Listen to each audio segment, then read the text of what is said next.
Hello, MGTOW Cowboy.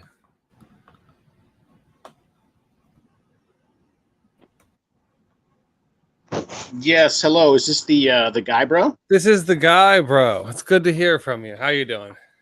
I'm okay. How are you? Just wonderful. Trying to enjoy myself. Trying to be in friend groups from friend groups.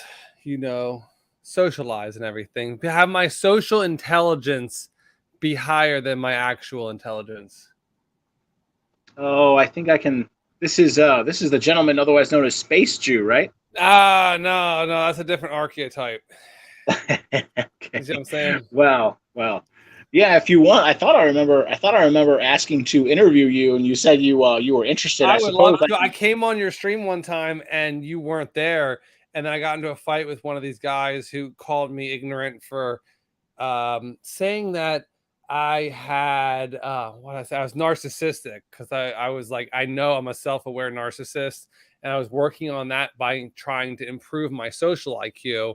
And he was just like everyone who. Long story short, you weren't there. I was on your stream a little while ago. But I've been meaning to try to talk to you for a little while now. I think you might be an organic MGTOW cowboy. Okay. Yeah, I'm down.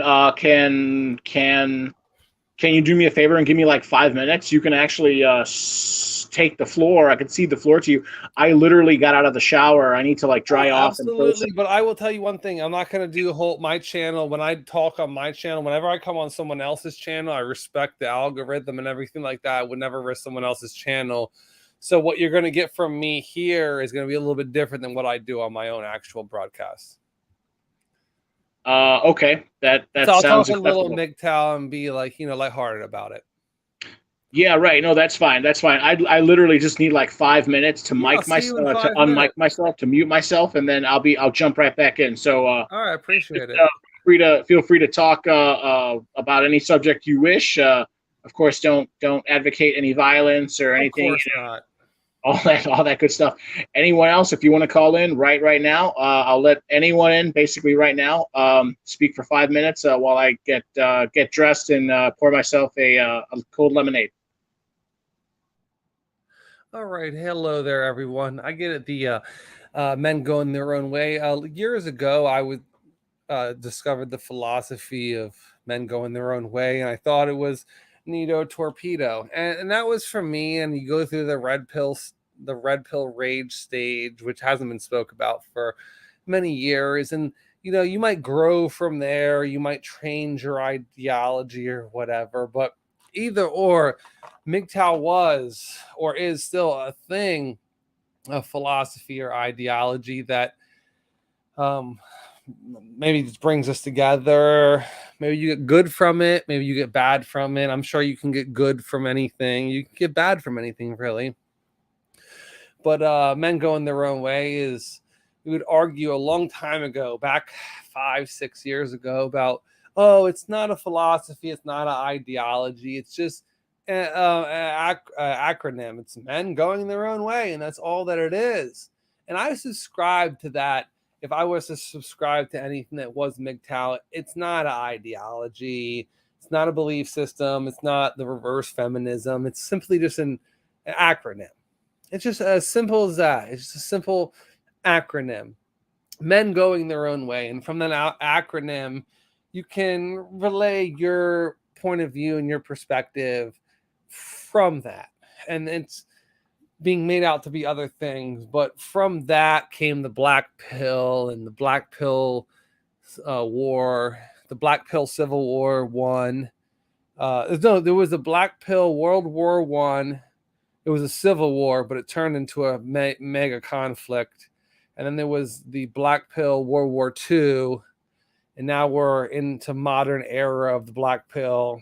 I'm not going to get into that because that's just really not a positive subject. Because I like to think positive things. I came into this world of MGTOWism, and at the end of the MGTOWism, I realized all the intelligence in the world is bullshit. All these smart people on the internet with all their theories and ideologies and all this bullshit, but they have the lowest social IQs you could ever imagine. But meanwhile, these guys who are stupid as shit and you're what you would call low IQ have really high social IQs. And I just have a really low social IQ, and a lot of people swept up into the MGTOW world, if you will. I would like to say, and what I believe to be as nice as possible with it, are lacking in social IQ, even though they're really spiking in actual IQ. That's what's led them to this knowledge, if you will. But when it comes, and I don't want to get into this, but all I can say is knowledge is subjective. So a lot of these guys who think that they can just pin things down and know stuff and look at MGTOW like it's more of a dictionary and a ideology as and like a philosophy, as opposed to literally just it being a acronym, men going their own way. You see what I'm saying? And then from everyone's perspective comes from that.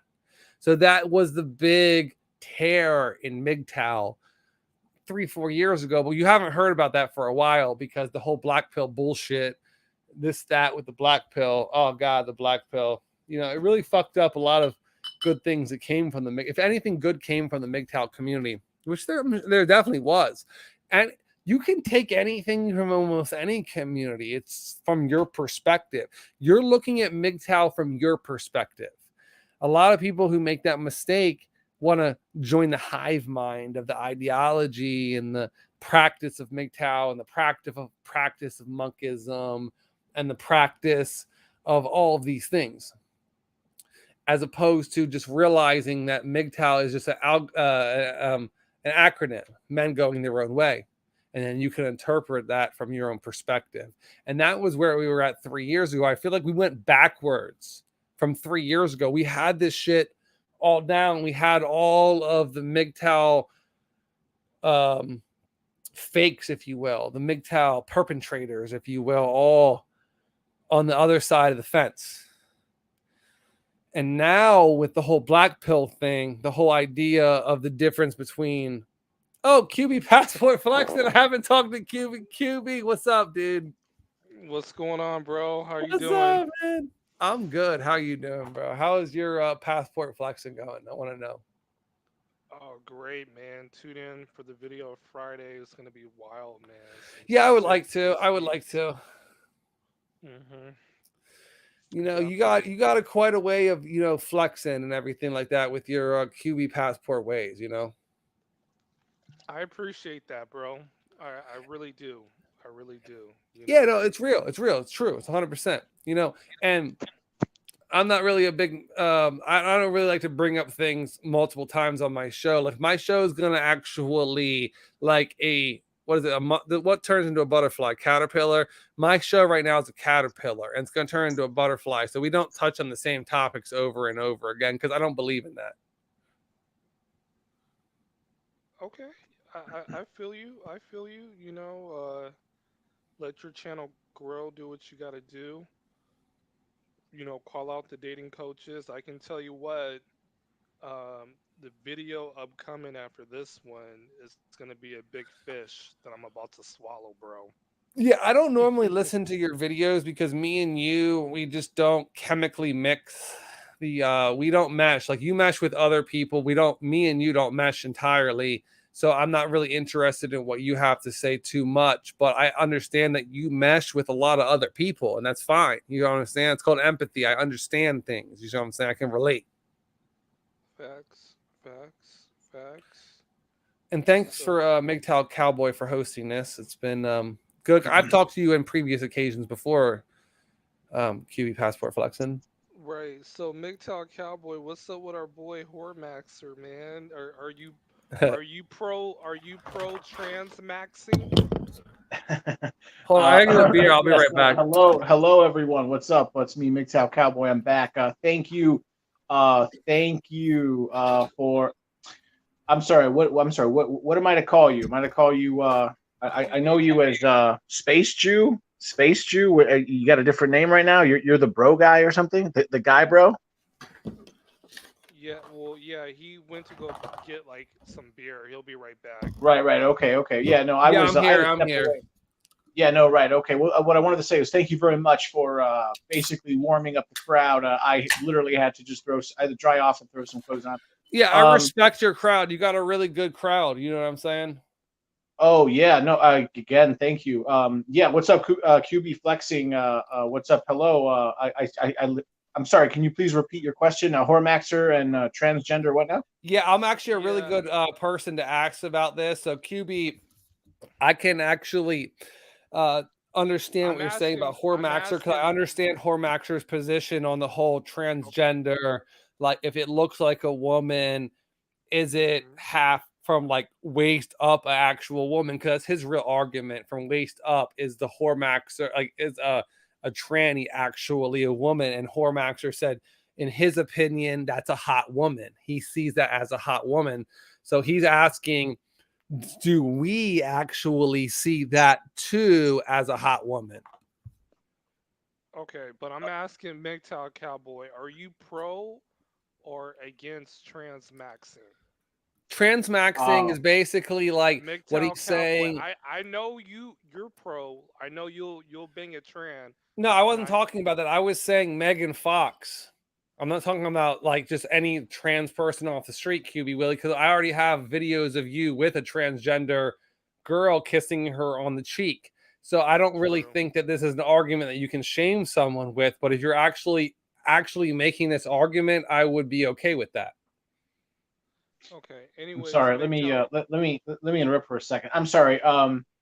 Space Jew, or what do you want me to call you? Hold on. Let I'm me the get guy, your bro. name. I'm not actually Space Jew. I'm the guy, bro. The The Space Jew is guy. a different person. He is a different Right. person. They Okay. sound The similar, guy, but they're bro. different people. So the guy, bro. I'm sorry. Did you just say you have photographic evidence of QB flexing, Yeah. kissing a transgender But it's person? not anything to be No, ashamed of. I made a video of it. It's a video no, on my bro. channel right now. If you go look it up, QB Passport Exposed, because he was making fun of me and he used that to try to shame me, being like, oh, black guys with a white girl. And it turns out that that white girl is actually a white boy. And I don't really appreciate the No, whole shaming she's language, not. but I still am not going to shame QB Willie for even being with a transgender or even giving him a peck on the cheek. But I have Okay. a complete expose video, but he's By trying to the way, shame make us tell using Cowboy the same Okay. thing that I wouldn't shame him that with. girl has two children now. Okay. Doesn't matter, dude. All right. That's whatever Okay. you say, That's man. Okay. that's extremely bizarre. But Okay. I don't know I'm sorry. why you're so focused on it, QB Willie, and why would you I'm use that not. as shaming language? It's not No, a shameful I, thing. You see what I'm I just saying? asked MGTOW Cowboy, what does he think about Hormaxer being pro tranny? Why would you bring that up? What's the Well, point of you I'm bringing that asking up? him. What does I'm MGTOW Cowboy have to do with well, Hormaxer? well, they're friends, and I understand Hormaxer's your buddy. Okay, I know that. All Is that right, but true, I'm MGTOW asking. Cowboy? Is Hormaxer what you would describe as your buddy? He's a friend. I am subscribed to Hormaxer, and As am I. okay, okay. Although I've never met him in real life, so again, I follow his channel, and I've said this before. I consider him a political ally, if you will. Um, Okay. but I don't know that I don't know that I would say that we're best of friends or I something. wouldn't consider myself a political ally of Hormaxer, but I do follow him. I personally don't like the guy. I do respect him, but I don't like him. It's a very weird thing. Okay. Can you Okay. answer my question, MGTOW Cowboy? I just Oh yeah, no, I'm sorry. It's just what's his name? The dude, bro, or I'm very sorry to interrupt. the guy, bro. No, no, it's okay. It's okay. The I'm the guy, guy, bro, was bro, being dude. the guy, bro here was being very I don't want to say he was commandeering my live stream, but No, 100%. I was 100% doing what you're saying I was doing. It's a narcissistic okay. trait. Okay, okay. Anyway, I'm sorry to answer that question. Yeah, right. QB flexing. I'm sorry. Can you ask it again? Do I approve okay. of Hormaxer's trans maxing? Yes. Yes. Okay, What's your my thoughts about it? You know, your opinions about it. Um, pro or against it, and why? Yeah, no, I'd say I'm against it. I'm strongly against it. I have again, I've said this openly and publicly. What's his name? In fact, I think it was Hormaxer had made a video, and he was talking about how under certain circumstances he could maybe possibly get with a transgender, and I publicly excoriated him in the comment section. I left him a comment. It was the most popular comment, by the way, and I was saying, that's going too far. I think that's unacceptable. Um, Hmm. you know, he wants to Hormax, and I see some of the benefits in that. Maybe not to his degree, maybe not to the extreme that he takes it. Um, but definitely no. Hmm. Yeah, no. I'm sorry. I'm not. Personally, I think I would be disgusted by the idea of you know doing anything like that with a transgender person. I don't consider a trans. I'm heterosexual. I don't consider, you Same can here. put a wig, on a man. You can insert, I don't know, you can insert, silicone, and you can do this and that, and you can lob a cock off, and no, I have I a that, question for you, MGTOW Cowboy. Do you think that yeah, what's up, people man? who are monks, I always insinuated that people who are monks are not gay, but they're definitely not straight, because being straight means you're attracted to women and monks aren't attracted to women. Would you consider that my position is semi correct, meaning that monks aren't necessarily gay, but they're definitely not straight? No, I disagree with that. I think that's not, no, that's not logical. No, I'm very interested in your position on this. Yeah, recently I've been talking a little bit about these monks, these MGTOW monks. I think now, as of recently, there has been some sort of I think we're seeing the rise of what I would call the MGTOW monk within MGTOW. The MGTOW monks seem to be rising and becoming what we could call like the leadership caste, or Now, I have a question for you before you finish your answer. I'm very sorry to interrupt you, okay. but do you think a MGTOW monk who's 20 years old has more reverence in the community than a MGTOW monk who's already had children and who's basically a grandpa and isn't he's claiming to be monk now, but is actually just a granddad who shouldn't really be a sexualized character in this world? I'm sorry, I don't even understand your question. What? So, what I'm saying is a MGTOW monk who is 20 years old, who is a monk, is different than someone who has lived their life as a sexual being, like Hammerhand, for instance, using him as an example, who has Okay. kids.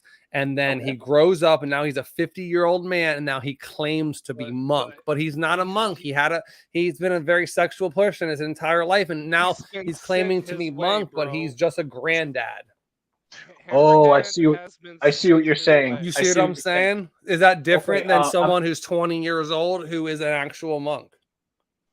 Okay, so I understand. I think I more clearly understand your I'm not question. trying to be rude with the question, but this is a very legitimate question inside of the MGTOW community.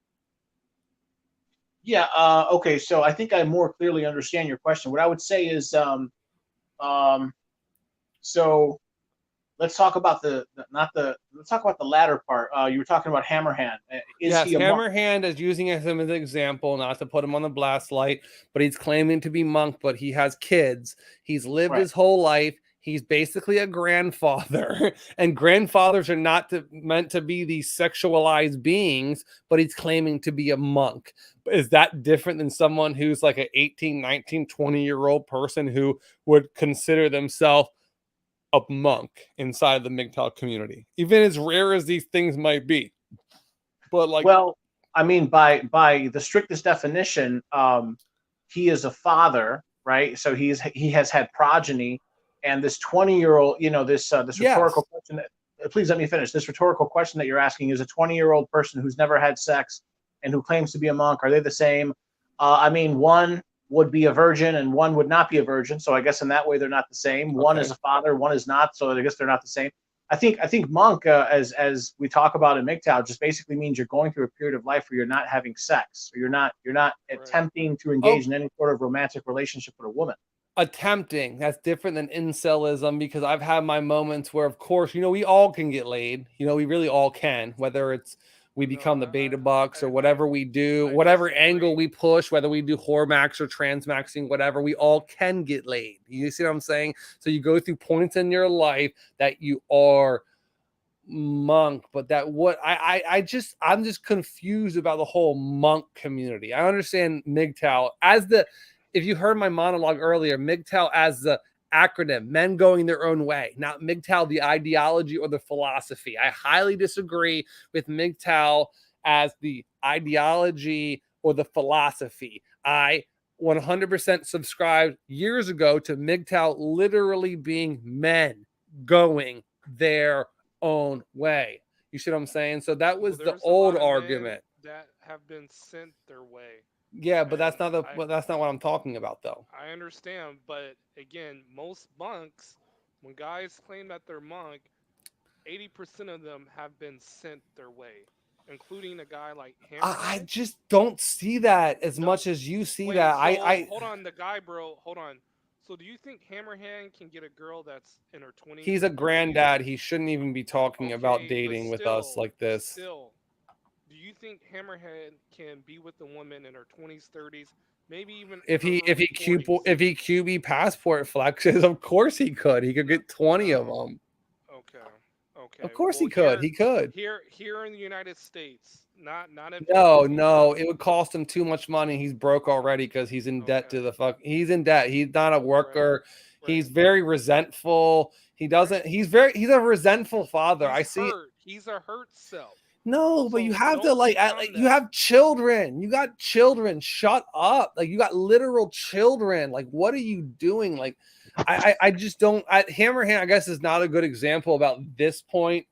You know what Hmm. I mean? Because um I just see it so reprehensible as someone who's getting ready to be like a grandfather coming in here and acting like it. Just to me, it's so bizarre. Yeah, I can't even put words to it. Right. So you shouldn't I even don't. I don't really know what to say to that. I guess I would say I don't really have much. I really don't have anything bad to say about Hammerhand. What I will say is I do disagree with him on certain things. I don't necessarily agree with him on everything. For example, today I was watching a video, a short video by a guy named Seth Lover. He's like this guy. I can't remember where he's from. I think he's from like South Central Florida. He was a Marine. He's like an immigrant from the Caribbean, and he is a MGTOW, or he was a MGTOW. But in today's video, he was talking about how he went to Madagascar and he has decided to marry this woman, and so he doesn't really know if he considers himself uh, a MGTOW anymore, or he is not married yet, but they're engaged. He has a fiance. She's Malagasy. Malagasy. He's gonna From bring her over here. Madagascar, Malagasy. Yeah, no, yeah. I'm sorry. I don't know how you enunciate it, but yeah.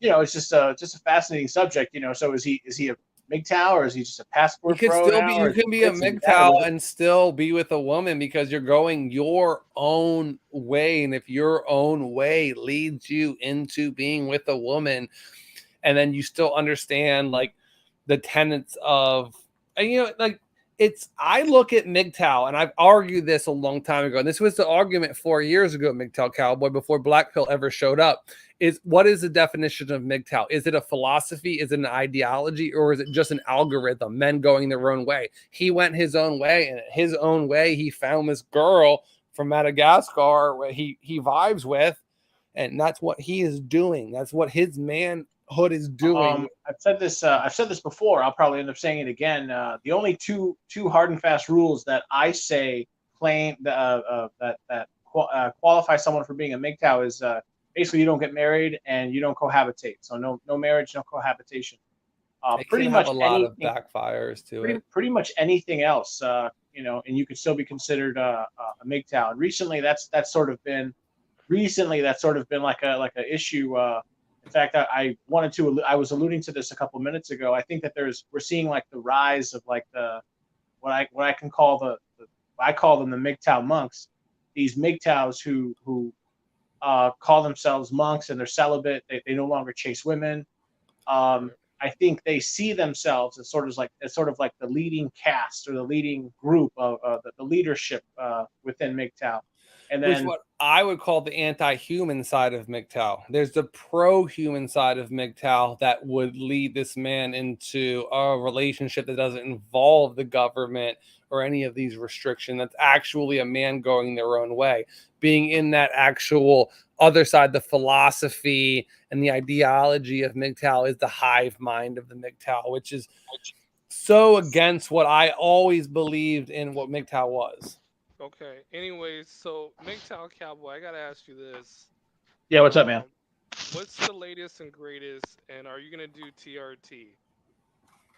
Am I going to? Yeah, probably. I'm coming up on my What? 39th birthday in like 2 months. So I got back just over 11 or 12 days ago. I got back Yep. 12 days ago from doing 1 full month of OTR, over the road trucking. Mhm. So to be honest, I'm not really sure if I'm staying with this company because I really was not getting along with my driver trainer. So I Mhm. petitioned for a new driver trainer, and they said yes, okay. I figured that would mean that maybe I'd have a full week off, and so now we're going on. Yeah, we're coming up on 2 weeks. Long story short, I'm not sure if I'm still employed with this company. So Right. basically, I have to. I guess starting tomorrow, I'm going to start looking for other employment. And now I have a little experience under my belt, which is good because it makes it much easier to get a new job once you have experience and blah blah blah blah. But blah blah blah blah. But yeah, no, I mean, I say that to say this. I want to get real comfortable in my over the road trucking career before I start thinking about. I'm essentially worried. I don't know if they test for TRT in the trucking industry. I Mhm. don't think that they do. But I want to get real nice and secure with my trucking with my job situation first before I start, you know, taking Right. taking taking drugs. Before even if I have it prescribed to me by a doctor. Right. And so right now with the TRT, you're like 50-50. No, no, no. I'm 100%. I definitely want to try it. I recently saw my father. I don't really see him that often, and he related to me. I sort of already knew this. He's on. He had or has low T. He's also on testosterone replacement therapy now. So let me ask you this, and this is very important, okay? What would I understand your looks maxing, but are you looks maxing to get to a point where maybe you don't have to do pay to play, or you just you're doing it because like you feel like your body really needs it? I would say, yeah, chief among the reasons why I'm doing it is for health reasons. Um, I was just looking up what's his name. Remember that guy? He was the lead actor in the show Sopranos. I can't remember his name. Yeah, I know who you're Gandolfini. talking. Yeah, I know who you're talking about. James Gandolfini. He died at 51 years old, and you can watch as the seasons progress. He was just getting fatter and fatter. He topped over like 400 pounds or something, and he just croaked out. Yeah, no, I mean, I guess primarily it's about health, but yeah, of course, who would deny all the um, ancillary benefits, all the fringe benefits that would come with getting in better shape. Yeah, girls are going to look twice. Yeah, this. Yeah, that. Yeah, of course, of course. But yeah, primarily I'd say it's health. I mean, granted, I look at Hormaxer and there's this other dating coach that takes TRT, and it's like they're not really getting the results that they want, you know? And Hormaxer's not taking THT. He's taking fucking Trembolone, one of like the hardest fucking compounds there is. He's taking like Anadrol and all this other weird ass steroids. He's not just taking like medically prescribed TRT. So you got to really note that. Yeah, why would you have oh, the test levels of an 80-year-old if you could have the test levels of a 20-year-old? Just makes You sense can get logically it to me. naturally. I do peptides. I'm on BPC 157. It's one of the strongest peptides for building your joints and your cartilage. Steroids and TRT destroy your joints and your cartilage. So I'm on BPC 157. I'm on a really good stack of it, and I have joint issues, and it's gotten rid of all of my carpal tunnel. It's gotten rid of it's healed so many injuries. There's other things out there inside of this world that inside of bodybuilding that like dude, like literally Hormax are straight just banging fucking Trend. Of course, he's like going to these he's going to whorehouses on Trend. When you are on testosterone, you are a fucking horn dog. And same thing with TRT. Why would you want to be a 50-year-old man with the testosterone of a 17-year-old boy who can't get the pussy of a 17-year-old boy? Why the fuck would you want to be a 50-year-old man needing to fuck like a 17-year-old boy? And that's like TRT. And that's fine. You can do it and think it makes you live forever, but there's peptides that actually give you human growth hormone. And it just the peptides are interesting. The peptides are definitely interesting. I'm on BPC 157. It's because I broke my fucking knee skateboarding really bad and I have severe injuries. And I started taking BPC 157 to heal it. And I will tell you, it has healed so much of my body. I don't know if there's side effects. You know what I mean? I haven't felt any of the side effects, just nothing but positive shit. See what I'm saying? So, but like if you do TRT, you're going to be a horn dog. And you want to have the testosterone of a 17-year-old boy and a 40-year-old body? Come on, man. You that's my only problem with the MGTOW monks, because I noticed that a lot of them in the comment section, especially, they try to act like they're better than the other MGTOWs. I have more respect for MGTOW monks than someone who's 40 years old taking TRT, because the person who's 40 years old taking TRT is setting themselves back to a 17-year-old boy's libido. And that's what Horbaxer is. Horbaxer's libido is so high, he's going to literal fucking like what are those called? Gangbangs or whatever. He's so fucking his head because of the steroids. Well, that's my thing with the monks. Is as a 20-year-old, you can't really do that. You got your hormones raging. It's hard to deal. Yeah, I'm just so glad my hormones as much as possible. Went low. I've been waiting for my hormones to go low. It's a blessing to finally have your hormones go a little bit low so you can think properly. And then all of a sudden, like, oh, my hormones went low. I'm just going to spike them again and go back to being a psycho 20-year-old. I was insane when I was 20. Right. But the guy, bro, I mean, look what Hormaxer is getting denied at.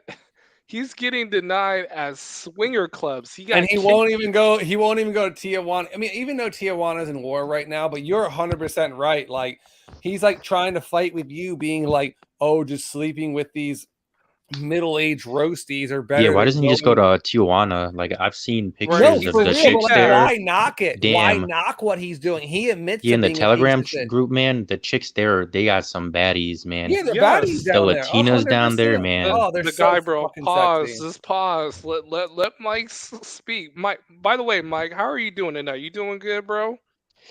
Yeah, I'm doing good. A little bit tired, but figured I'd just hop on and chill and shoot the shit. Right. What area are you in, if you don't mind me asking? I'm in Ohio, man. We got nothing here. Yeah, Ohio's like the fatty land. So yeah, dude, I go to Walmart. I see like 70% fat chicks, man. It's over. It's over in Ohio land. Let me ask you, are you black pill, red pill? Do you, pay for play or Tinder, Bumble? Like what's kind of like your stats? Yo, I'm like a 22-year-old guy. Right now I'm in college, so I'm finishing that up. So what I do is I'll go hit the bars up and then also Tinder. So once in a while, Do you have a good I'm not gonna lie. Circle? Do you have a good friend circle? Yeah, I have a good friend circle. I have a rule though. I don't date inside the friend circle because I've seen that. Like what happens is when things go south with the chick, then the entire friend circle just gets messed up because people start taking sides. And then you create the multiple friend circle. Yeah, I just have like one big friend circle though. That's the thing. I feel you. Yeah, that does happen. Like everything's connected. What do you if you don't mind me asking, I'm sorry, you said you're 22 years old, Mike? Yeah. What do you I'm sorry, you said you were at university. What do you study? I'm studying IT, so I'm graduating this year, so then I got to start working my way up the ladder. So, I mean, I would say I consider myself MGTOW right now because I don't do like any of the dating stuff. I just, smash and dash. I try to hold on to chicks as long as possible, but you know how it is. Chicks either want commitment or they just get bored with you. I mean, I don't. My only rule is I don't smash fat chicks, but I'm mostly just average chicks and below average chicks, if I'm So being you're honest. really going your own way, is what you're saying. Like this is the difference. What I was saying, the older monks versus the younger monks. This man, I feel like he's going his own way. He's not actually subscribing to the MGTOW philosophy or the ideology. It's from his own perspective, his own interpretation, which would be the Yeah, I'm out. like in the Black Pill and MGTOW communities. Those are like the two communities I just like frequent the most. Like I'm a big fan of the base Pluto. Like his advice, especially on the IT grind. That's where I got the idea from. Just out of curiosity, when you graduate, what will be what specifically is the title of your major? Is there a major called IT? I thought it was called like computer science or something. Now, mine specifically, I was going for my bachelor's in computer science, but then the scholarship money dried up, so I didn't want to get in debt, so I just switched over, and I'm finishing up an associate's for networking in IT. So that's the exact name of it, and so when I graduate with that, I'll be able to get a job as like a network analyst or some kind of junior network engineer role or something like that. And then eventually, I'd like to either go back and complete the computer science, or I mean, so with program you can just teach yourself it. So I'm just working on that on the side as well. I'm pretty busy. Like if I'm not like out chilling or doing stuff with friends, I'm just studying programming in IT. So I don't really like mess with chicks that much. Once in a while, I'll get like a chick, but it's nothing too serious. And then like once in a while, I do hit up the Asian massage parlors. I like those, but other than that, that's really it. When you say the Asian massage parlors, can you talk about that for a second? What do you mean by that? I've never been to an Asian massage parlor. Yeah, with the Asian massage parlors, I feel those are the best bang for your buck in the U.S. Just my opinion, because I've seen like a lot of people talk with their experiences of escorts, and a lot of these escorts, man, very bitchy. They're charging, like 400 or something for their rates. It's just insane. So my Four hundred opinion, dollars? yeah, 400 to 600. Like I don't know. And Oh near me, I was hell looking at no! it like anything below like 400, that's you like crack whore level of looks right there. But so yeah, Do you, it's Mike? over in I the don't mean it. U.S. I don't mean to cut you off, but do you have your passport? Actually, yeah, I did get my passport. So my plan right now is after I graduate, I want to save up some money, and then I want to hit up Thailand and Tijuana. Just chill there, and not even just for Okay. the Hormax, and just because, especially overseas, man. Like I don't want to take like a week or two vacation. I want to take like a month or two, because the U.S. dollar converts over there to a lot, so you can just live like a king for like a month or two, and you got the beautiful beaches and mountains depending on where Yo, you're you going, sound the like culture, QB Willie paid you to say this shit. No, shut up, man. Yo, Shut you up, sound guy, like bro. QB Willie paid you to say Mike, everything you just said, are Mike. you are you Nah, sub he to my didn't. channel? Yeah, you I did. didn't. Are you Yeah, you sub to did. my channel? Yeah, Nah. yeah. Go ahead, bro. Like I got some content on Tijuana. It's like one of my first videos. Damn, bro, T- that is fit in the so guy, bro, seamlessly. It's so like seamless. chill. It's so Now seamless. here's where I It's got the a idea from. So coincidence. my uncle, he's rich. Not really rich. He's upper middle class, because he got the business position. So he always just tells me about the crazy times he has traveling overseas. Yeah. Like he's a big Right. fan of Vietnam and the See, Philippines. the guy, bro. I understand you're on Yeah, parole dude, and you bro. can't go Bro, nowhere, so you're mad. QB, that Stop you're it. dude. You paid Mike to come on here and say all this stuff, man. No, I I I caught didn't. you, and now you went to personal attacks. You personally attacked me once I caught you for putting Mike on here to No, corroborate your bro. story. You got thing one and thing two over here. Mike, Yeah, can you respond, please? yeah. He paid me 2,000 to come show his channel. So Yeah. See. Mm-mm. sorry. Yeah. 2K. Sure, that sounds right. Okay. Anyway, moving on. Yeah, I'm sorry. What were we talking about? If you don't mind, MGTOW Cowboy, if you can post that Discord in the chat. Mike's in that Um, Discord. yeah, I'll try. Yeah, I'll try. I saw that you You can posted Now it. you're promoting him. So Mike was promoting you, and now you're promoting No, him. the Suspicious. guy, bro, I'm so chill, I'm, man. I don't care. I Oh love yeah, your real game. quick. I The love your point I wanted game. to I make. love it. I love both you and Mike's game. Yeah, I'm Mike, just go sitting ahead. here Go ahead, Mike. witnessing. Yeah, It's so the only beautiful. point I wanted to make is I respect the monks, but I feel like for young guys, especially 20-year-olds like me, like telling them to go monk, it's hard because when you're in your 20s, man, you just want to like smash everything you see. So you can't really go monk. So that's why like I tell like my personal advice for people is, just work on stacking your money and then, don't really worry about relationships, just smash and dash or, do friends with benefits or, if you can't get that, then just pay for play. You gotta get your rocks off somehow. So that's my only thing gripe with the monk community is for like the younger guys who got, they got the raging libido. I don't know if it's, the most practical advice. No, I sort of agree with everything you just said. What I would say to that is, I have great respect for the monks. Hey, if that's their thing, Yeah, But like not yeah, knocking them, like I got a lot of respect for them if they can actually do it, pull it off, actually like control what does Hammerhand say? Control your biology, like, yeah, if, control your biology, control your biology. He also says, he has a good tagline. I think it's like, what is it? Ethics, morals. I can't remember. I'm sorry. yeah, like big respect to the people who can actually do that. Like for me, just like practically speaking, like me personally, I don't think I would be able to do that. But that's just me. That's coming from my experience. In the future, though, I would actually like to become a monk for a bit. Like not like monk mode, like actually become like a Buddhist monk. Because I know in Thailand, the Cap. Dalai It's all Lama. cap. It's cap, dude. You can't just become a monk and come out of a monk and become a No, monk no, and like come the out of a Dalai monk Lama. and then I become know a in Yes, you monk. Thailand. can. Yes, Yeah, you real can. quick. My Yeah, in understanding Thailand, they in have a program where you can like So that's not live being a with the monks monk. for That's like just being 2 like or a 3 person who like months. has sex and then just doesn't have sex for a period of time, then has sex. That's like not really a monk, in So my I've opinion. researched this, and it's interesting you bring up Thailand. I believe Thailand has the single largest population of monks, of Buddhist monks in the world. My understanding is Wow. that But like, why would you want to idealize someone else's culture? Is what I'm really trying to understand. Like, why are you really See, trying the to guy, idealize this bro, Buddhist you're culture? Like, stuck. You're what are you stuck doing?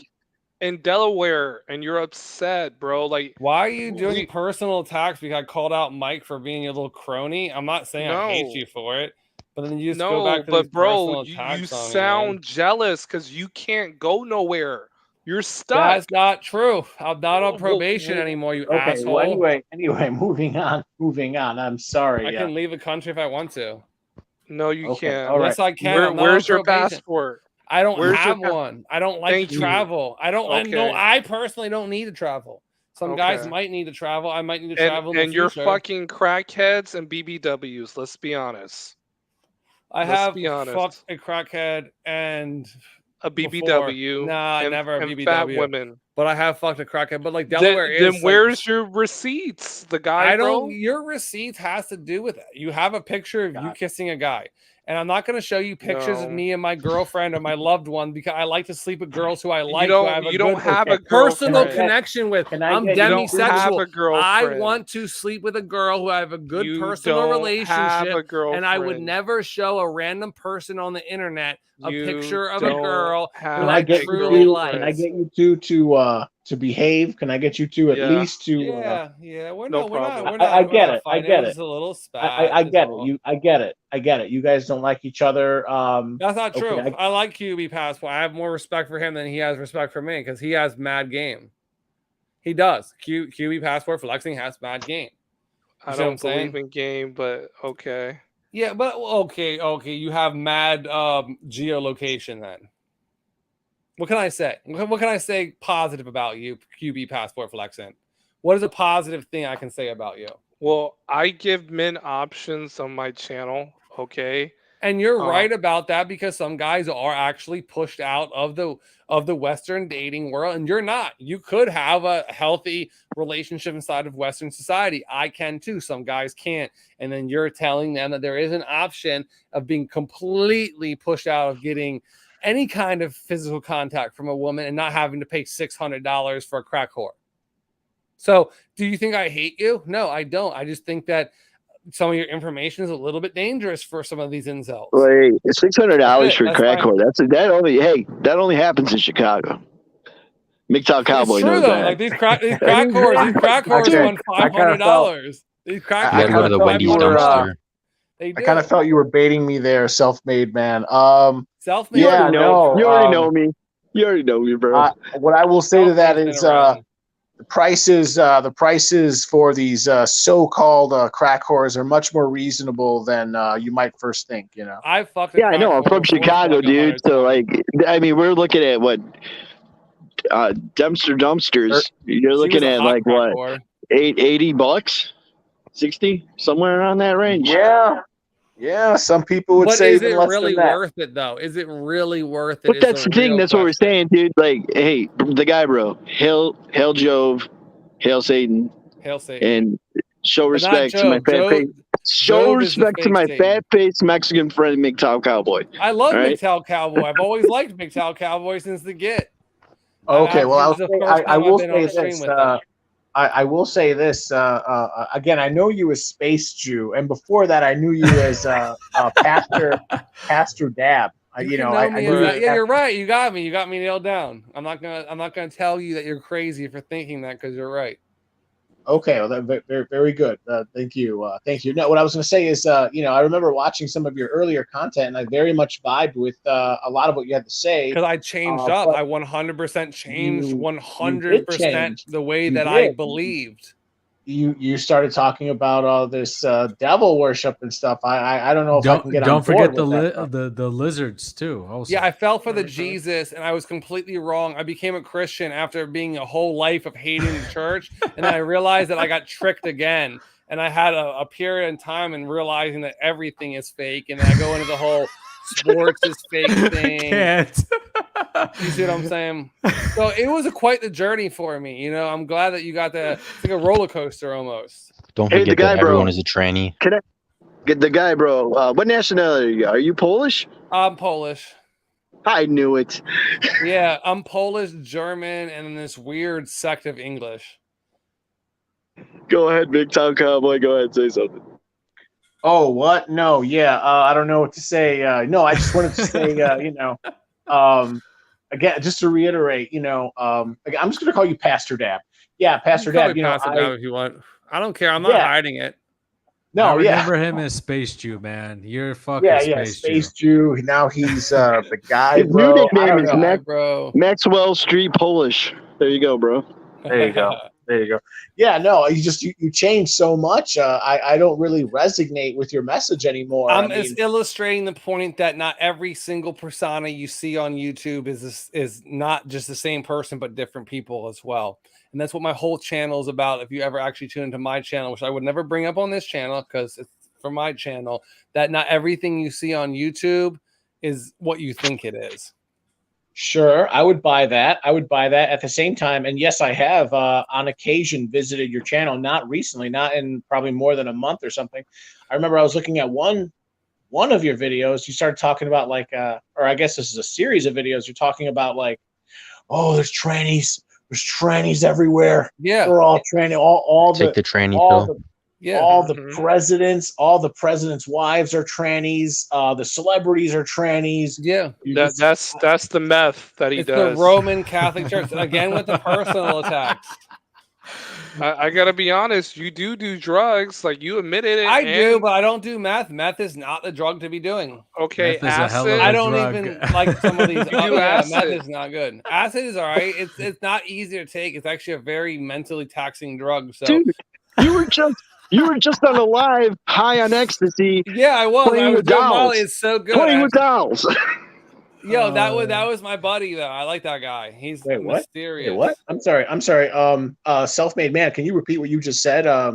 He was just on a live stream and he was For on 6 Molly's. hours. For 6 hours on Molly. Yeah. Yo, I'll do you it out. again. The guy, I'm doing bro, it. you need to I step come up your on here game. on mushrooms all the Yo, time too. you- I've come on here on mushrooms before. You need to take DMT, bro. I love it. I've been looking for it. I can't find it. I've done a lot. I had like an eighth of it, and I smoked it for it lasted me like a year, an eighth, and you would just do it. It gets you like it's better than any hallucinogen you could ever imagine. Oh, DMT. God. I love it. Hey, yeah.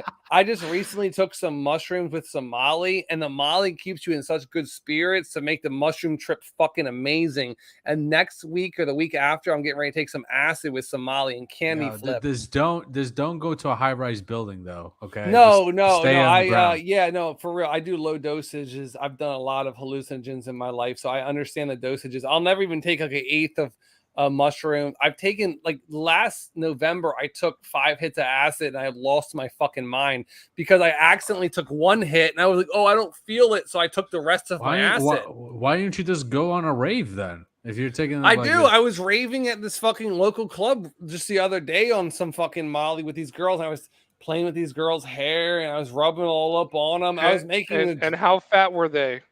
No, they were pretty good looking.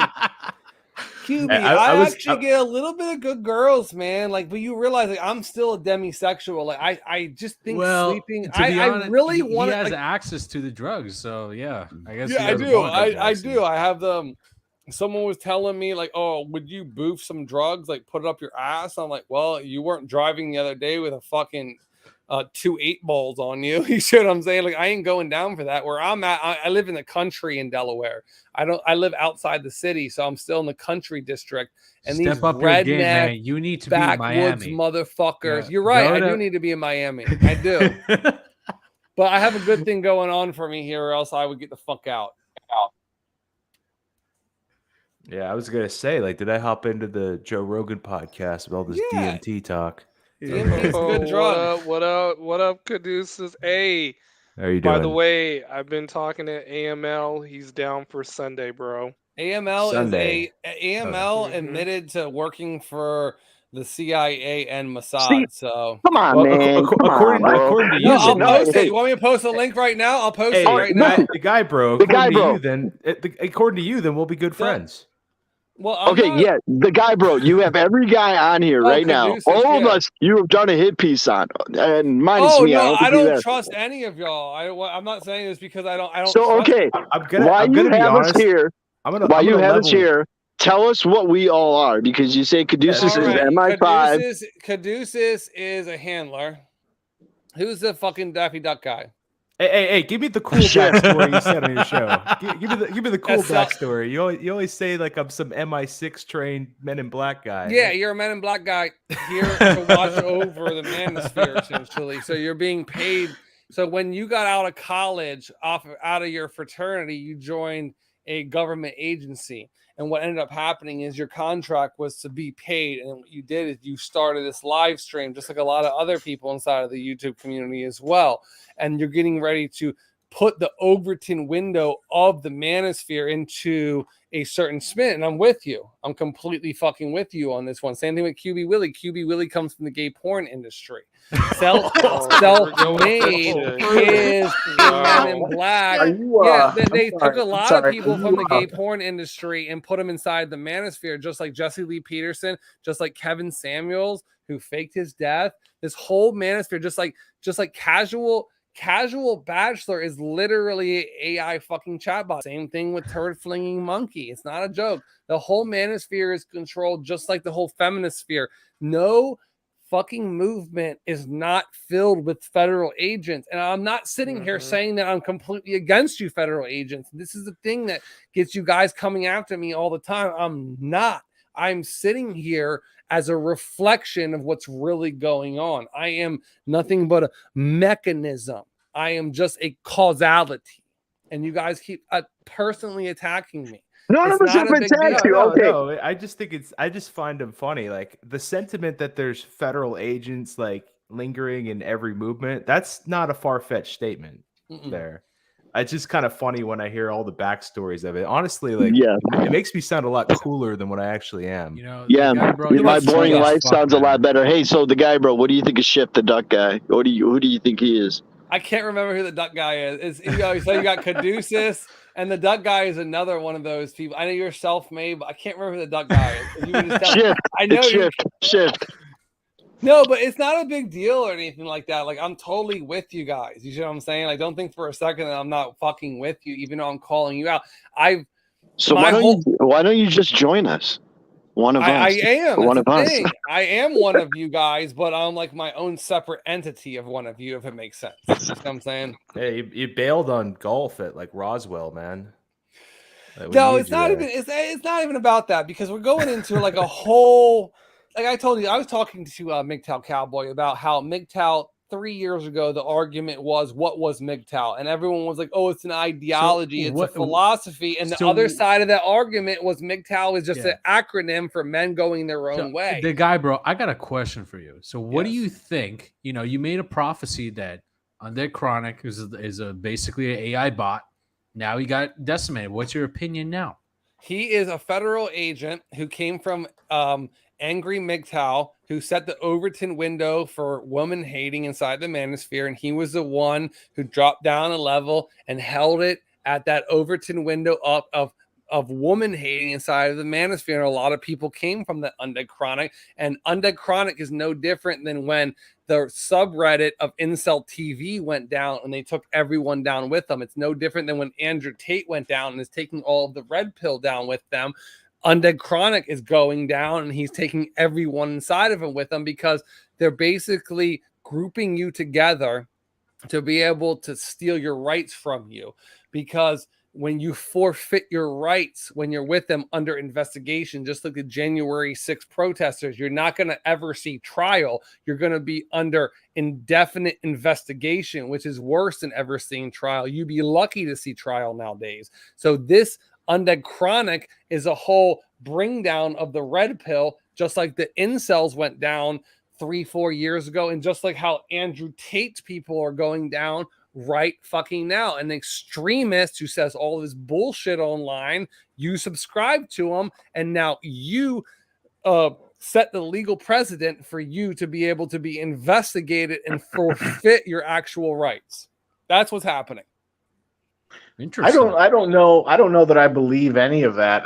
You're that's my channel. I didn't mean to bring this onto your channel, MGTOW Cowboy. I'm very sorry. So you're so out there when it comes to some of these things. Yes, he is very much. You don't even want to go into MGTOW chats. You guys familiar with MGTOW chats? I'm not familiar. I'm not familiar with. He's a very big offset. He's a very big offset from it, but like it's a lot of suspect people. Same thing with Better Bachelor. I don't even want to tell you what Better Bachelor is, because I respect MGTOW Cowboy's stream, but I tell you what he is on my stream. Didn't you say he was like a transsexual? Yeah, that's exactly what I said outright. Okay, well, all of that is very fascinating. So I'm going to let Mike back in. I guess, yeah, I'm sorry. What's his name? Pastor Dab. Pastor Dab, do you mind if let you? Pastor Dab, do you mind if I let you go? And let me go, man. I know I've stretched the no, it's okay. Actually, just because it would be very fascinating. At some point, you and I should do an interview with you. You can come on my stream if you like. I stream all the time. I was streaming earlier. I think I would like that, as long as I can rip it and take. Yeah, you can say anything you want on my stream, Cowboy, as long as you don't Fed post. My stream is open. MGTOW Cowboy, I'm gonna drop down so you can leave him up here because he is the star of the show. I'm gonna drop down so Mike can come back in. All right. Okay, that's fine. I was gonna say you can do that. I was hoping that you'd stay on, but that's fine. I'll come back on later. My fellow Chicagoan. That sounds good. And now we have another fellow Chicagoan in the guy, bro. He's half a Polak, so that's good. Half a Polak. The guy, bro. I'll just call him Pastor Dab. Pastor Dab, are you from Chicago? No, I'm from Baltimore originally. I see. Damn, you're from the hood. No wonder you don't like black people, man. No, I don't hate black people, dude. You hate black people. That's why you hide around Mexican people. No, that's not true. What? Yeah, that's not true. But don't accuse me of hating black people, man. I don't hate black people. I just would prefer to be around white people because it's a racial thing. Like everyone wants to be around their own people. Like I went to Hawaii because I'm a surfer, and I thought I would love Hawaii. but Hawaiians are not people. I want to be around my people where I grew up in my geological place. I want to be around my people. I don't care who you are, where you grow up. You have a sense of community. You're going to want to be around your people. And it actually divides past race. You see what I'm saying? Like certain communities don't have that whole racial aspect to it. But like me, I want to be around my people and my family as well. Yeah, Hawaiians don't like people from the mainland U.S. They're actually really nice people. You'd be surprised. There's just a very few of them who are just like everyone else, but the majority of Hawaiians are some of the nicest people you'd ever meet. The majority.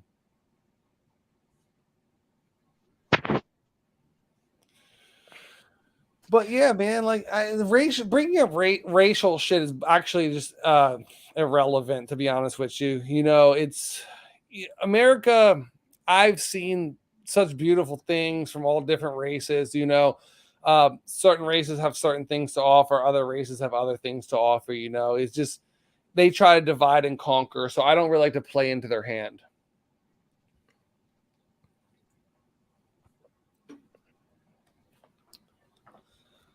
Anyone got anything to say? I mean, I like MGTOW Cowboy. You got any questions for me?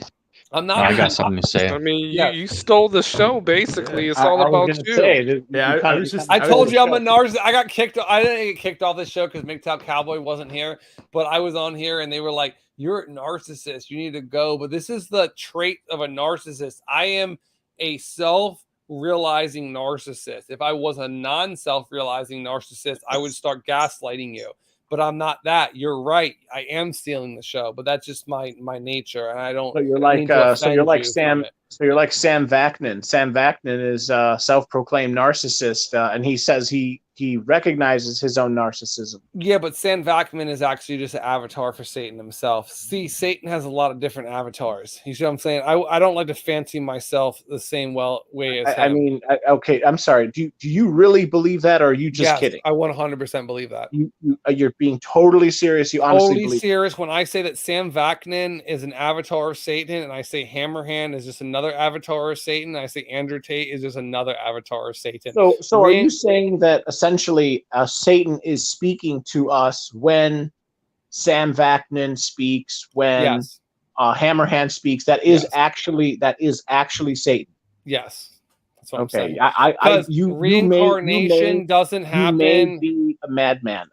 Reincarnation doesn't happen concurrently. It happens congruently, meaning the majority, like all of these gods, you're in hell right now, and Satan's in hell with you. And this is a problem I have with Terrell the Fiend, because he's pointing out the same woman over and over again. It's just different avatars of the same woman. You have a Jezebel, you have a succubus, and you have Lilith, but they come in thousands and thousands and thousands of different avatars. That's why I say that those streams are so negative, because the same woman over and over again portraying women as a whole as a negative, but it's just the same three archetypes.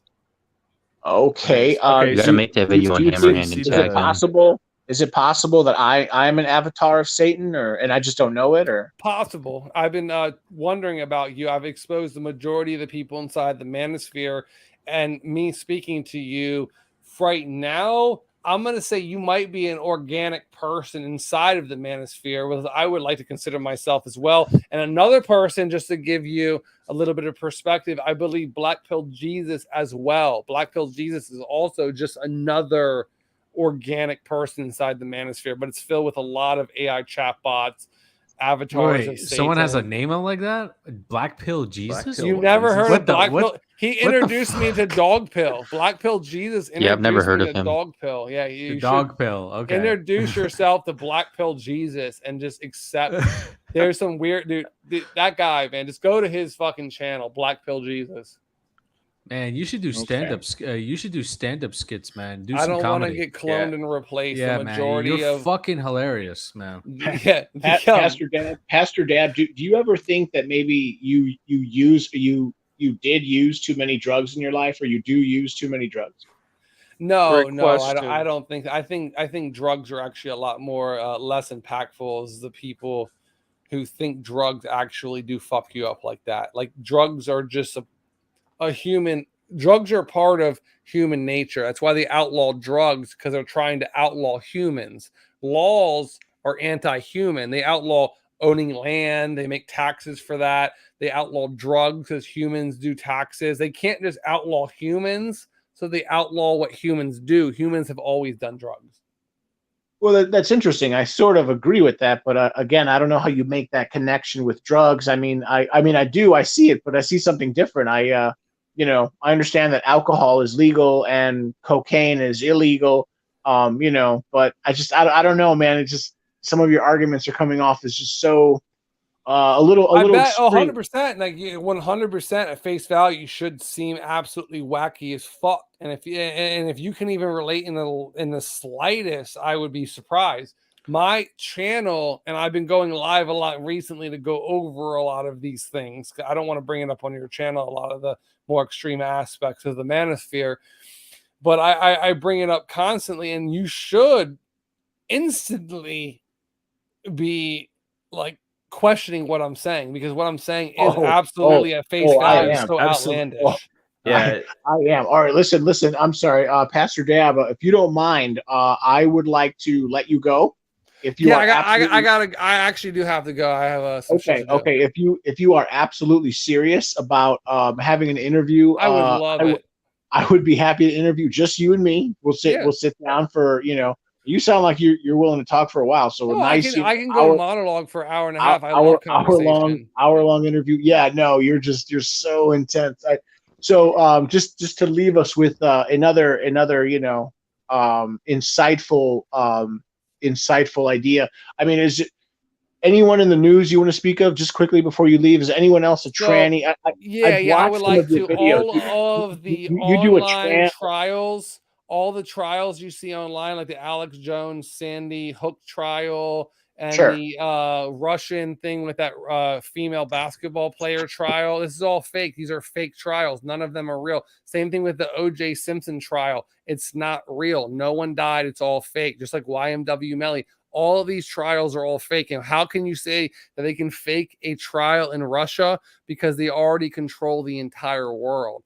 All of these trials, including the Nuremberg trials and every other trial, is all these prolific trials. The Johnny Depp trial, completely fake. It's all show. It's all acting. It's all fake. Okay, and who are they that you said they control? Who's the lizard people? But the lizard people are actually getting ready to be taken out by the insectillions. The 3D matrix is getting shut down, which is the 13 royal bloodlines of the lizard people, and the insectillions are taking over, going into the age of the insectillions, which is the hive mind, the queen bee, which is Lilith, which is Satan. I'm sorry. If I can interrupt you, did you just say insectillions? Insectillions, yes. We're going from the 13 bloodlines into the insectillion rule, which is Satan sitting on his crown, the hive mind. There is a hive mind that is being set up right now, which is the AI Neuralink. And it has to do with a lot of other things as well. We're going away from the 13 bloodline rule of the lizards, and we're going into the age of the insectillions. They have shut down the 3D matrix, and they're uploading the 5D matrix right now. Okay. And where did you ascertain all of this information? Years of studying of the occult. Like I told you, I worship the devil. Yeah, you missed that part. That explains it. You missed that part. I study the dark side of the arts. A lot of people who are Jedis, you only study the light side, and America is great, and let's kick football and everything like that. You don't study the other side of the world.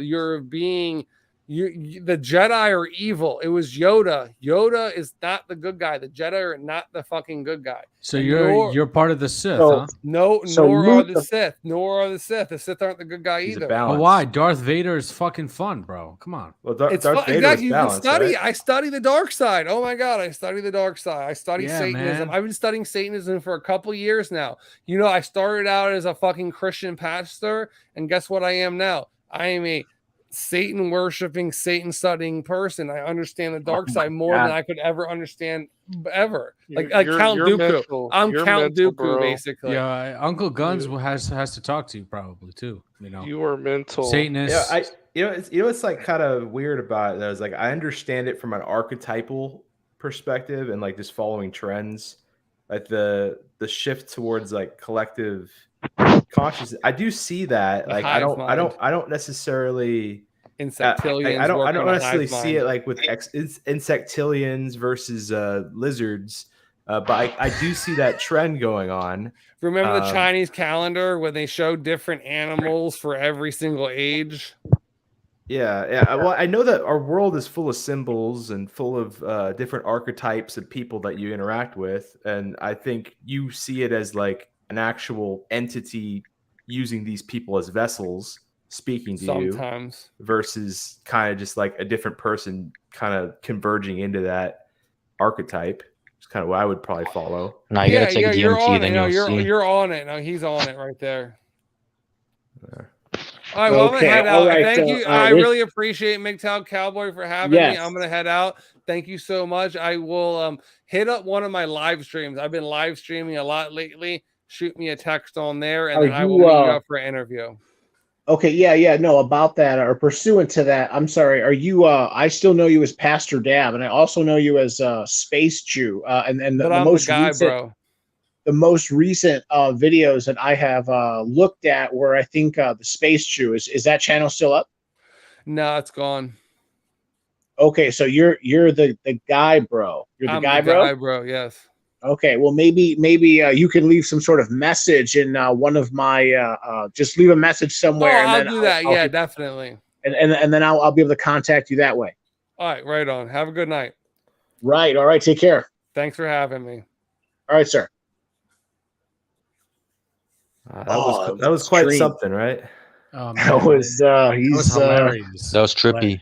That was hilarious, man. Come on, you got to treat it like this is fucking comedy. You can't pay for this. Like, yeah, dude, I'm just happy he makes me sound a lot cooler than what I really am.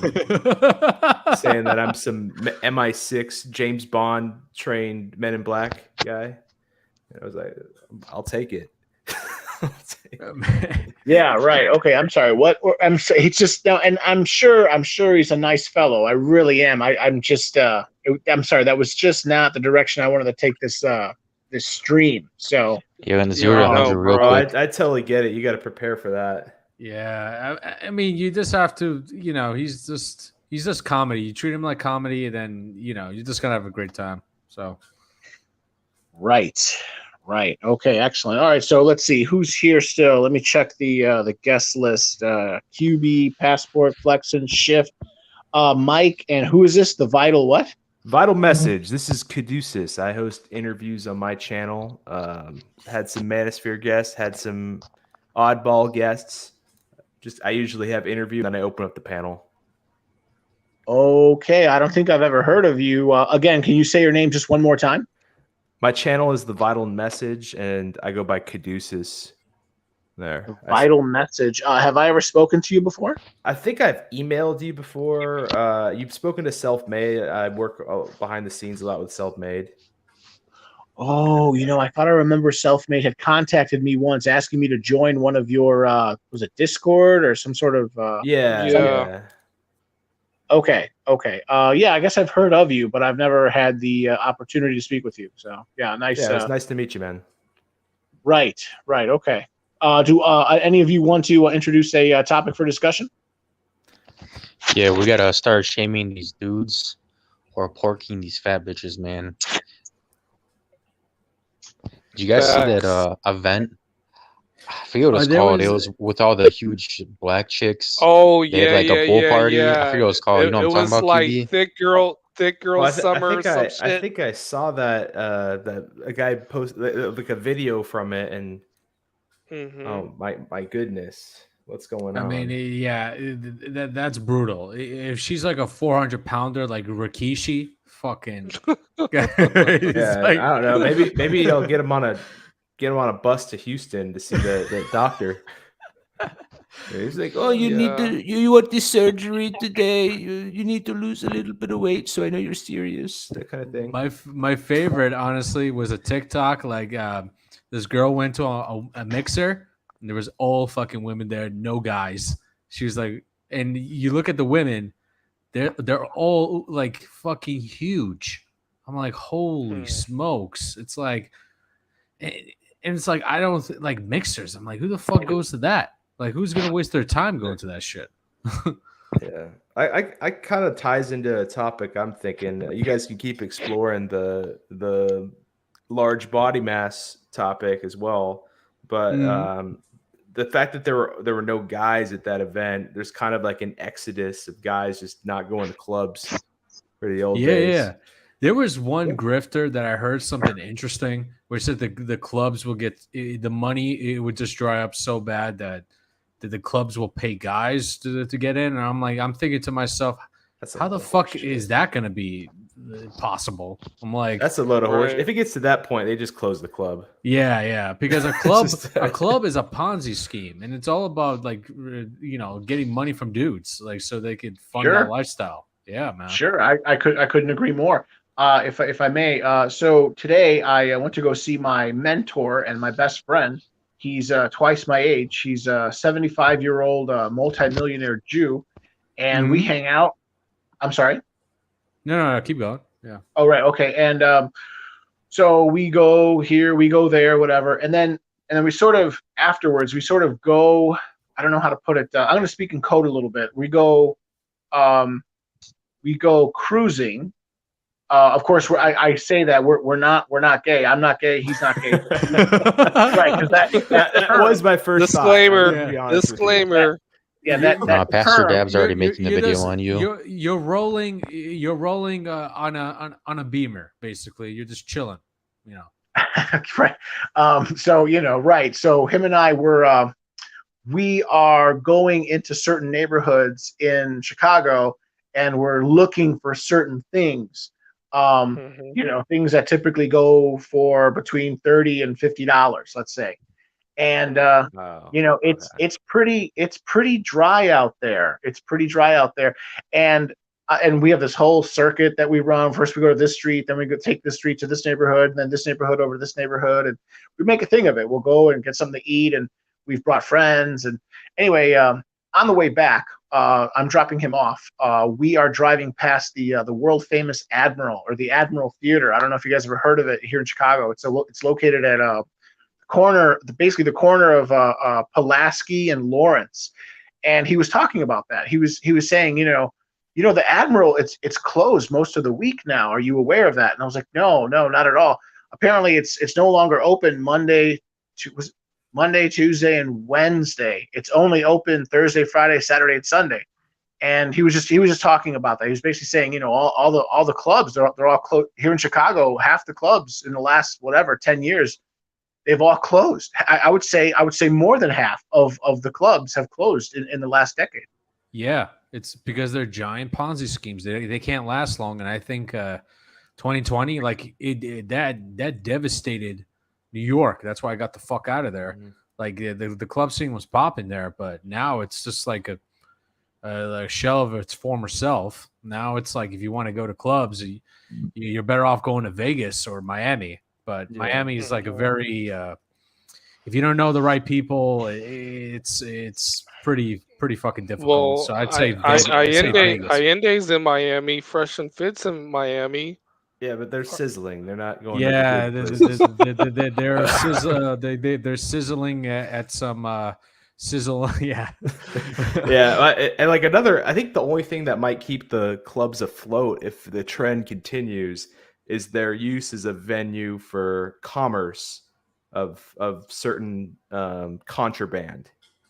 I think that might be that might keep some afloat. Yeah, or they get like a high-end DJ. That it's like if you got some scrub DJs, then yeah. But really, the only venues are live are basically live DJ events where but at that point, you might as well be a dance hall though.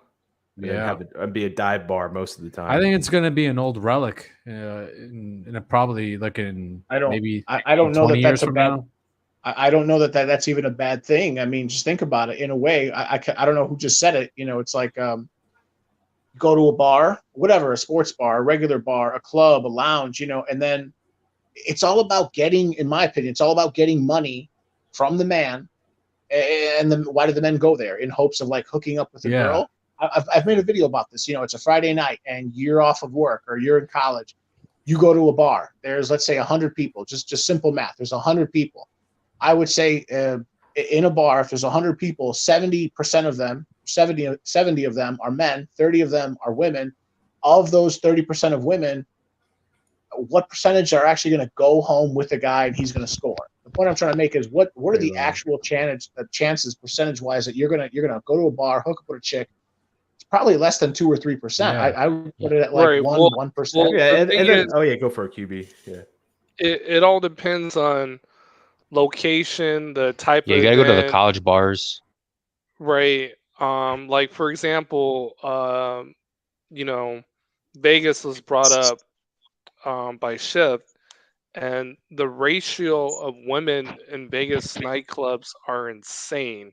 We're talking like 5-to-1, 6-to-1. But you got to pay like $100 to get in. Who wants to deal with that though? You know what I'm saying? So, a regular dive bar, no. A place where our buddy would like to go, like Hormaxer. I can only imagine those swing clubs in Vegas have like 100 Yeah. cocks and maybe Y- 5 You're better. girls. Yeah, you're better off at a strip club. Like fuck that shit. Yeah. You know? Now Well, here's an that idea. the Admiral in Chicago is a strip club. That's what was Nice. surprising. That's why I jumped back on. Oh damn. So A I'm strip club wondering that's what. open the I know- whole week though. That's crazy. Yeah, I'm gonna table another idea though. Another facet making nightclubs a relic. When you say with online apps being so common, we're practically already in the nightclub 24/7. Yeah, Basically. I Great actually had analogy. I had a dissection of that like lonely single men, and they said like 62% of males are basically using the online dating apps, but they're saying that men are more lonelier than ever. I'm like, but then again, when I actually did some digging, it turns out this dude, a psychologist, and he's saying, oh, if you want to learn how to get women, you got to go to therapy. I'm like, what that a Psychology grifter. Today Yeah, article was just damn. ridiculous, grifting, man. What a what a grifter. grifting Terrible. fraud, man. I was like, this is fucking garbage. Our area, hey, MGTOW Cowboy, did you see that Polecats was having like old school B96 DJs, mixing DJs at their strip No, I clubs did not. to try to bring in more people? I did not hear that. Who would that be? Like, was it Jumpin' Jazzy Jeff? What was it? No, they had was that Lopez guy? No, they had Bobby D and Bobby D. somebody else. Yeah, right. No, Yeah, no. one of the other Hot Mix 5 guys. But yeah, so guys using like $1,500 to DJ. What are you doing? Are you driving through the hood? Your internet's going out. Yeah, I didn't hear anything you just said. Yeah, he probably drove through the Can you hear me hood, now? right? Yeah, you're good right now. All right, cool. Yeah, I mean, these guys are charging $1,500 just to try to bring in a crowd in a strip club. Just like, it's like really weird to me that Damn. He seems to be breaking. Yeah, Is it just me, or does he seem to be Yeah, breaking? he's Yeah, he's breaking up up for me, yeah. too. If I was gonna guess, he's probably driving through the hood where someone probably like scalped some parts off of the cell tower. Yeah, what I wanted to say You know. for that though was most success I found honestly is going to the bars that are close to and associated to the colleges. Like when I hit up my friends at their college, a lot of the bars they have nights where they have discount drinks, and that's where Sure. now the college girls go out. But like the regular bars near me, it's the same thing. I see it's mostly just dudes, and the chicks who are there, they're either with their girls or with their dudes. And going to bars, you're not gonna have a lot of success unless it's a college associated bar. Honestly, Is nowadays. this, I'm sorry. Who is speaking? Is this Mike? Yes, me. Oh yeah, right. Okay, yeah. I think for you that would be perfect, especially because you're sort of that age. I think you said you're 22. Is that correct? Yeah. Yeah, Mike, Yeah. you're in that age group where it's not going to look weird for you to be there. Like, let's be honest. If you're if you're that guy who's like 35 and you're showing up to like the college, like the event's clearly marketed towards college students, they're going to look at that guy like, who the fuck is this weirdo? Right. Is that like in Right. campus That's true, security that's always true. called on me? Just go to I know that my college town, I went to a college town for my undergrad, and they had all the students would go out on the weekdays because all the out of towners would come in on the weekend. So that kind of thing, you kind of turn people off if you're over a certain age for those college events. Now, of course, like no one can really tell off of appearance. Yeah, if you're like I in would mid 20s, early 20s, then I'd say yeah. But definitely that's a good point. If you're like in your 30s, then yeah, you're just gonna be seen as a weirdo unless you look like super young. Just depends. It I really was gonna depends say, where you're at. unless you're clean cut and like if you're in really good Yeah. shape, and if you look young, essentially, right. Yeah. And I think your exception, like maybe like if you're probably the older, like I think they'll give you leeway throughout your 20s because you might pass as someone who like joined the military and then use their GI Bill, that kind of thing. Mm-hmm. So there's a lot of options. Well, I but say the the point best is, part is like brunch, honestly. If you go to brunch, there's always like it's usually packed and there's usually more women than men sometimes. So. Yeah, and they're already there, and they're a bottle of champagne deep. Yep. Yeah. Well, Mimosas. Yeah, they love that shit, man. It's pomegranate, fucking mango, whatever the fuck, Facts. Yeah, but I would say though, my only critique of brunch though, there's a lot of fucking orbiter men that will fight your ass for being a man. This is why it's like it's good sometimes if you make some girls as friends, and then you could just like go in their circle, and then one by one you start fucking them. It's great, man. Yeah, Picking them off, man. Picking them You off. can pick them off one by one. But I'm just saying that there's a lot of guys that will start hating on you if you have success in that area, especially if you're going to brunch. It's like, what's kind of the archetype? Oh my God, we're going to brunch. Yeah. Well, I think they're the most attract that kind dangerous of males guy. around are the beta orbiters. They are the most dangerous guys. They will try ruining you. yeah, right. Of course. I'm sorry. Who's the person talking about going to brunch, picking up women at brunch? Shift. Oh, okay, shift. Well, I'm sorry. What shift? What do you mean by that? Like, what do you mean brunch? My understanding of brunch is like the meal between breakfast. Yeah, it's usually like on Sunday, in the daytime. Daytime drinking. I'm sorry. What are you talking about? Is this like a college thing? No, it's like in New York, it's like very common. I think it's like major cities is very common, like LA, New York, Miami. Mm-hmm. Like the bitches, like instead of like going to a club, they go to daytime drinking, with their friends. Yeah, it's usually hair of the dog hangover treatment. Yeah, that's what they usually do. They go to brunch and then they eat like an omelet, and then they'll have like champagne bottomless. Usually they'll spend like a fee up front, and then pretty much get drunk.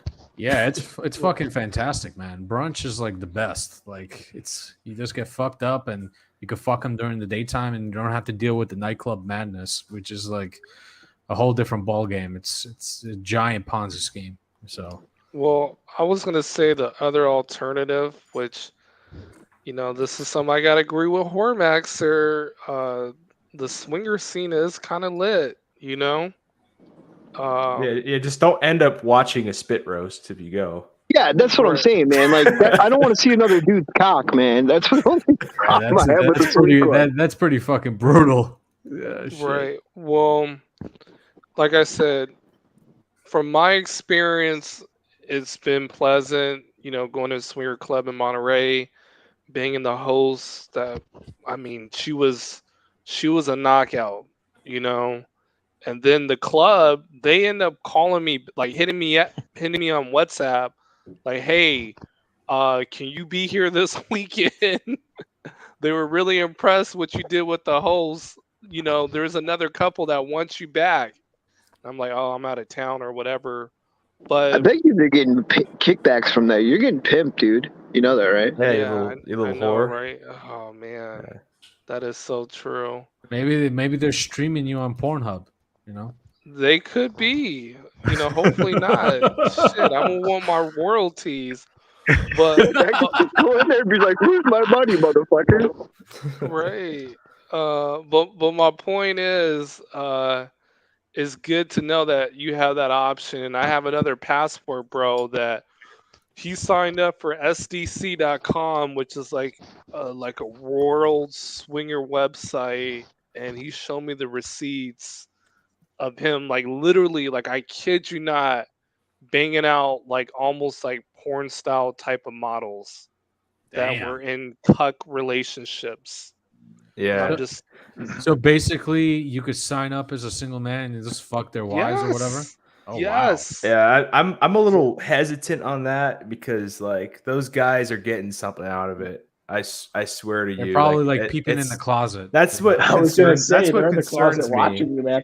That's what concerns me because like there was a Tinder hookup where she had a boyfriend. And I didn't know. I didn't pay attention if she told me, and then like she told me later, and she's like, the night after I hook up with her, she says, I just told him everything you did to me, and he's getting rock hard. And I was like, what the fuck? What the fuck? Wow. Yo, that's fucking weird, bro. Like, Yeah, Yeah, like I don't want to know I don't that. know. Keep I don't that know shit if to I'm yourself. I don't know if I'm into all that. Yeah, the whole swinging, orgies. I don't think I go for any of that. I mean, MGTOW Cowboy, I'll be honest, man, you can't knock it until you try it. Now, I don't probably recommend doing it here in the I disagree. States. I respectfully disagree. You could tell me, hey, go gay, go be a fag. Hey, don't knock Nah, it until you it's try it. nah, Yeah, like for example, real quick, like you can set your own rules. Like you can be like, look, there ain't gonna be no kissing, no double penetration. I don't get touched. You can shower in between. So you can set your own rules of what you want to do, you know? I think the misconception is like you're gonna be like rubbing dicks with another dude, and it's like, nah, it's not even the case. And you can take the girl into the private room to where it's just you and her. So it's not like a Yeah. full out like gang bang that you've seen in a porn scene. You know? so Yeah, so I think that private room with you and the couple is worse than just being out in the open, in my opinion. Because at least if I'm out in the open, that's just an exhibition. this Like sounds Right, like but- a but- Cuff Murphy tale, if that guy's watching and just fucking like cranking in the corner while I'm pounding his girl, that shit's weird to me. Again, I agree. I agree. I think you can set your own rules. You can be like, look, it's just you and I. That's it. Yeah, And even if it's you and I, like he's watching, creeping. Like I can't. No, I don't have my head on a swivel. right, but that's what I mean. Caduce is like you can go in the room, just you and her, and tell her like, look, I don't want the husband here. You know what I mean? So it's you can use your discretion at how you want to move. That's the point that I'm trying to make. I got you. And I see. again, these women are very attractive. You'd be like, okay, do I go on a Tinder date with maybe like a 5 or a 6, or do I bang a hot 8.5? You know, like that's the way I look at it. But again, it's not for everybody. But you can't knock it until you try it. That's all I'm saying. I hear you, and thank you for the advice. So duly noted, sir. Right. Yeah, that might have to be a topic I do bring on some of you swinger guys to tell us how to avoid those pitfalls, because I don't want to hear someone's like breath behind my back, like when I told them get the fuck out of the room. Oh, Just like telling you what to do. Is it good tempo? That kind of like a fucking like he's a you gotta coach go or harder. something. She likes it harder. I'm like, shut the fuck up, dude. Get out of here. And that is Back just in the brutal. closet, cuck. That is so brutal. God, just like But there's Cuck a- Murphy, man. There's a lot of cucks, man, a lot, and they play their role. Like basically, they know, like, look, if my girl likes you, I'm gonna let you smash because otherwise she's just gonna cheat on me. You know. So that's She's already cheating. Wow. What Yeah. the man? Yeah. The psychology of this, like, the fucking A, man. Brutal. Like this is just beyond. Oh shit. I never understood the cuckoldry. It's like fuck, man. and then he copes himself into being like, yeah, look at all these dudes that are into her, and I go home with her. So you ever see that Yeah. TikTok video where the dude tried to cope and explain why he allows his wife to sleep with other guys? I think he said like, Oh, I'm here for her emotionally, but she has other needs, like spiritually, that she has to get met by other dudes, and I'm just like, okay, bro, you keep telling yourself that. Like, I don't Yeah. understand the Was that- psychology of a was cuck, That is man. some old- low self-esteem. Was bro. that old video? The guy with the glasses who's like, I am not a cuck. Oh yeah, that dude. Yeah, Dude, that's the video. that was a mess of a video that went around. God, man, it's just I thought that was satire. Was it? Was it not satire? No, I'm pretty sure that was serious. Oh, damn. So before I head out, MGTOW Cowboy, where are you gonna travel to? Thailand, Mexico? Oh What are you well, thinking? unfortunately, right now, my passport is not. I have an old passport that is expired. I need to renew it. I was talking about how the next time I get it renewed, I think the first place I want to go is the Dominican Republic. I hear it's very close. My understanding is that prostitution is not legal. However, it's decriminalized, and then the local authorities typically just look the other way. And also, I would get it would check multiple boxes.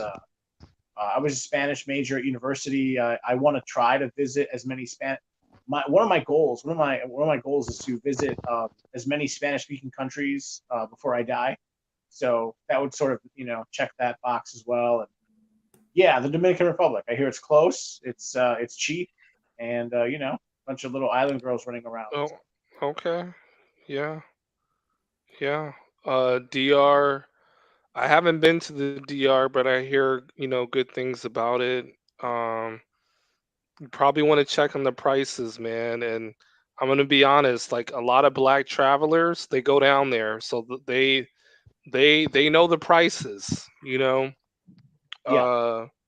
But I would say if you really, really want a whore max for a reasonable price, we're talking like beautiful women that you see literally in the porns and the movies for Yeah. a low price would be Colombia, bro. Yeah, do you know the Venezuelan chicks Yeah. go over there? Yes, I've heard Colombia. that as well. Because of the economic instability in Venezuela, I hear even professionals like nurses and doctors and lawyers, these women cross over to the border and prostitute themselves in Colombia just to like feed their family. Right, and Venezuela, yeah. Venezuelan girls are top of the food chain. I know. They're I've seen them. super. Yes. I've met many Venezuelan. I shouldn't say many, but I've met a number of Venezuelan girls here in Chicago. Chicago's a lot of them come here, or at least temporarily. I think I one agree. downside, the one downside of the Venezuelan, they often have like kind of like chubbier faces. You notice that? Yeah, I mean, yeah. I don't know, Caduceus. I would say. Yeah. Well, I mean, I guess they like not. This is like American. Where like they won't be fat, but like their face is like kind of fat. Is what I noticed a lot of them. But then on the other benefit, but then on the flip side, their ass is really fat, which is nice. Yeah, I don't know. From my experience, Colombians, Venezuelans, Brazilian women typically are very attractive.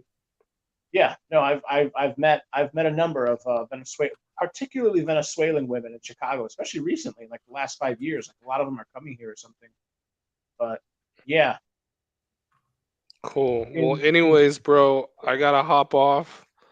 It was a pleasure. Oh yeah, right. Check in in a month or two. It's always a pleasure. Yeah, no doubt. Vital message. AML said 7 p.m. Pacific time this Sunday. Yeah, let me check my calendar. That should probably be good. Cool. And MGTOW Cowboy, you need to go on the vital message as well whenever you have time. I'm sorry, I know not what you speak of. What are you talking about? You talking about some sort of Discord stuff? What? No, his channel as a guest. Oh, right. Okay. Right. I'm sorry. It's okay. Like, but anyway, we'll talk more about that later, but I'll holler at you, all right? Yep. Take care, okay. QB. All right, one. Then there were 4. Yeah. Oh yeah, so I wanted to bring it back. I don't know if you guys, forget how long ago it was. Did you guys see the Psychology Today article where it was just a think piece? There was no like citations, where the guy was just like, men today are lonelier than ever just Yeah, because they don't I have did a stream on this emotional today. intelligence. Yeah. Yeah. I did a stream on this today, and honestly, it's full of shit. Because he's trying to say like, oh, they don't have the skills, and if you want to learn the skills of how to be emotionally connected with the woman, go to therapy. When he's a psychologist himself and he has a practice, I'm like, this is There a you full go. grifting fucking article. It's fucking full of shit. Then he's saying like how hard it is for single like heterosexual males to date, and I'm like, why you? What the fuck is it bringing it up? It's like all this LGBTQ nonsense. It's just, I was reading it and I was just getting enraged. Actually, I was like, this is a load of horseshit. Yeah, I don't understand what the thing is with the therapy. It's like people in the US, and the West especially, it's weird. They just, for all of life's problems, they just say therapy is like the silver bullet. They just, whenever there's any problem, that they're just like, oh, go to therapy and that'll fix it. Yeah. Yeah, It's like it's it's like a bullshit. new dating trend too. It's like, oh, if you see a girl in the profile, you'll say, oh, I'd like a guy that's a little bit the Harry Styles or the style or whatever, and then it's like, oh, and he goes to therapy. I'm like, what the fuck is this? It got to be from a TV show, like from like a psychotic TV show or something, and they're all following the same shit, like herd sheep, Okay, so are you? Hold on one second. This looks like there's. Wait, hold on. The vital at the stream. Okay, I guess he dropped. I'm sorry. Yeah, I wanted to talk about. Yeah, no, that's cool. That's cool. I wanted to speak about that. So I read that entire article, and I was listening to a video by a gentleman by the name of Donovan Warland, and he was talking about that article as well. Yeah, I would sort of basically agree with most of what you said. I think that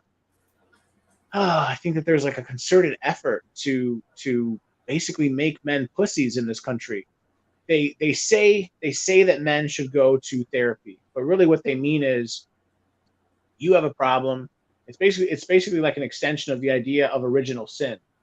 They're trying to tell you like you have a problem. See, you're a man, and men are bad. So you need this therapy. You need us, and you need this therapy. And but what they don't tell you is all these therapists you should ask any therapist. If you ever meet a therapist, even if you're not at a therapy meeting, you just happen to meet a therapist at the gym or at a store, ask them, do you practice your practice through the lens of patriarchy theory? Specifically mention that patriarchy theory. Do you practice what I'm sorry, that's poor wording. Practice your practice, but do you engage in your practice through the lens of patriarchy theory? Ask them that, and if they say yes, they're basically admitting that it's almost like they're almost like an agent of the government. They're openly admitting that they're coming at you from the lens of you are bad as a man because you are a man, and there's all this deconstructing that they have to do, and you guys have heard about the tropes. Yeah, It's all well, based on just assumptions. Well, another aspect of this is that there's always these mainstream mental health components, kind of like telling people to get therapy. They're also telling we need to tell men to express their emotions a little bit, their thoughts, they're repressed and that kind of thing. Channels like these are where men are sharing their thoughts, expressing their emotions, and they're all being labeled as misogynistic and evil and need to be destroyed. So which one is it? Is kind of like, Right, what do you want right. from men? Right. What you're saying, I couldn't agree more with. That's really what's going on. That's really what's going on. It's also, yeah, that's part of it. There's an information war. So men like us, we get together, and you better believe, on occasion, some of these women, they'll slip into these streams, or they'll slip in and they'll listen. They hear, they know what we're saying, but that cannot be allowed, right? So instead, they got to come out with these hit pieces, and they got to just look. Okay, just analyze. I think. Does anyone here remember the title of the article? Was it "The Rise of Single Lonely Men"? Was that I what it think was that was called? it. lonely men. Yeah, and then they The talk Rise about of yeah. What's that? I'm sorry. He constantly talks about like how men need to step up repeatedly, over and over again. Right. You've got Man the up, same, shift. the same. Yeah, be like Jesus. Do more. It's just basically it's the same message. And in my opinion, It will never change because there is an agenda. They're never going to say that women have problems. Women are the source of some of these problems. Women need to change. Women are half, women are half of what you can call the problem. They're never going to say that. It's just like a bullshit feel good piece so that women can feel good and to, again, just to attack men. They're the problem. Men need to do more. Men need to step up. I think in the article, what did he say? Men need to they need to level up. I think that's the term that he used. Step up, and I was just like, what the fuck? And then when I saw the TikToks, like I think I got the article from Board Panda or whatever. And then the first TikTok was from a fucking grade A simp raging how men suck. And I was like, okay, this guy definitely gets no pussy. And then the second one, the second one is basically this the raging like feminist. I just look at her and I'm like, she probably got fucked by pumped and dumped by Chad or something, and now she's like she's saying, look, this is what they deserve. I'm like, what do you mean? It's like it's so weird. Yeah, it's strange. It's weird because wait, real quick, just want to say it's weird because they say that men need to go to therapy, but then the mainstream media refuses to address any of the male issues like suicide or the workplace death, or the homelessness, or of course, you got homicide. Or I think in the US it's like 80% of homicide victims are men and only 20% are women. And it's weird because they just say push therapy is the solution to all of men's problems when there are a lot of issues plaguing men today, and that's the only solution that's pushed. There's not like a serious take on any of men's actual issues today. So that's what just like pisses me off about that. Again, I couldn't agree more with what you just said. Who said that? Who just spoke? Mike just said it. Mike. Hello, everyone. I couldn't agree more, Mike. What I would tell you, and I find it wonderful, especially young guys like you. I try to emphasize my content towards young men. Let's say men under 35. Yeah, no, I'm sorry. I know this sounds crazy, but like an older man talking to a younger man, I'm telling you, I've maybe not all experiences, but some experiences. I've been where you're going, and I can tell you honestly, there's a concerted effort to emasculate you. They want to push this this agenda where it's like, oh yeah, you need in this particular case, they're saying that you need therapy. That's not really what it is. They don't want to address these core problems that and this is help me out, guys. I know you guys understand some of this. I'm just not feeling very well spoken today. It's it's essentially they right now they the just West, push the issues under the rug and then just say therapy as they don't want to actually address the core issues. They just say therapy to all of them. I got 2 points to address here. So first, with that step up comment, the only way I could see that like being applicable is if the standard of women has raised over the years, which clearly it has not. And the only way I can maybe think that they could rationalize that is if they're seeing it purely from acquiring like money, where they're valuing the career instead of what men really value, like who's going to be a good mother of my child and who's beautiful, who's going to be a good mother of my child, those kind of things. And then the other aspect is that therapy. If it was such a silver bullet, why are so many of the therapists you'd see damaged? If you notice that, right. A lot of them are damaged. I've heard that as well. So many therapists need a therapist. Yeah. And I'm like, on top of that, with the therapy, like I've had therapy before that's helped. And what made it successful was that they listened and helped me come to my conclusions on my own. I think a lot of practitioners in mental health have some sort of complex where they just project their own life onto people, even when it doesn't apply. Yeah, you have to be objective about it. Like, there's some people that honestly really do need it, like the bipolar, schizophrenics, severely, deeply depressed. They want to harm themselves, that type of thing. But when it comes to like this article, when he mentioned that in order to improve your deficit in skills and getting women to go to therapy, I'm like, what the fuck? That's a conflict of interest because he's a psychologist or whatever. He has a practice and he's telling you to go to therapy. That's a conflict of interest. This is like pure fraud.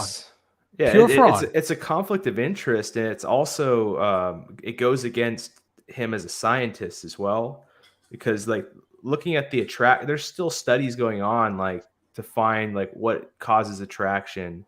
Now we colloquially have a good idea, but if you're gonna be scientific, you wouldn't come to the conclusion that it's a skill like game and you need to come to fucking therapy to learn it.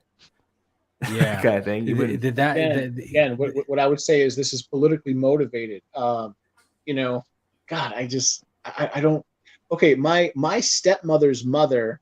Let me tell you guys a quick story, true to life. My stepmother's mother was a medical doctor, and then afterwards, after being a medical doctor for a number of years, she decided to go back to university and she became a psycho. It's called a psychoanalyst. A psychoanalyst is basically like the highest level of within the field of psychology. It's the highest level. Like there's, you can get an associate's degree, you can get a bachelor's degree in psychology, you can get a master's and become like I think it's called a clinical psychologist. The highest level is a psychoanalyst. And so, and she would talk to me extensively about psychology. I'm absolutely fascinated by psychology. I can tell you, psychology is fascinating, and there's a lot to learn. However, you can weaponize or you can politicize psychology. For example, in the Soviet Union, there were psychologists in the 30s and 40s and whatever, the 50s and so on. And it's interesting to see how in many cases there would be political dissidents, essentially people saying that they disagree with this policy or they disagree with that policy. And there's this whole system where essentially they would murder you. They would bring you in and say, oh, this person is mentally ill. You know why? We have this clinical psychologist who has a couple of letters after their name, and you're sick now. So now we get to pathologize you. And now that we have pathologized you, now we can criminalize you. And since we can criminalize you, now we can send you to a gulag. Next thing you know, you're worked to death at a gold mine. And 6 months later, you die from nutrient. They work you to death. The point I'm trying to make is I see that happening here. I think that the field of psychology is becoming politicized. And if you're a man, men tend to be conservative. I'm telling you, it's all political. They just don't want to admit it's about power. Men want to hold on to their power, but these psychologists, they work through the frame. They work through the concept of patriarchy theory, that you are bad. You are all men as a class of people are oppressing all women all the time as a class, and you need to be dispossessed of your power. You need to be deconstructed. You must be hurting women somehow, and we need to fix you.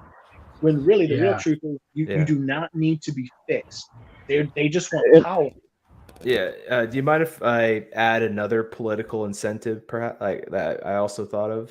Go ahead. Yeah, no, go ahead. Another political incentive is that a lot of these, especially in the third world, but a lot of foreign countries that you travel to that you might invest in and think global minded by getting we talked about passport earlier. A lot of those countries are conservative and wouldn't accept you if you were the type of person that some of these therapists will try to turn you into.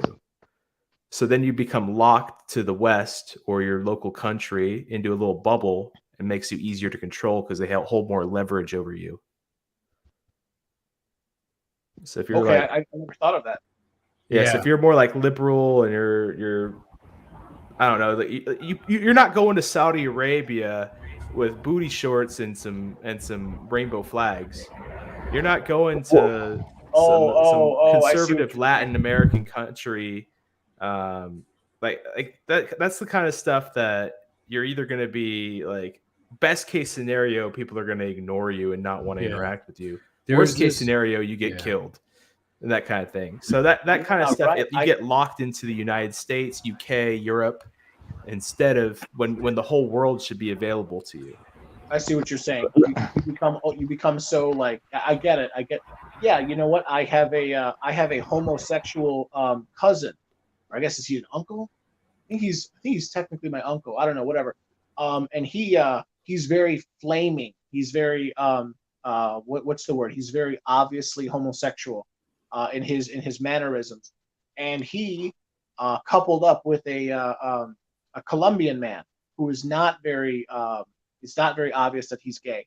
And he would tell me, when he goes to Colombia, his gay lover acts very conservative, very almost macho, and he doesn't. And he would talk about how people would just stare at him and almost like ostracize him because he's obviously acting gay, and how that's not acceptable over there, but over here he feels more secure and acting how he wants to act and all this. I kind of see what you're saying in that. Yeah, and like it doesn't even have to be gay or whatever. Just like trying to like build a social circle in another country, investing in another country. It's harder to do when you act like a bitch. To be frank. There you go. I'm reminded of a photo I just saw, a side-by-side photo. Have you guys seen recently the photo of I'm sorry, can you guys hear me? Yeah, we can hear you. Okay, very good. I saw recently a side-by-side photo of two of Arnold Schwarzenegger's sons, and one of them was being raised by Arnold, and the second one was being raised by whatever, I can't remember. Oh, that was his mistress that cleaned his place, right? Was it the mistress or was it Shriver? I can't remember. I don't It was know. one of them. And Arnold was fucking. That's all we know. Yeah, right. Yeah, no, he was banging his. Yeah, that's right. We all know. Yeah, okay. Anyway, his son, when he's with his son, it shows him in the background. He's like helping his son. His son is all like literally muscle. The kid looks like he's like 18. He's all muscled out. He's definite. There's definite tone. He's looking. His skin's looking nice. He's on a bike and he's looking just in top physical, in peak physical form. And then the next photo side by side is like another one of his sons being raised by, I think it's what's her name, Shriver? I can't remember which woman. Don't quote me on that. And he looks like a soy boy. His form is terrible. Even his body language looks weak. He's holding his mother's hand as like she's holding all these shopping bags in another hand. He looks weak and emasculated. And that's sort of, that's how I see what's going on. There is a concerted effort. There is an agenda to I don't want to say homosexualize men, but definitely to make men effeminate. And this is part of the process. And they bring in these so-called experts. And then another thing worth mentioning, what do you guys think of this? Can I introduce the idea of pharmaceuticals? Part of this is they can make money off this if they can pathologize you. Then all of a sudden they've got Lexapro for you or Ambien. Absolutely. Yeah. It puts you on some, they got a whole bunch of drugs. I think Lexapro is getting super common now. You know that the food and the plastics are full of chemicals. Well, I'm sorry, what is full of chemicals? The food and the plastics, they're full of bisphenol A. Oh yeah. Oh yeah. Right. No, that's true. Yeah, plastic has bisphenol A, right? But there's bisphenol A has received so much fanfare or notoriety in the media. That's true. And I've actually seen advertisements where it says like BPH free, on like a plastic bottle. But there are there's a myriad of chemicals. There's dozens of chemicals that they put, So I mean, that's nice that we've caught up on that. But pesticides and insecticides. Yeah, you get some organo acid. You get some organophosphate poisoning from pesticides too. Oh, absolutely. I remember telling my father, I love my dad. He's a nice guy and he's smart. He has a master's degree, but he's also stupid in a way. He, what is it? I remember yelling at him because he's spraying this chemical. Have you guys ever heard of a corporation called Monsanto? Yes. Okay. By far, hands down, their most profitable product is something called Roundup. Roundup is a form of insecticide. There are multiple versions. Well, you can look it up. Anyway, he's spraying this this is chemical death all over our property. And I'm like, Dad, what are you doing? This is terrible. And this is, luckily for me, this was like weeks and months before I moved out. So I'm long gone. And then, he wonders, a couple years later, a year later, my stepmom comes down with cancer. I'm not saying that that's the definitive cause. I'm just saying that I absolutely believe you can read a book. It's called Silent Spring. There's all these chemicals in our environment that are fucking with them. They're called endocrine disruptors. You got the forever chemicals too that they can't even destroy. Like DDT. There's all sorts of. I'm sorry. There's about 60,000 chemicals that have been created since the 1930s. Sure, right. No, I don't know the exact amount. What I'm saying is, there's a myriad of chemicals that don't really jive well with our natural biology. And yes, we need to watch out for them. In fact, I think I'm sorry I'm sorry to sound like a conspiracy theorist, but I actually think that some of these chemicals are purposely added to sort of make us docile and to make us like soy boys and to make it would make sense. Like if you're holding on to power, you'd want to tighten your hold a little bit if you could, and that's an easy way to do it. Also, like we talk pharmaceuticals, there's not much research on what metabolite it forms. Like there is research on the metabolite, but how long that metabolite goes, if it can survive water purification, that sort of thing. If it's gonna get in drinking water at all. I must admit ignorance on that. Maybe you can. Well, it's just kind of the idea. Like when you take a drug, your body your body can break it down and then you pee it out, or you probably pee it out. Now, if it goes in your sewage system, I thought I remember learning, for example, like when they drug test people, they don't actually test for the drugs. They test for the metabolites. Correct, because you break it down. You break the drug down before you pee it out. In a way. Okay. So that's what you're referring to. Yeah. MGTOW Cowboy, what's the difference for you between psychiatry and psychology? I don't see any difference at all. Drugs. You gotta go to med school to be a psychiatrist. I was going to say psychology is just a study of the mind. Psychiatry is the addition of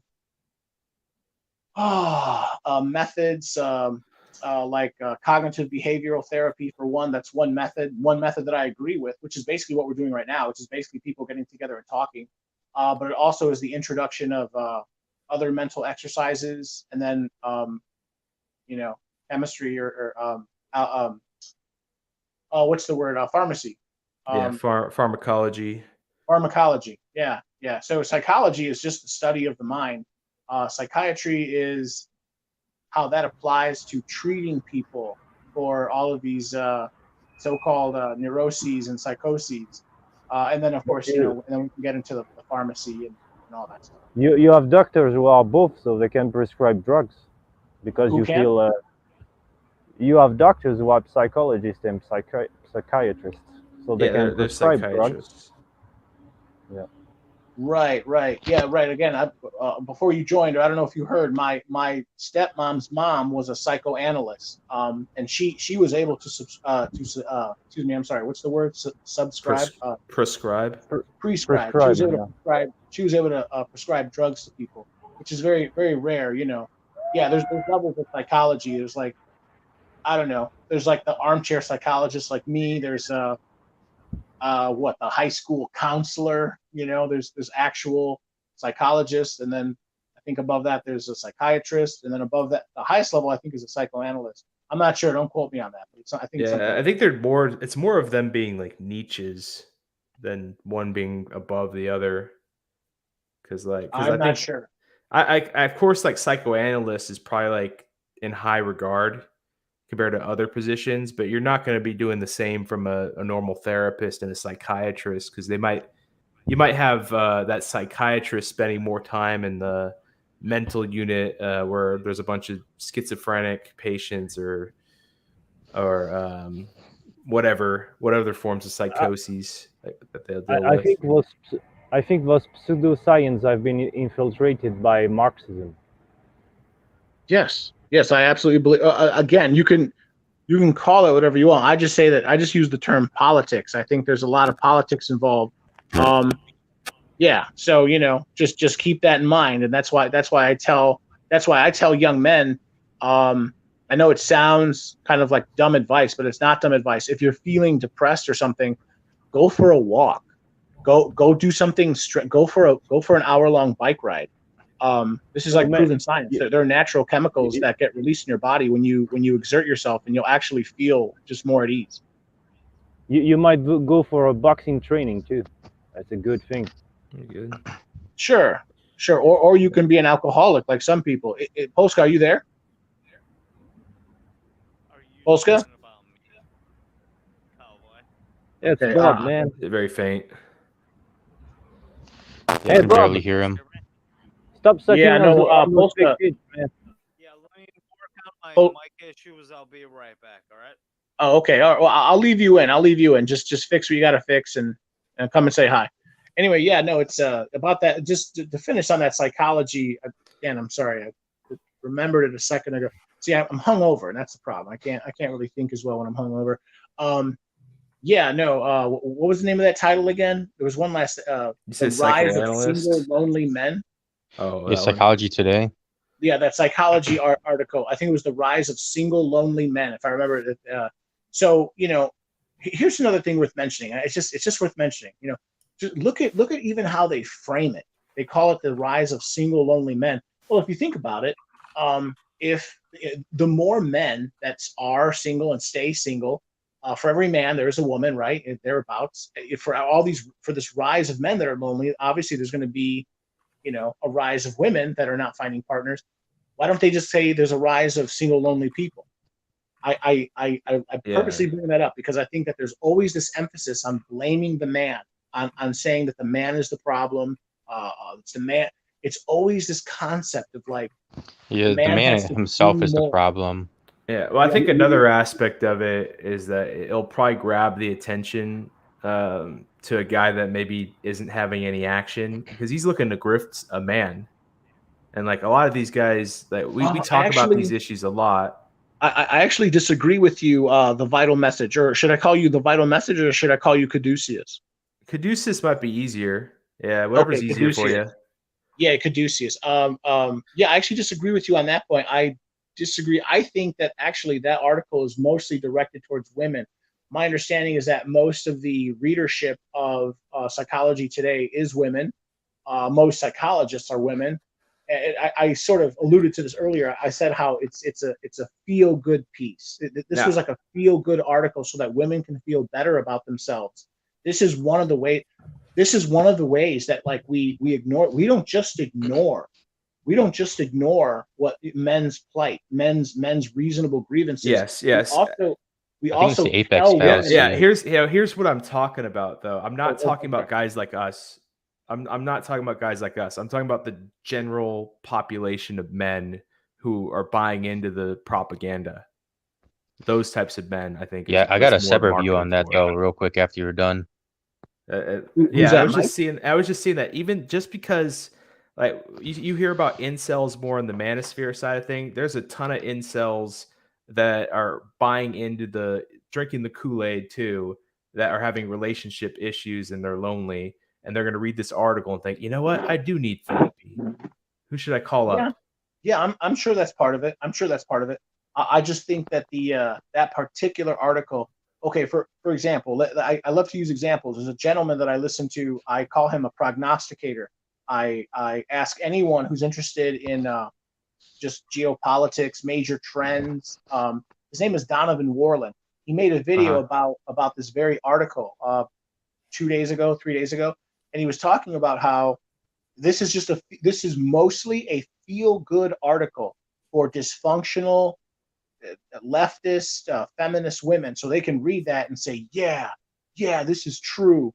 Yeah, it's essentially like him operating in an echo chamber. Him saying, okay, this is what the women want to hear.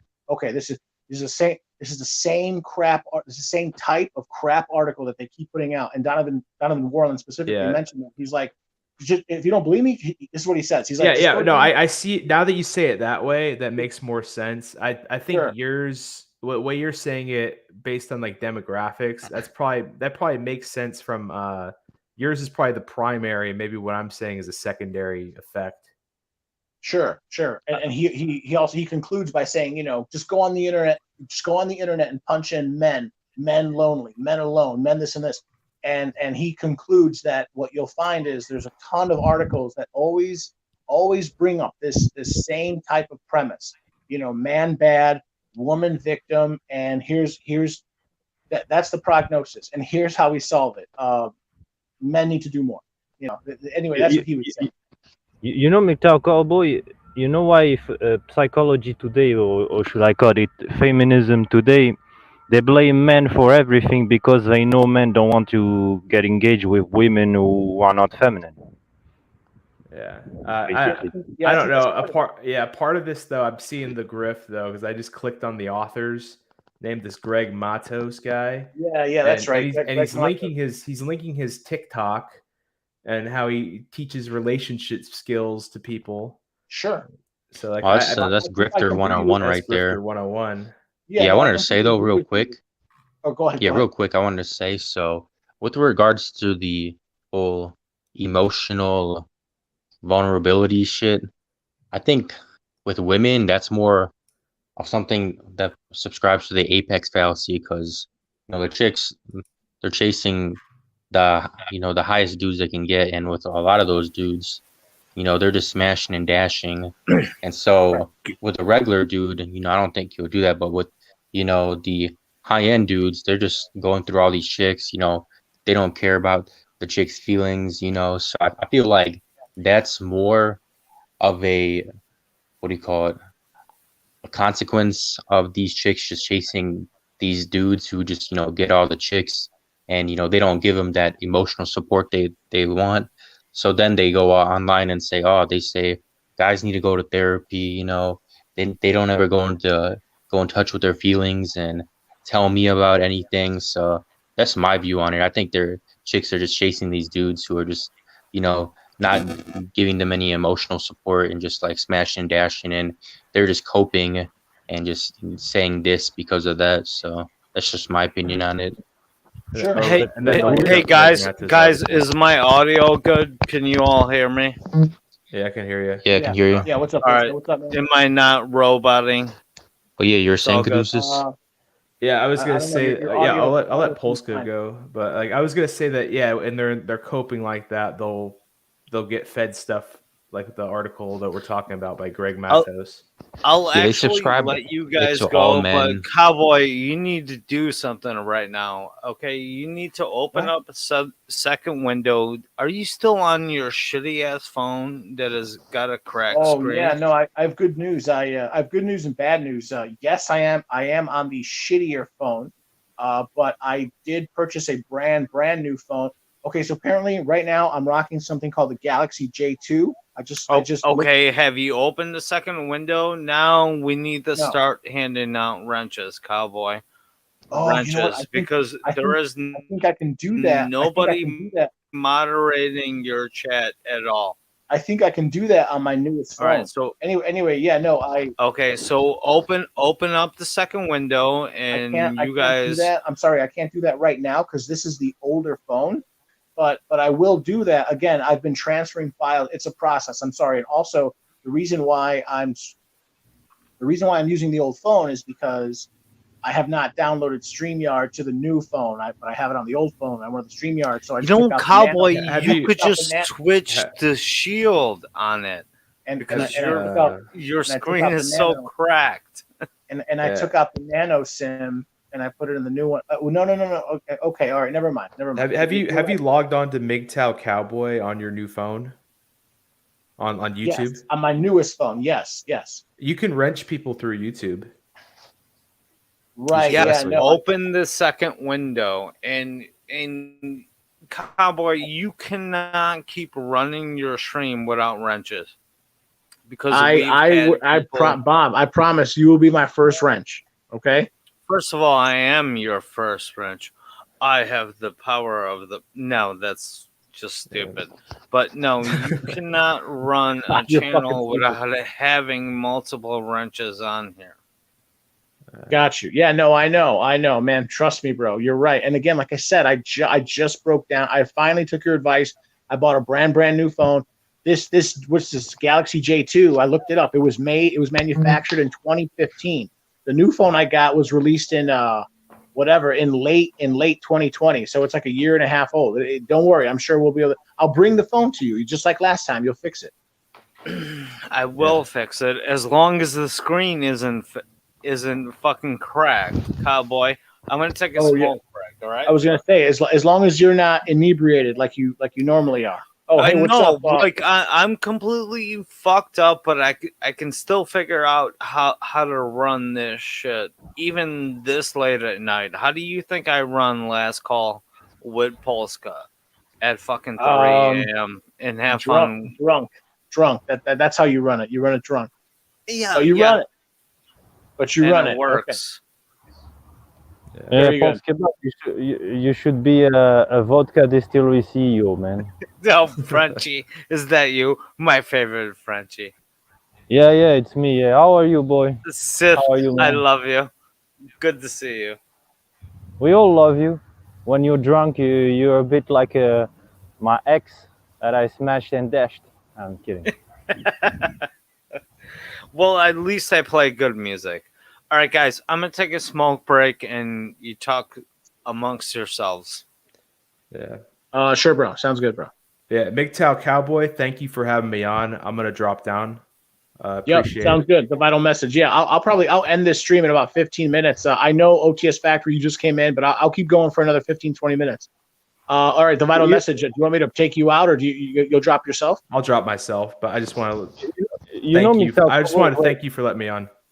Oh yeah, no, it was a pleasure. And again, you said I'm sorry, I've never heard of or heard of you or spoken with you, but you knew of me through Self-Made Man. Yes, yeah, and Okay. I work with QB comes on my streams a lot. Self-Made's on my streams a lot. Shift is like they also help me run the Discord. So, Okay. You have a YouTube channel? Is that correct? Yes, it's called The Vital Message. Okay. If you're interested, if you want to sub, let me put it to you this way: if you leave, once this is done, this is going to post automatically to YouTube. If you go into the comment section, you leave a comment, I will go to your channel. I'll look at it. If I like it, I'll sub and I'll listen to some of your stuff. If I like your stuff, what I like to do is I periodically do shout out videos where I will take one of your videos either in its entirety or I'll splice it and take a part and I'll play it and I'll basically shout you out and ask people to go and sub. So so I'm asking you. Yeah. Well, I only have 2,000 subscribers, but I ask you if you want, leave a message, and I'll check out your stuff. If I like it, I'll shout you out. I've done it for at least 12 people. Yeah. Like Okay. I think my streams earlier with some of the Manosphere dating coach guys where I interviewed them, those kind of popped a little more. And the last couple have been one-off oddball ones, but I appreciate it. Thanks for having me on, and thanks for checking me out. Oh yeah, for what it's worth. And one last question: what's the size of your channel? You got 1,000, 10,000 people? Right now I've got like 760 subs, so not too big. No, that's okay. That's okay. You're just starting out. It's not like you've been here for years and years. I've already been on. I've had this channel for over a year, so you know. Yeah, I had one stream like kind of pop off in the Manosphere with the Allende stuff, but besides Can't listen to Tennessee whiskey anymore after that. Yeah, that was a fun interview. Where who's Allende? Are you talking about the? Are you talking about the Authentic Alphas guy? Yeah, because like I confronted him on the dancing at Sizzle Miami thing on the air. And it kind of spread around the Manosphere.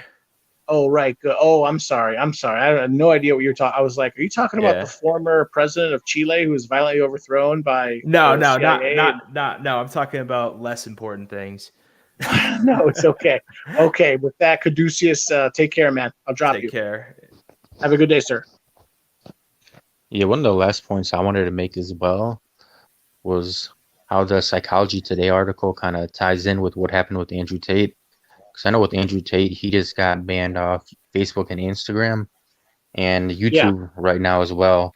And it's funny because I see everyone just talking about how, he's so misogynistic and how we just have to ban him. But they don't want to talk about why he rose to prominence and why he's so popular with men.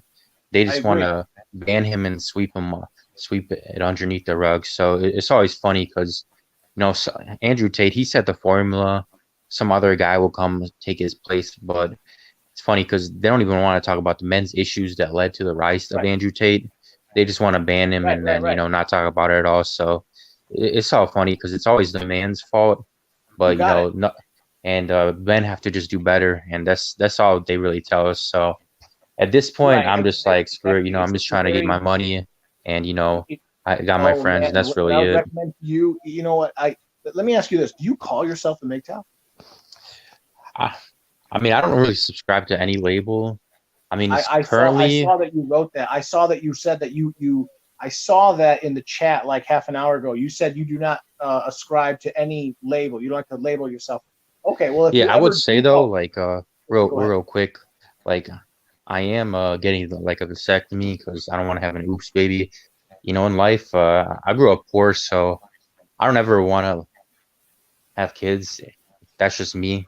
You know, I just want to. You have this one life, so I'm just trying to get my money, and I'm just trying to like chill and have my hobbies, and you know that's really it. I don't really like want a family or anything like that. So I would say probably am MGTOW because I don't want kids. You know, I don't want ever want to get married, obviously, you know, with the laws. And then I don't even think I would move in with the chick since, you know, I just want to live on my own and have my peace. So I would say, you know, with your definition of MGTOW, I would fall underneath MGTOW, but you know, I don't really like you know, seriously go around and, you know, tell everyone that I'm MGTOW. Just like, I guess I fall underneath that, you know. Yeah, I also recommend you don't. If you ever subscribe to these sorts of ideas, don't tell people in public. Yeah, don't broadcast that you're MGTOW. No, I don't do that in public. I'm just talking about like online. Yeah, if I wouldn't say that in public because, you know, obviously with the way the mainstream sees this whole community, you know, that would cause some real problems. I'm just talking about like online. Like if it comes up, I say like, oh, I guess I fall underneath MGTOW, but you know, I don't like take it too seriously with the labels. Hey, let me wait. Hold on. Let me ask you a question. How did you find us? How did I find? Like talking about the Manosphere specifically, or just no? Because we obviously didn't recruit you. How did you find us? You see, so it's funny. So I found the Manosphere through you know, Bullcuck Mindset. Yeah. So since I'm like a programmer in IT, so I stumbled across his programming videos, and then I scrolled through and found his most recent videos. And so with his most recent videos, obviously he went from being the programmer to making the Manosphere videos. So his channel is how I actually stumbled across the entire Manosphere. And then I'm like, oh, you know, this is pretty interesting. I started going through the entire Manosphere. So I found the Manosphere through Bulldog Mindset's programmer videos in the past. So that's how I stumbled across everything. Who did you find after that? You see, so what happened was, I think so he did a podcast with Rule Zero, you know, the scam people. And so I watched that. And so at first, I just watched his like Red Pill videos, and you know, since Red Pill, even though it's been infiltrated, you know, it still has some kernels of truth. So I started watching those videos, and then he did a podcast with the Rule Zero people like Rollo Tomasi and everything. So then I found Rollo Tomasi, you know, his whole crew, and then from there, they had like beef with MGTOW and Black Pill. So then from that point, I found the Black Pill and the MGTOW communities. So now I just like mostly just watch the MGTOW channels and some Black Pill channels, and that's all I really watched and really participate in nowadays. Okay, have you ever thought about going old school and like diving deep down, like taking a deep down swim into like fucking that Spetsnaz and Barbarossa and he may have heard of those people. Have you heard of those people? Okay, so I've heard them mention. I don't think I've ever found any of their content. The only like old school people I would say I've watched is I went through on the MGTOW.tv and BitChute, and I found some of the old MGTOW streams, and I also went through TFM's old videos, and then I just watch Stardust and Thinking Ape nowadays because he transitioned from MGTOW to Black Pill. But I watched some of his old videos as well. So that's those are the only real people of the old guard I watched, because weren't there the channel is just like obliterated. So I mean, if you guys want to like drop links, I'll be down to just, you know, go through it and watch the old guard. We would actually love to drop links here, but apparently Cowboy can't wrench anybody else. Yeah, where do I like actually go find their videos?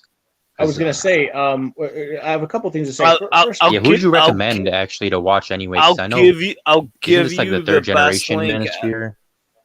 I'll give you the best MGTOW video link ever. Punch in Barbarossa post-feminist man. If Cowboy would give all the rest of us a wrench, we could link it all and just it would pop up in chat and you would see it. That's But okay. Cowboy Well, doesn't slowly, Bob. realize Bob, I will. how to wrench people. I will, Bob. I will. Once you just open a second link. That's it. Open a second. Yeah, honestly though, at this point, like the Manosphere to me, I think it's over. It's just been taken over by grifters, and now they even have women. Women are joining the grifting. You have these people. No, that's okay. That's okay. Yeah. Okay. To that, I would say to you that you're right. You're completely right. There are grifters coming in. It's becoming more mainstream. That's good. Yeah, you got these female dating coaches now, which is hilarious. You got the like dudes are going on panels and crying in front of these women, like exposing everything, and I'm just like sitting there shaking my head. Have you heard of a new girl? She's relatively new. Her name is Just Pearly Things. I think I saw Hammerhand roasted her. I did not. Because I watch Hammerhand too. I like his content. Yeah. Okay, so what I was going to say is there's a number of things to say. First thing I would say is the most important thing is that you're here. That it's like Polska Bob a second ago was asking you, who was the first? Who was the second? That doesn't matter. One will lead to the other. Will lead to the other. What's most important is that you've stumbled upon this sort of information, this way of thinking. It doesn't really matter who you discovered first. Yeah, it happened in my personal life too. What's that? Yeah, real quick, I just want to say, like, it happened to my brother. Like, my brother, he was dating this chick for 4 years. They got married, moved in. As soon as he got married, she switched up on him, and it's pitiful because, I was telling him, I'm like, why don't you just get a divorce, man? He's like, oh no, I already invested all this time in this chick. I can't do that.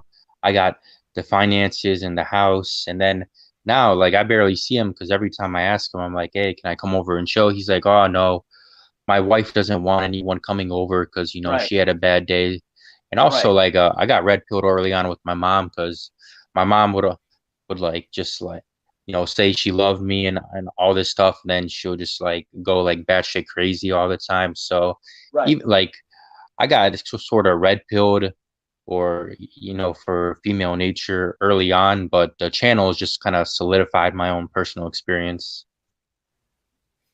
Right, sure. So you can go point by point. Okay, all that is great. What I'd recommend is at your own pace. Am I audible? What's that? I'm sorry. Am I audible? I can hear you. Yeah, I can hear you. Who's this? Yeah, hey Cowboy, this is OST Factory. Oh yeah. Hey, what's up, man? Yeah. Yeah. How are you doing, man? Hello, gentlemen. I'm doing well. Good to speak with you. What's the word? I'm just at work, so I was listening to the stream, but so I found one empty conference room, and I'm hiding out here and talking because I could not be seen or heard participating in a MGTOW live stream, as you can understand. And by the way, I'm a software engineer as well, so go figure. Sure. Okay. Well, what I was going to say is to Mike. Yeah, no, it's so it's so good that you've discovered this sort of philosophy or this community. What I would recommend to you is at your leisure, at your convenience, slowly consume this material. Basically, what this material is, and I consider myself like a deep level MGTOW. I've been into MGTOW for years. This is like a form of this is like an admixture of like psychology and philosophy. Women don't want you to know any of these truths, because if you know all these truths, you will engage with them differently. And it's very sad. It's very sorry to say this, but it is true to say, so I'm going to say it. We operate in a society or in a world where there does exist game theory. Mike, have you ever heard of game theory or your university set? I went to college. You went to college, right? You know what game theory is? The term's familiar, but I forgot about. Like, can you explain it? Okay. Yeah, if I can just quickly, yeah, and it's very sad to say, but this is just the de facto mindset of the female, and it's true. It's very real. It's very practical. Game theory is the idea. It's also called zero sum, the zero sum theory. Basically, the more power, the more of anything that you have, the less that I can have. If I bring a big pizza in the room and I go to the bathroom and you cut it in half and take half of it and jump on your motorcycle and drive away, there's no way I can ever recuperate that half. You got that half and there's only half left for the rest of us. The idea I'm trying to say is women are very cognizant of the fact that we do very much. Yeah, it's true. They tell us, oh, we're all together in this, and oh, let's all love each other and sing kumbaya. And that's bullshit. The real truth is that there's only so much of everything. There's only so much time, right? There's only so much money. There's only so much access to sex. There's only so much status, all of this stuff. Women don't want you thinking like that. They think like that, but they don't want you to think like that. Because if you do, then you will operate in your own best interest. And if you operate in your own best interest, because you are, this may sound terrible, because you are superior to women in many ways, like physically, you have more tensile strength in your muscles. You have 16 to 20 times more testosterone coursing through your veins. On average, the average man has 4 to 5 IQ points. The 4 to 5 IQ points higher than the average woman. You're so much better than women in so many ways. You will just do better than them, and then you will climb the social dominance hierarchy. They will not, and you'll have a better life. They don't want you to know that because they want to have a better life. In order to do that, they literally have to lie to you, cheat you, scheme, scam, plot, backstab, all this stuff. But they don't want you to know that. And this is the sort of knowledge that would prevent them from doing that. And that's all that's really going on. I'm sorry, it's all basically psychology. Yeah, that's why I would like to add something to it. Yeah, go ahead. I'm sorry. So what Cowboy said, I want to add something to it. And don't fall for the propaganda. Like, for example, the survey that you guys were talking about, like 62% of men, they are on dating apps, bullshit like that. Because let's face it, like, who the hell goes to a dating app to find a life partner or a soulmate, right? Cowboy, you are so wrong on this. Okay. On what, bro? Tell me. Females are, when it comes to their emotional manipulation of men, they are on a level of 10, and we are operating on a level of 3. They will fuck you up so much. Yeah, because I think I read that the brains are different. Female brains are more wired to be experts of communication. So I think no, it's manipulation. White brain matter. It's manipulation. That plays into it. As the saying goes, women communicate to manipulate. See, this is why, Mike, I'm so. It's such a pleasant surprise to run into young men like you, because you are sort of my target demographic. Basically, educated young men. Typically, even better, university educated young men. You are the single most important demographic in this country. I don't mean to toot your horn or to gas you up, but the real truth is you are what women want the most statistically going forward. You right now, you don't understand that. You're 22 and there's a bunch of losers and thugs and criminals that are your age, and they're also young and good looking and everything. But as time plays out, Cowboy, what the fuck are you talking about? They want all the gangsters in the. Okay, I just muted him. That's totally disrespectful. Anyway, just to finish that thought, and he's right. They do want the gangsters and the thugs at first, but as time plays out, you're gonna do better. You're gonna shine brighter. You're gonna go further. Blah blah blah. You're gonna be the cleanup guy after they've been banging all these thugs and everything, and they're going to expect you, because they do feel entitled, they're going to expect you to marry them. Yeah, it's crazy because like so much girls that I graduated with in high school, man, they're already single mothers, or they already got kids.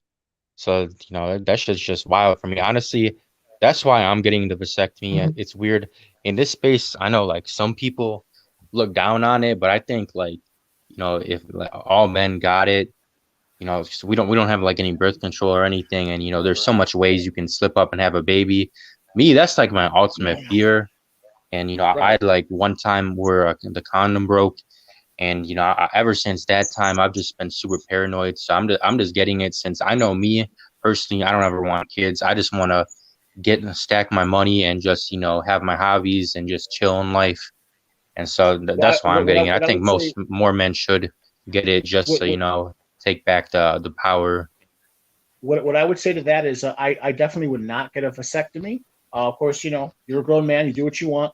And in a way, if you think about it, you say you're into hobbies, having a child. So I'm not anti-natalistic. I'm pro-natalistic. I think that having a child, let's say a son, is the ultimate hobby. It is the ultimate. It is your master. It's your magnum opus. It's your masterpiece in life, if it's done right. But yeah, that'll be your decision. What I want, what men like me want, is the hope. Is that the hope is that if we can just reach men like you won't be some guy in whatever. Just follow the formula. In your 20s, you meet some girl, for whatever reason, she gets pregnant, and then the second she gets pregnant, you lose all your rights. You end up in a family court, and then you're basically not free until your 50s. Your early 50s at best, your late 50s at worst, and then what? You're looking at your 60s. You're going to finally start saving and stuff in your 60s. It's not where you want to be. I'm sorry. It's a scam. You've been lied to all your life, but now that you've found this kind of material, I highly recommend at your leisure, slowly digest it, and then you're going to become a feminist's worst nightmare. You're going to become a man who just cannot be controlled, and then you'll have a good life. And now, then lastly, I'm going to end the stream in like 5 minutes. Let me just finish by saying this, and then we can go around and have final thoughts. I think what will happen is like most people, you'll go through phases. Like right now, you're really young and bright-eyed, and you'll see as you get older, things get harder. You don't have as much energy once you reach your late 30s and all this. But if you, the point I'm trying to make is if you do what you're supposed to do right now, you'll basically be able to cruise by the time you're in your 30s. So yeah, so that's what I'm trying to do. Do you mind me asking what race are you? What ethnicity? Are you white? Are you Asian? Are you black, brown?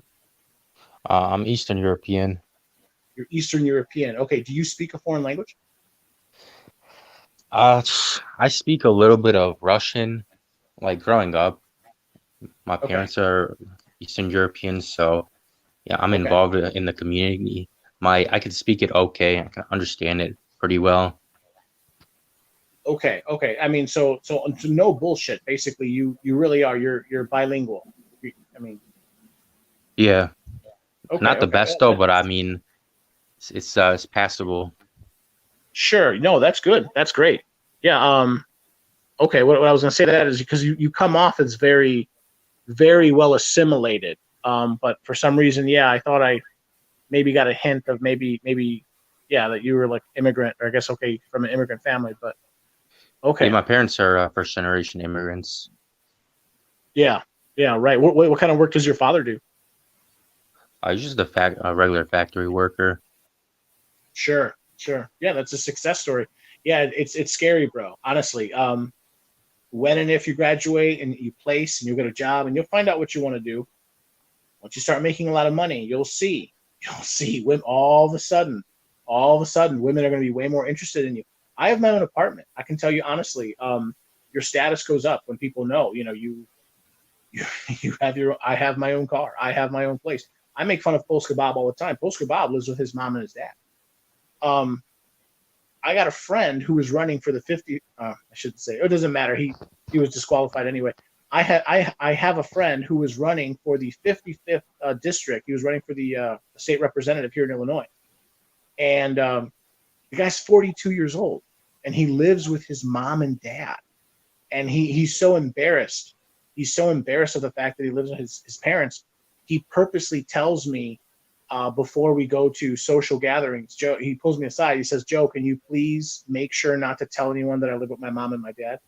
And it's like, like it's just, as a man, dude, it's all about just like, you better get money and power and status. MGTOW Cowboy, I know many guys who live with their moms, and they simply lie. They simply tell that they live alone. That's all. Yeah. I mean, increasingly, that's what's happening here in the U.S. now. Anyway, if you study the major trends, when they need to fuck, they rent an hotel, and that's. Yeah, that's good. That's nice. But I mean, it's better. Basically, it's better to be rich and powerful than to be poor. That's all I'm saying. And this guy's so young. As long as he doesn't make major mistakes, like basically, there's like 3 or 4 things I would tell you. Reach the highest level of education that you can. Number 1. Number 2, never, ever, ever, under any circumstance, go to prison. And then number 3, don't have kids until you're ready, and you'll do just fine. Yeah, how's it in your 30s though? Because I'm just like, my biggest fear is in my 30s. Like I'm already by then, I'm just gonna be like super tired, and my youth's already gonna be gone. Because I know aging hits everyone, but that's just like my fear. Because right now, like all my free time, I'm just spent like studying and learning, so that I could develop my career and move up it as fast as possible. But I always just like wonder how it's gonna be in my 30s. Like your 30s, how's it? A good time. Your 30s is actually, in my opinion, it's probably your 30s and your 40s, if you play it right, are the 2 best decades of your life. Statistically, I'm sorry. Yeah, real quick, just like, how's it compare to your 20s? Because I know if you play it right, you have more peace, freedom, and time, and as well as money. Just like how does your energy levels compare to like your from your 20s to your 30s to 40s? Yeah, that's just my biggest fear. I'm just like, I'm gonna go to 30s and 40s, and I'm gonna have like no energy to like do anything. But yeah, what's your opinion on that? Again, just don't let yourself go. Trust me, I'm a fat ass. I'm like over 280 pounds. Don't let yourself go. Are you in good shape? Yeah. Yeah, good. Just try to stay in shape. And your 30s is nice because you finally start making money. I was a late bloomer. I moved out of my parents' house when I was 23 to go to university. Most people graduate university at what, 22, 23? I didn't graduate university till I was 28. I didn't get my first like real job till I was 31. I moved out at 32. I'm 38 now. I'll be 38. I'll be 39 in a couple months. You don't want to move out of you don't want to be living with your parents until you're 31. You want to try to get out as soon as possible. But like the point I'm trying to make is, of course, your libido will slowly go down, your energy level will slowly go down, but you can stay in great shape even in your 30s. The nice thing about your 30s is, what's that? I'm sorry. Oh yeah, real quick, I just had like one more question after you're done talking, so go ahead. Oh yeah, just quickly, I just wanted to bring in the fact. I just wanted to just say this. It's absolutely true. In your 30s, like everything changes. Like the social marketplace value switches in your favor. You're still considered a viable contender to date a girl who's 19, 20, 21, 22, but you're 35, and you're like, wow. But a 35-year-old woman is most often is not going to find a 20-year-old guy who wants to date her. Like seriously, he'll practice on her, but not really date her. Never take her home. Blah blah blah. The best thing about your 30s, you start making money. You start making real money. I have a car that's paid off. I got my own apartment. I'm still poor. I'm not, making $100,000 a year yet. But the point is, you'll start tasting that a little bit. Statistically, a man makes most of his money in his life between 40 and 60 is when a man makes most of his money. But yes, in your 30s, if you play your cards right, you can start making some real cash. And that was, I'm a late bloomer. That's what happened with me. Self-made man. How old are you? Are you there, self-made man? Yeah, 43. You're 43, right? Yep. Okay, so would you agree with that sentiment that like in your 20s you're kind of broke, but what tends to happen is in your 30s you start essentially you start making big money, or you start making more money? Yeah, I mean, I was mid-20s before I started making a lot of money. Before that, I never had from the age of 14 on up, I never had a problem banging broads. I mean, I lost my virginity around 14. So as I got older and the wealth did increase. And now that I'm in my 40s, you can look at it like people say that, once you pass 35, it's pretty much done. I think actually a lot more women, and there's trends on TikTok right now that women are trying to find older men. Now, older men for a beta provider, probably. But right. That's what they want. That's why they want older men. The thing is, you can play that against them. You can essentially, yes, after 35. I'm telling you from experience. What you do is you can still get play from young women in their 20s. What you do, though, essentially, I know it sounds terrible, you just have to lie to them. And you just say, yes, I want what you want. Oh, exactly. You want to get married and have kids? Yes, so do I. And then you just tell them that, and then you have sex with them a couple times, and you can drag it out for weeks and weeks. You can drag it out for months. And then you're absolutely right. You get and it could last 3, 4, 5 months, and then you kick them to the curb and you start over again with the new girl, and then you just keep that process going. But you're absolutely right. I mean, even younger males need to do that, because it's called talk. What we call in Chicago is jailhouse talk. When a guy's locked up and he's writing love letters to his woman. But I have a subject to bring up after you guys get done here. Go ahead, Mike, or Self-Made Man, or OST Factory, whoever. Yeah, I just had one question real quick. So the only thing real quick is I'm just wondering, after I graduate, I'll probably be making somewhere between like 40 to 60K. And so I'm just wondering, because it's pretty toxic living with my parents, if I should stay with them and just stack the money just, to get a house right away, or if I should just, move out and then, just like take the extra expensive and take longer to get a house. Those are my two options right now. Go ahead. Cowboy. Yeah, go ahead. OST Factory. Go ahead, bro. Okay. So, Mike, I've got 2 words for you. John Fetterman. He was a mayor and he was still getting allowance from his parents. So, don't do that, first of all. And second, that I belong to the same industry as you. I am a computer engineer. So, you'll start making good money like in your late 20s. You'll if you're good at what you do, you'll start making really good money in your late 20s. You're 22 right now, I believe. So let's say in 5 years you'll start seeing really good money if you stick to your guns and be really good at what you do. So yeah. And Cowboy, so I have to hop off, but before I do, I just dropped in to say hi and to check how you're doing. And by the way, what's wrong with Jesse Lee Peterson? Okay, right. So thank you for joining, and it's good to talk with you. And Jesse Lee Peterson, I was on a show 9 months ago. I mean, he's just a trap cuck. That's all. He basically is a MGTOW, but he doesn't want to admit it. And then recently I've been hearing all these like people, Post Kebab keeps, Post Kebab, don't make me fucking block you, man. Anyway, sorry, I lost my train of thought. Yeah, no, he just keeps texting me. Post Kebab just keeps texting me. He's drunk. He gets drunk. I'm sorry. He's inebriated. Anyway, Jesse Lee Peterson, I heard some people coming out saying that he's gay. I haven't seen any proof of that.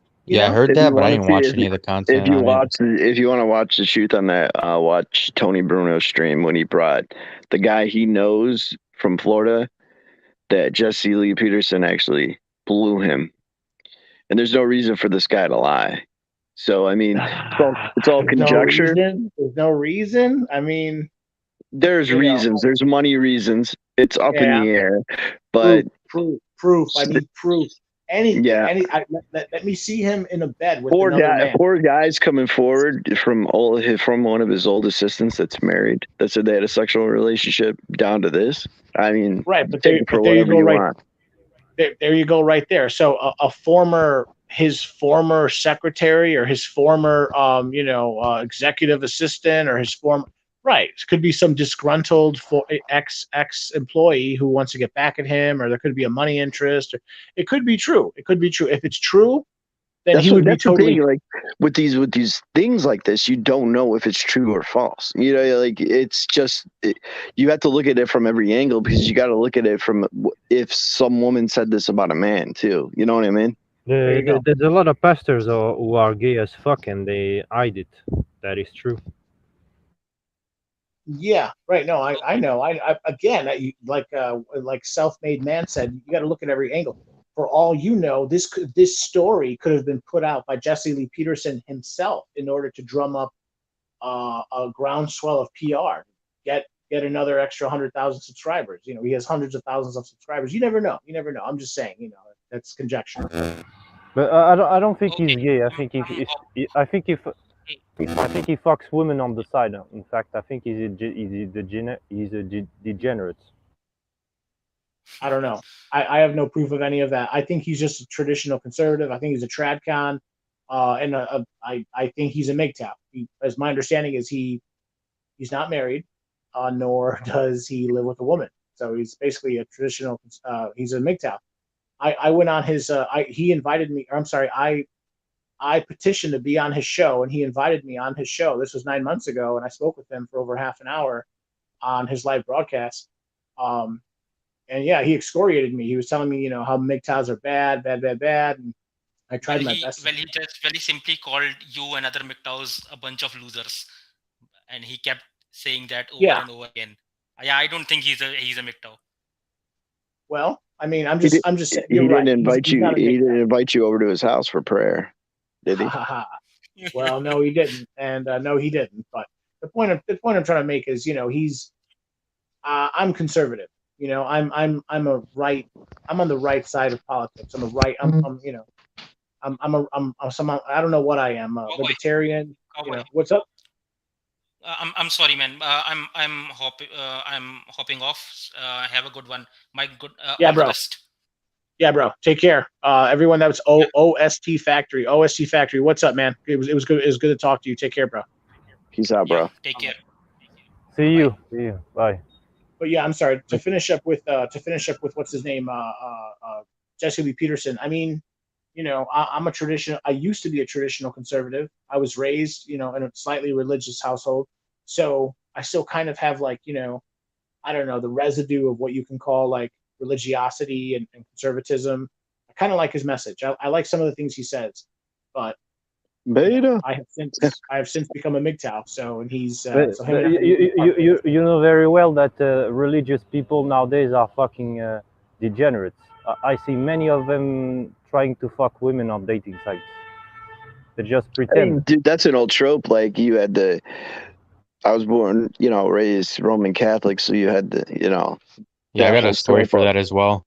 Yeah, you know, the boy touching shit, and then you had like the dirty preacher banging the parishioners and hookers in hotel rooms smoking drugs. I mean, this is an old tale that's been going on for a long time. Like I still have a subject I want to bring up, but I'll let everyone else go on.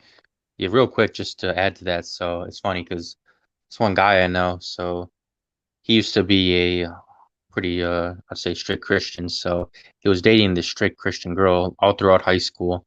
You know, all they did was kiss and hold hands. They did like no sexual stuff. You know, they would have like Bible studies and shit like that.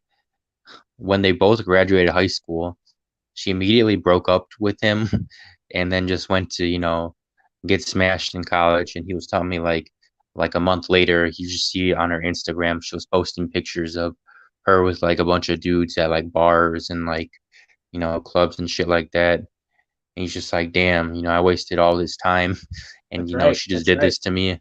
So, you know, that's kind of like my view on relationships too. It's just, you know, it's so much time and commitment. It's just honestly a waste of time because, you know, if it doesn't go through, then you think of all the things you could have done instead. There you go. Yeah. Yep. Right. You know why? Because why men finding conjecture of this is because time is money. It really is. Yeah. That's why I just try to like do friends with benefits, like keep it casual, and that's really all I'm going for nowadays. For now. Again, what I would say is to this gentleman, Mike, you have no idea. You're 22 years old. You have your whole life ahead of you. You have no idea the level of potential that you have. This homeboy right here, self-made man, he just said time is money. You're half my age. You're not half, but you're half self-made man's age. You have no idea that you even just stumbling upon this information, how this can help you. Yeah, it's crazy because I have like some friends. I'm sorry. Real Go quick. ahead. Yeah, real quick. Like I have some friends who they're just like serial monogamous. They just go from relationship to relationship. They just waste all their time and money just on every single chick they're with. And I see that. I'm just like, damn. If they But they like just don't know. They just don't know. Yeah. Here's another thing I wanted to touch on, just because you brought it up a second ago. And again, you're going to decide. You have to decide this. But somewhere inside your mind, you were saying a minute ago, I don't know if I should stay. I don't know if I should go. My situation at home is toxic. But if I stay at home, I could save money really fast. You're absolutely right. Yeah, what's your opinion on that? I was going to say, both are right. Okay, and so just hear me out. If you really mean that, if you really mean what you say, that you cannot stand your parents, then move out. Okay, try to understand. Now, in case you don't know where I come from, I really mean it when I say I cannot stand my parents. My father cheated on my mom. My stepmom cheated on my dad multiple times with multiple different men. My stepmom had me arrested. My biological mom has called the police on me. I put my father in the hospital for 5 days. He dislocated my left shoulder. When it gets to that level, move out. I'm telling you, move out. Yeah. But I don't know you, Mike. I don't know. For all I know, you think your situation is unbearable. But I mean, have you put your father in the hospital yet? No, I know Mike from my Discord, and the thing about it is, Mike is your first generation immigrant, right, or second generation? Yes, I have like extremely religious parents, so yeah, but you're first immigrant. Your parents are from another country, right? Yeah, first generation immigrant. So you get into that weird trope with that you obey your mother and father, and they want to stay beneath the radar because they're immigrants in this country. So you get a lot of that backlash on that too. Correct. Are you an only child? Mike? No, I have let me see. Yeah, I have brothers and sisters. Do you live in a large home? Do you have your own bedroom? I used to share it with my sisters, but they've since gotten my sister and my brother have since gotten married and moved out, so it's just me and my little sister with my parents. Yeah, my only thing with that though is my parents are extremely religious, so I have to hide everything I do around them. I was gonna say, I have no freedom basically. They assimilated into the United States through religion, right? Yeah, they're extremely religious. I have to go to church 2 times a week and pretend to be religious. MGTOW Cowboy and me are both half Mexican.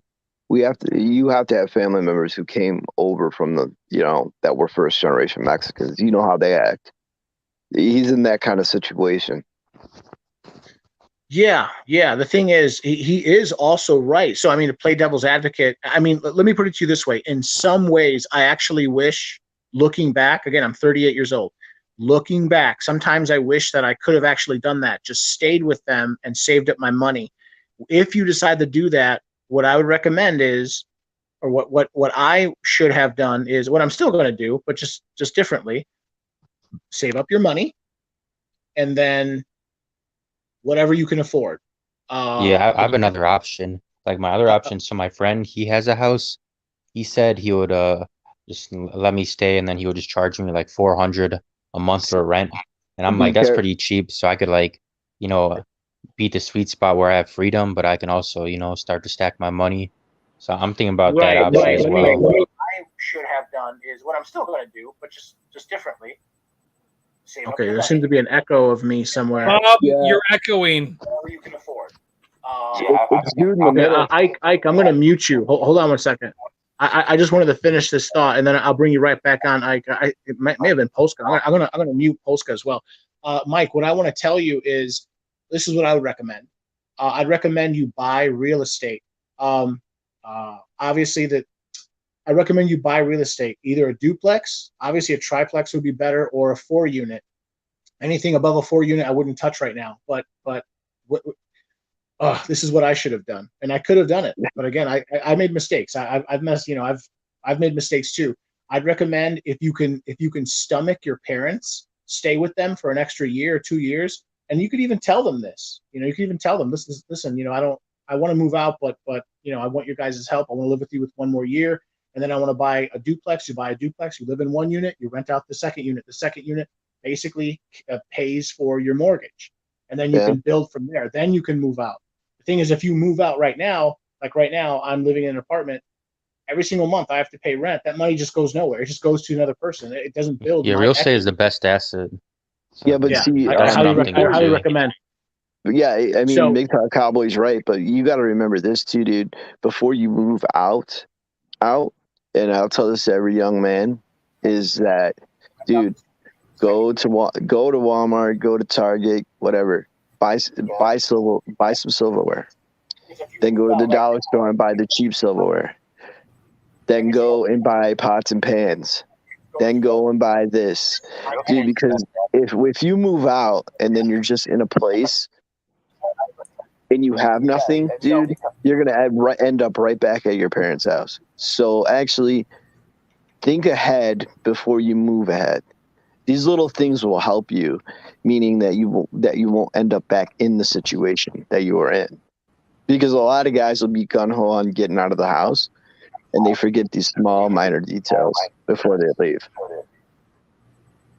I'm sorry. Let me address the chat. I think someone has an echo. Does someone have an echo? Is that you, Ike? Bob does. Is it Bob? Actually, Bob, it was me, and I muted myself, so I'm good. Oh, okay. That. I know for a fact it's not me. Okay. No, okay. It was me. Yeah. Again. Okay. Again, I was going to say this guy, Mike, I do apologize. Try to understand. You're talking to a bunch of men that are significantly older than you.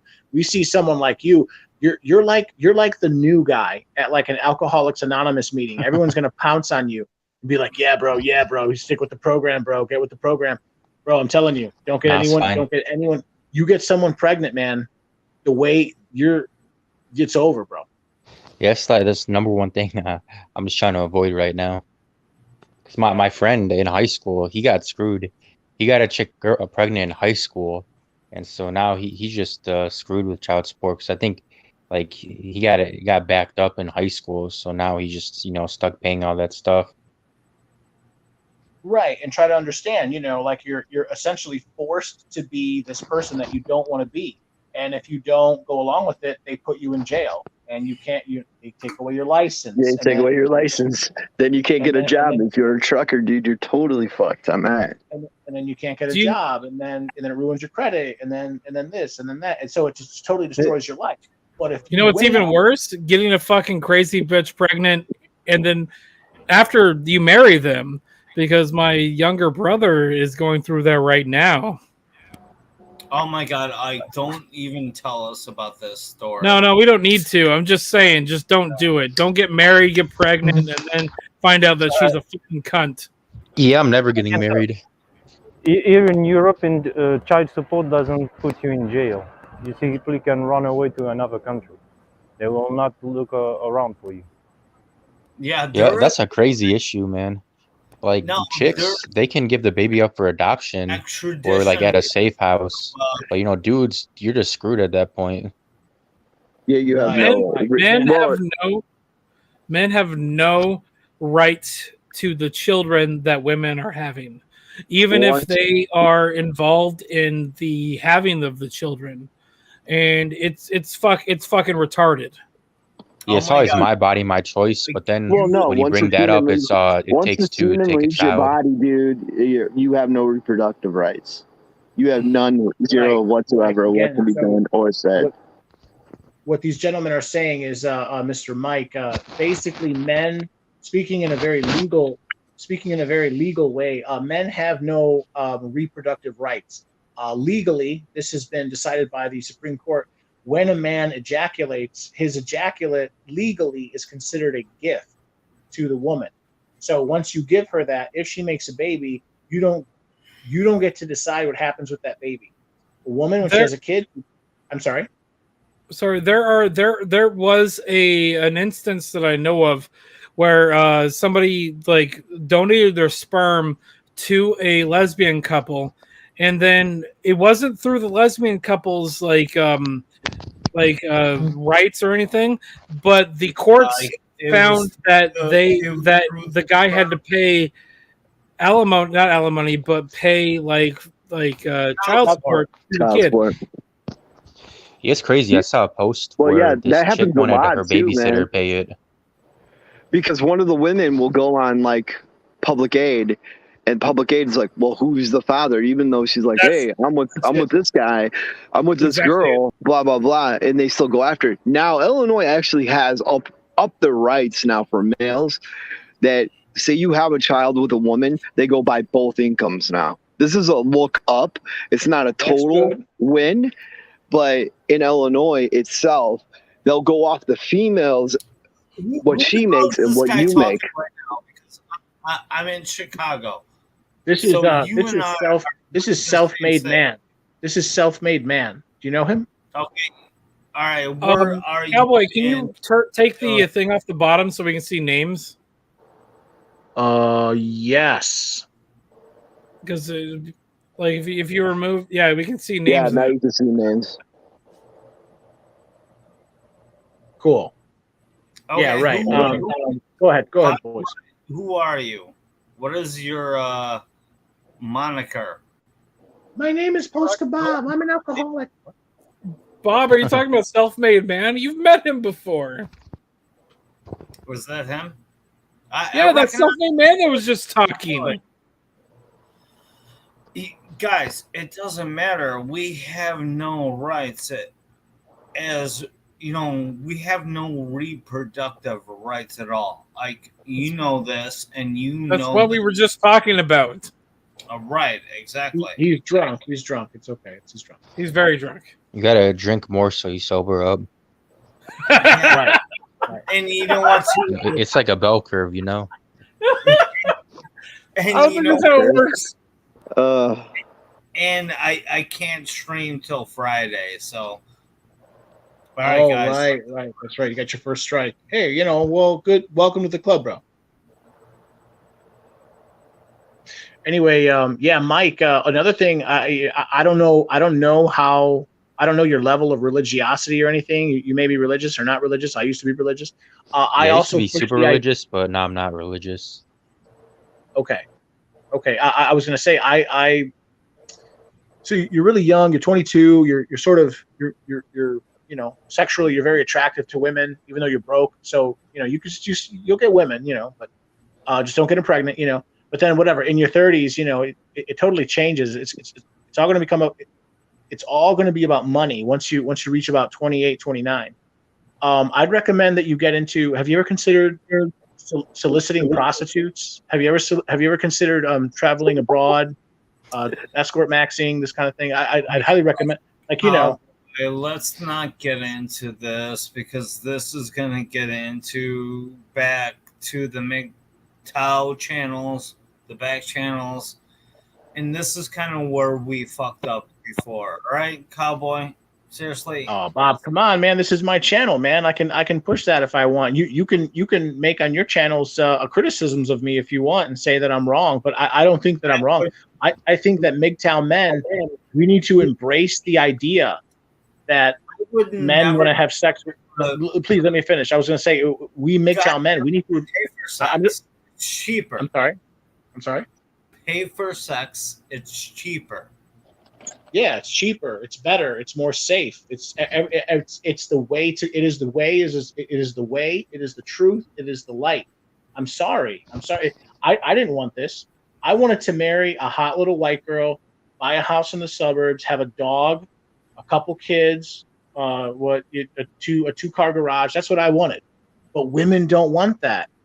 Women have weaponized sex. They have commoditized sex, but they still want to dole it out and do it for power. If they want to play that game, I'll just up the ante and say, well, fuck you. I'll just go to another country, or I'll just get escort. Cowboy, so do what I've been talking about for a while. Like, don't let people like gatekeep the MGTOW community. If you want to say whatever the fuck you're going to say about wanting to solicit women of the night and whatnot, just fucking do it. Yep. Ignore them. Yeah, it's your channel, man. It is your channel. It is your life. So do what you want. And you know what? What's interesting is that MGTOW, was first before the black pill, and it broke off into the black pill. That's where you get black pill. That's why a lot of the black pill guys know the law of the land. Like for me, as a black pillar, I will not get married. And for the reason through the state, I will not get married. Now, that's a good reason to not get married, because the state sucks. Yeah, I mean, if you look at it, you're signing a contract with you and your state and your government. In our state, I'm pretty sure everyone besides Mike is from Illinois. So we know the asshattery that can happen here real quick in a divorce. So I don't know. I think what the law is 7 years of living with a broad before First you off, were. I'm not from Illinois. You're talking about common law marriage. Common law. I'm not sure that Illinois. I don't think that Illinois follows common law anymore. Guys, I just got one thing to say.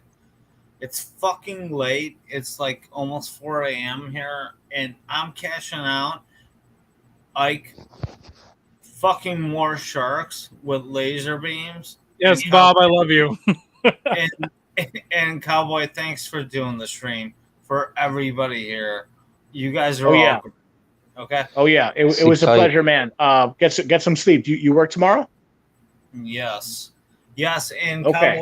Cowboy, I'm on vacation after Wednesday, so I only got 2 more days. So, all right. Well, if you're willing to pony up $70, I'll put in $70, and you and I'll even pay for the gas. Let's drive up to Lake. Let's drive up to Lake Volo. You want to do? Let's go fishing. Cowboy, I'll be in Coldwater Lake, Michigan, over the weekend on Thursday. Cowboy, I'll throw $20 your guys' way to help you pay for that. Yeah, right. No, you got to make me an intro and an outro in the next month or two. Yeah, I was going to talk to you about that. That's why I came on the fucking stream. Oh yeah, cool. All right, Postal Bob, I'm letting you go. 3, 2, 1. Intro too. All right, guys. Next time. All right. All right, bro. Peace out, bro. Anyway, to answer your question. I like Bob, but he gets way too drunk way too easily.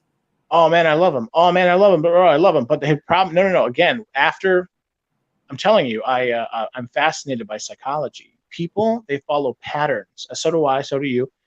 Exactly. After about 10:30, let's round it up to 11. At about 11 in the PM every single day, 7 days a week, he is legally drunk, and then it just goes downhill from there. His first beer, no problem. Second beer, no problem. Yeah. But after, he typically drinks about 6 or 7 beers every day and about six or seven shots. And I mean, he just becomes like almost belligerent. Schedule, and we can tell when he's like fucking legally drunk, and it's like midnight my time. Yeah, every time I hear him, he's just fucked up. I don't think I've ever heard him sober on here. No. To answer your question though, I do enjoy the Asian massage parlors because I am a man who enjoys the Asian ladies. When he was live on my stream, he wasn't drunk, but he wasn't sober, but he was like in the perfect scenario at he was in that range. He was in that range where he wasn't fucked up yet. He was still coming down his like BAC. But that was during the day, wasn't it? Is that when you were in Chicago? Yeah, it's when we were in Chicago. We did my live stream. It was 6 o'clock over here, which would have been 9 o'clock there. Right. So again, was it 9 or 8? I can't remember. I don't know the time. That's okay. The time differences. The point is, the point you have pinpointed the fact that it was before he normally hits the bar. Yes, you're right. You got him just at the right time. Let me give you an example. He's been over to my apartment multiple times. The very first time he was over at my house, he started rifling through my things. We were live streaming. Or I asked him to learn how to live stream. He had never live streamed, and I told him I would teach him. He came over. I taught him, but he was like, "Joe, I want to drink. I want to drink." I was like, "Yeah, man, bro, there's beer in the fridge." He's like, "No, do you have anything hard? Do you have any hard alcohol?" God, I was like, "No." I was like, "No, man." He started like going through my cabinetry, and I was just like, "Oh, bro." Why did you teach him how to live stream? Is my question now. Yeah, no, he's a good guy. He's a good guy. I just think if he can reduce his drinking by 10%, by 15%, he'll be in a better place. Just think of the money he spends. I never mind. We better change the subject. He's a good guy. He's a good guy. We just, Yeah, totally. We can change the subject. Whatever. I just keep working on him. I'll keep working. Anyway, hey, you owe me 10. I know. And 10 fins worth of fine digital intros or something. I've been trying to get a hold of you, and I don't know how to. Other than I've seen you live a few times. You posting videos, and now that you're live, I'm like, I just need to come on and ask him about it. Sure, I literally was outside with my buddy, sitting and drinking beers in front of my bug. Where we're sitting there just drinking beers. And I'm like, oh, Cowboy's live. I need to go in and fucking talk to him about what I owe him about fucking making an intro. Yeah. What are you making your stuff on anyway? Your intros and outros. Your intro should be Ram Ranch. What's the question? Like, I do it a lot of different ways. I use Sony Vegas, but I also have what's called Jump Backs, and it's from a website called Digital Juice. I have a paid subscription. And so the paid subscription, I use the paid subscription to use a bunch of different things to layer a bunch of stuff. Have you looked at Pexels? I don't know what that is. Free, copyrighted, free images and videos. Well, I made a thing today or last night that looks like this. Let me pause the audio on it. And so it's like I was like fucking Bob kept complaining I wasn't doing enough videos, not live streams, enough live streams with the sharks.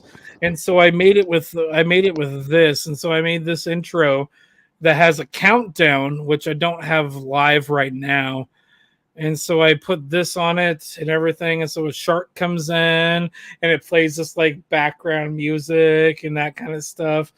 Actually, let me pull the I think I can pull the countdown up just real quick.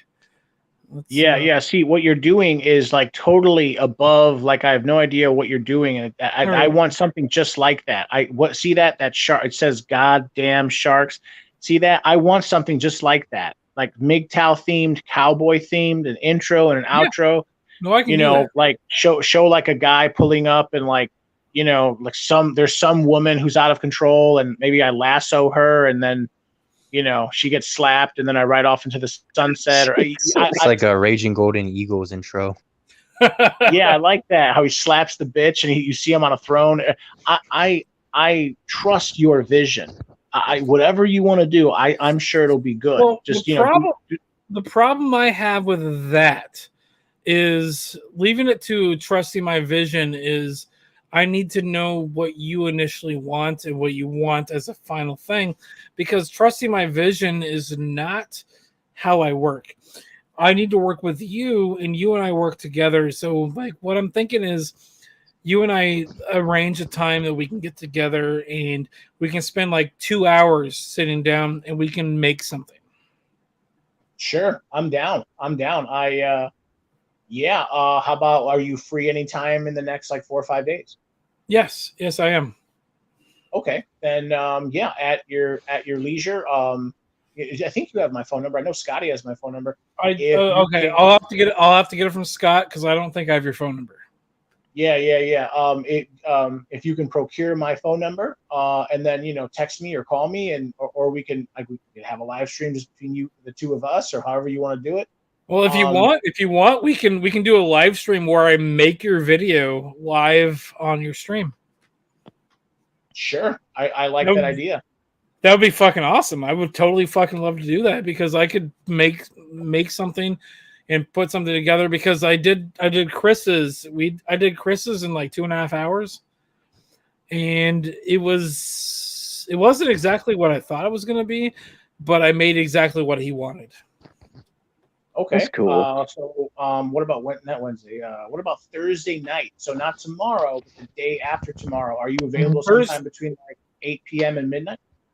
8 p.m. and midnight is about, what am I, 3 hours ahead of you? Right. So you're Pacific time, I'm Central time. So yeah, right. There's Central, and then Mountain, and then Pacific. So you're 2 hours. Yeah, so it'll be about 5 o'clock for me. That's too early. We can do it later. No. I can make that happen. I can make that happen. So on an intro level, how many seconds are you going? 30 seconds?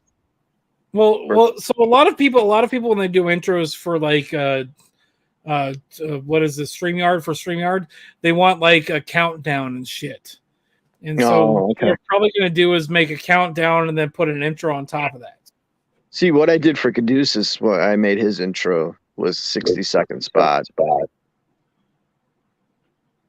Okay, yeah. I mean, something like that. I mean, we could I'm sorry. No, I'll work with you and we'll make whatever you want. Okay. Yeah, no, I'm happy, and thank you for getting back to me. Yeah, between now and then, if you can try to get my number from Scotty, I think he has it. I know someone has it. So, and then yeah, we'll get together. I will be available. I actually might have it somewhere on my phone. I just didn't save it, but I'll try to get it from Scott. So Thursday. Yeah, Thursday. So I'm sorry. Today is what? Tuesday? Tutechnically, it's Tuesday. Tuesday after now. midnight. Yes, it's Tuesday now. So not tomorrow, but Thursday night, and we'll call it for let's say 11 p.m. So that would be like Perfect. 9 p.m. your time. I'll make it work. I'll be there. Cool. Sounds great. Yeah. So can I ask the question now? Oh, I'm sorry. We had a little business. I gave him. I trusted him. And he's a man of his word. And he so he wants to. I'm sorry. I'm sorry. I'm a man of my word, but I feel like you underpaid me. But so do I. That's why I made sure you were very good at trying to get me to accept it, and I accepted it. And so I'm a man of my word, and so I want to make the best I can for you for what you paid me for it. You should have saw self-made man. I made sure he was liquored up first. He had at least 2 or 3 beers. Exactly. So man, what was the question? You were going to ask the question. $10. You got it for? No. It was a little bit more than that. I'm not going to say what it was. Oh, right. No, never mind. What I mean is, right. No, I gave him tickets to the show Hamilton. That's anyway. Moving on. No, fuck off. Did you give him tickets to Sizzle Miami with Authentic Alphas? There you go. That's what it was. Like you had a good time. All right, so we go into a lot of diatribe about women and feminists and shit like that, which I'm in totally agreement with. But let's look at the woman in a woman's nature from the first time you meet her, right?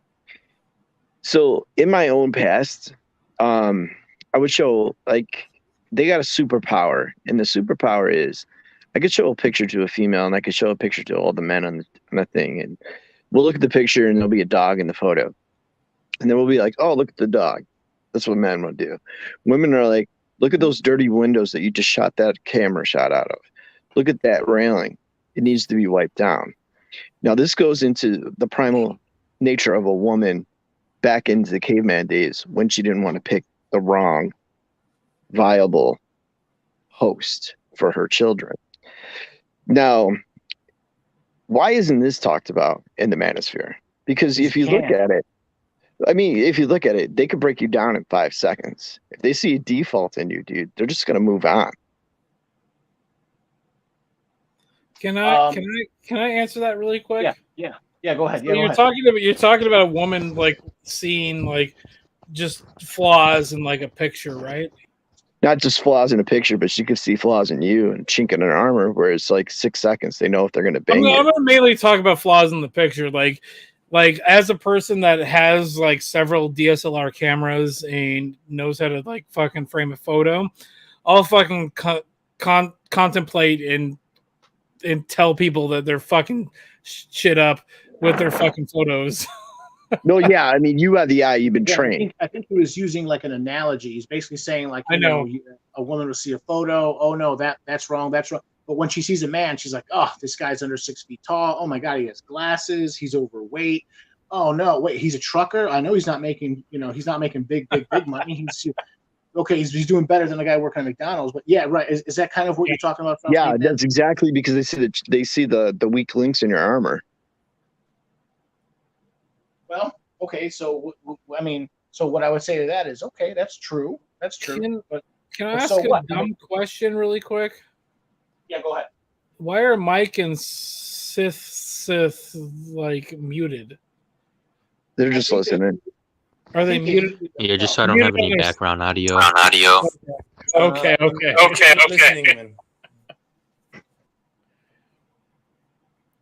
So I'm actually out of beer. I'm gonna go get another one. I'll be right back. All right. So what's your take on this, MGTOW Cowboy? I mean, like, dude, this is one thing that they don't bring up into the whole manosphere space, which we know it comes back from caveman days. That sometimes, like, women are very subjective on the looks threshold too. Like, some women, dude, there are women out there that like femboys and only date black men or only date Latin men, etc., etc. Are we? I just don't understand. So you'll buy Steve the Dean's ass eating course? No, I never bought any course, dude. Nah, dude, Steve the Dean has a course where he teaches you how to eat ass. Oh God, that's fucking sick. Let me get back to fucking MGTOW Cowboy. I mean, like, wouldn't you think this would make more sense to help guys to like figure like, hey, just move on? In the case of the black pill, it'd be it's over, which then goes on to just move on. It's gotten like bastardized. So, in a way, I agree with you. What I tell people, I don't like the term. I don't like using this term, the black pill. What I tell men is yes, move on, and I say things like I'm past the point of what you can call reconciliation. I think that there's like an out and out gender war. There's a political part to it, but you're not talking about the political part right now. You're talking about like the mating and dating part. Yeah, just the first interaction. That's all I'm talking about. The first interaction, because I see a lot of males that are kind of weak that will, they meet these women that they want to have sex with, and then they end up into the fucking friend zone and the beta orbiters, which is like the horrible shit they could be in. They didn't make that strong first impression. What you need to do is you need to come off as very, very dominant, possibly dangerous. You want to lower your voice. Yeah, no, I get it. What I do is I basically say, fuck that. Just go to prostitutes. I mean, unless you want to have a family, unless you want a girl, you want to get married, you want to build a family. If you want to do that, then play that game. But if you don't, why even? I don't even date women. I'm basically an incel. I don't, I don't even try to date girls anymore. I just say, well, there are you self-made man. Do you know I frequent there are escorts that I deal with. Yeah. I mean, we talked a lot before. Yeah. Okay. Don't get me wrong. Okay, for example, I love using examples. This was already a long time ago. 4 months ago, 5 months ago. I guess 4 months ago. It was the very, very beginning of the warm weather. I went to the Dollar Tree. The Dollar Tree is a ubiquitous discount retailer here in Chicago. Yeah, I went there, and there was this black girl. She was kind of thick. She was okay. She was okay looking, but she's a little on the thick side. And she's essentially flirting with me. She's talking with me. And she's like, yeah, it's so hard. it's so hard to find these good men, and but I'm a good woman. And she started saying all kinds of weird.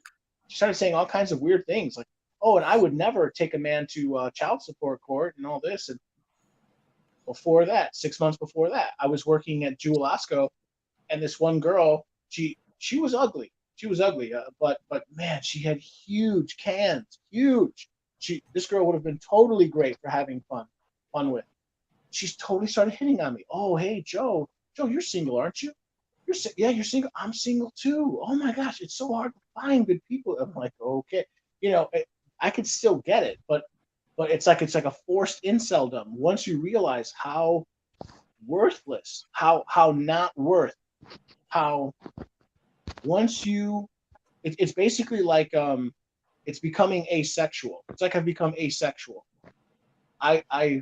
It's not worth getting with these girls. When I get with these escorts, I know what I'm getting. I know how much it's going to cost.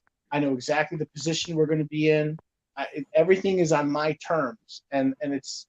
And at the end of the day, there's not going to be any leftover anything. Yeah, you're actually more of a trad con than you believe, MGTOW Cowboy, with the hooker thing. You want to hear my reason? Want to hear my reasoning? Hold on, what's a dread con? Trad con. Don't know what that is. A traditional conservative. Okay. Never mind. Continue. Do you want to know the reason why I peg you as a trad con? Yeah, sure. I've admitted it. I used to be a trad con, a Republican, I vote Republican. No, but you still are to this day, because there's a thin line between hookers and housewives. A hooker will just get paid for the money. A housewife will get paid for new dishwashers, sucking dick for it, houses, cars, and same thing. You're just taking the straight line of path of just paying and be done. You're paying them to leave as opposed to dealing with the problem. So, correct? Sure. I think it was Charlie Sheen who said that. He was being interviewed by Barbara Walters, and she's like, "You're rich. You're famous. You can have any man. You can have any woman you want. Why do you solicit prostitutes?" And he says, "I don't pay them for sex. I pay them to leave." Yep. Well, look at his wife, man. It was fucking the broad from Downers Grove, bro. Fucking what was her name? That girl was hot. Yeah. Wild Things. Remember in Wild Things? Yeah. Not Naomi Campbell, the hotter one. Yeah. Denise Richards. Denise Richards. Dude, that girl was so hot. That girl was the hottest girl. Went to DG South, man. Well, my understanding is he no longer is paying her child support. His daughter's on OnlyFans now. Oh, I'm sure she's hot. So yeah. But the point is, Charlie Sheen's a perfect example, right? He marries that woman. I'm sorry, what's her name again? Denise Richards. Yeah. He marries that Richards girl. She's hot, but then he falls into the whole, he gets married and marriage and all that. He's not liking it. He's feeling controlled. They get divorced, but then he has to pay. He has to pay for her to leave. And when you hire a prostitute, that's it. Just that one money. It's just that one transaction that you have, and then that's it. There's none of this, alimony, palimony, child support, maintenance, none of that stuff. What's really interesting? Back in the early 1900s into the 1800s, it was like in a 5-year time span that polygamy was legal. Then they abolished that, and then after that, prostitution was legal, and they abolished that. Talk to the Mormons about all of that. Well, no, it was actually legal in the United States to do that. And then I think it was 1885, and then 5 years later they abolished prostitution. It was like a lulling of men trying to like become into this household. I work the fields and bring home everything to the woman and give all my money just to keep us in complacency. Well, what is it? The worst thing feminism did for women was to get them into the workforce, because they were in a good place where they could just like not do anything, and then the men did all the work, and then they just benefited. you look at who really sprung that. Agree. Who Am I sprung wrong? that? Who sprung that into? Right. Who sprung that into right. existence? Fucking Reagan, man. Reagan and Reagan economics is what told families that there's just not going to be one person working in the household. It's going to be two. That was Not the degradation of the human true family. at all. Not Oh, true it at all. wasn't true, huh? The fucking women that tried to get the women to vote. It's when women got the vote is when all that came into being. Well, that was first wave feminism. You're talking about second wave and then third wave feminism. Reagan was not involved. He might have been a little bit, but He I was. think Didn't he sign a no-fault divorce? Yeah, that's right. And he is the one who told the unions, fuck the unions. Then he told people that there couldn't be just one person in the household working. It had to be two people. That was Reagan? It was Reagan, bro. And then you have 1985, if you ever want. I'm not saying it on the podcast. 1985 act. Dude, he fucked up a lot of shit, dude. Well, again, he was he played a cowboy in Hollywood. He was a famous actor, so he's a thespian. He was also a lifelong Democrat until he needed to be a Republican to run for president. True. Yeah, no, True. It's all very fascinating. So, I'm a huge Reagan fan, and so, I don't want to believe what you're saying, but I'm going to ingest it and then figure it out later. All right, here's another thing too. You could look up around that time in 1984 and 1985, the juice law came in with them that you cannot sue the juice of any kind that defames you or harms you. There's a fund that they take in. He's the one who signed that into bill too.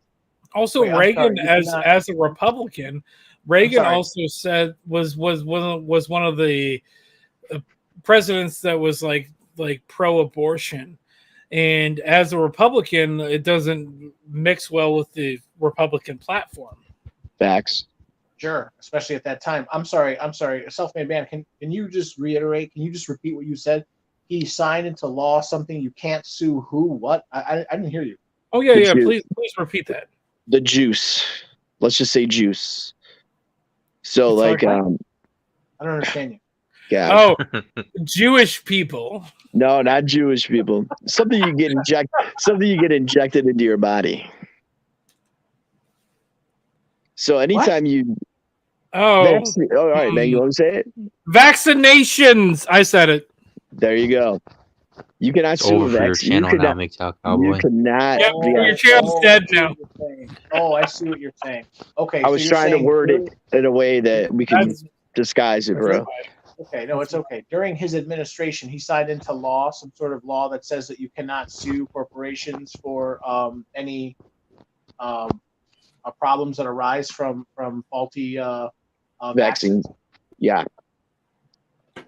Oh, Reagan okay. was a person that liked to make money for corporations and banks too. Yeah, right. He did make a lot of laws to help the corporations, which was specifically supposed to help everybody else, but the corporations give a fuck about the little people. The trickle down effect, right? Trickle down, right? Trickle down, yeah. Some people believe that's all bullshit. Well, Reaganomics worked for Kennedy. Sounds like self-made man does not believe in Reaganomics, and he's pro-union. I'm pro-union. I'm actually a libertarian in all actuality. I'm a libertarian too. Yeah, I just in my second to last, I just made a video talking about how for people who are politically inept, I call myself a Republican. For people who understand a little bit about politics, I call myself a libertarian. For people who are very politically adept, I call myself an anarcho-capitalist. Yeah. For people who or a classical liberal of the Jeffersonian set. It's all very fascinating. Men, basically, it's all about like collectivism versus individualism. Women are collectivists. They are because they cannot survive on their own. they need some help sometimes from men. Men actually do not need women at all for survival. That's why they want to keep their power. They want to keep what they make. They want to keep the fruits of their labor. But women want to force them to share. Men want women, but we don't need them. Women need men, but they don't want us. Plus, then we had the state. I mean, just in Chicago alone, look at Mayor Daley, then Junior tore down the projects.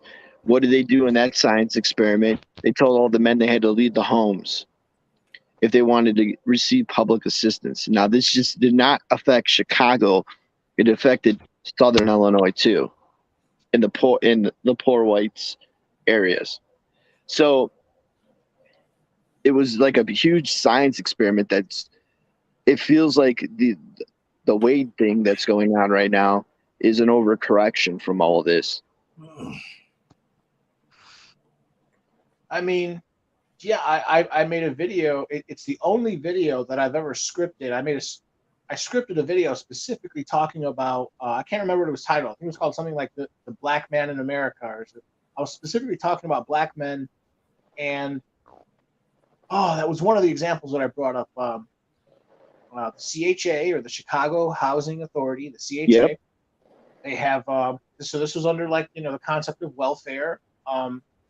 If basically the government using social workers, mostly white women, by the way, they would send these mostly white women social workers into the projects, into the ghettos to speak to the black woman, and they would say, essentially, we will give you all sorts of goodies. We will give you government stipend. We will give you free money, and we'll give you a subsidized apartment. Normally, a 2-bedroom apartment is going to cost $1,000. For you, it's only $280. It's only $180, and we already give you $700 a month.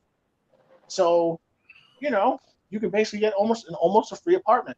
But there's one stipulation: you cannot have a man in the home at any time, and we will regularly come out and check. And this, so are you saying the government? And they did. Oh, sorry. Go on, Ike. Sorry. I was just going to say, are you saying the government fucks everything up? Pretty much, yeah.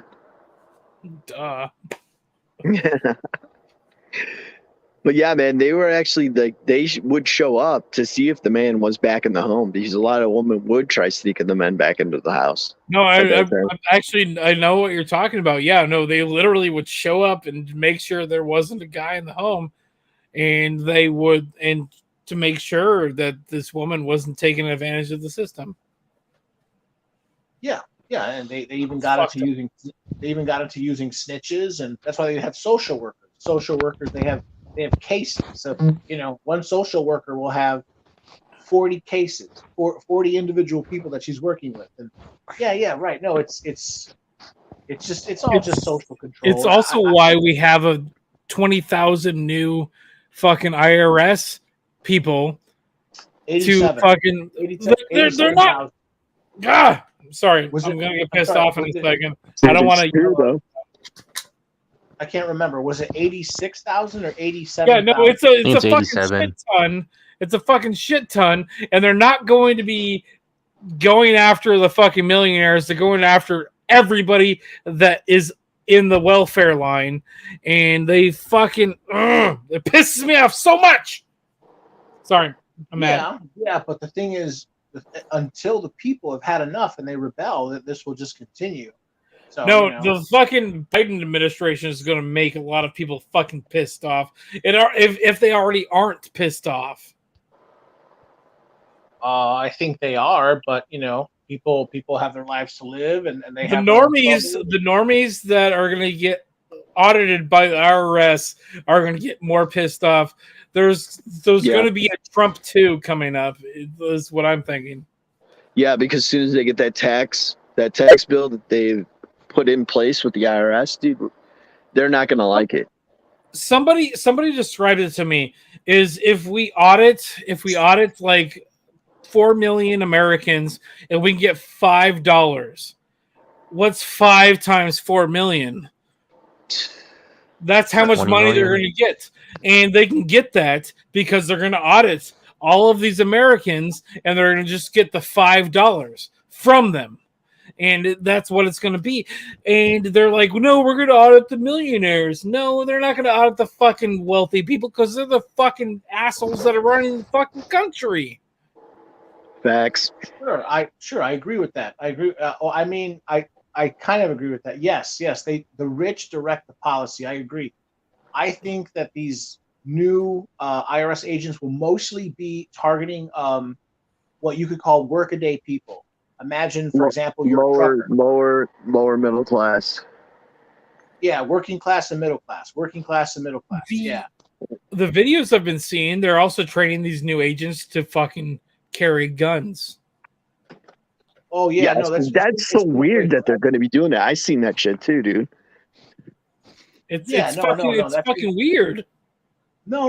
IRS agents are highly trained. They IRS agents since a long time. They all carry guns. You didn't know that? We need to abolish the alphabet agencies. Is what we need to do. Because none of them are part of the fucking like founding fathers like setup for this fucking country.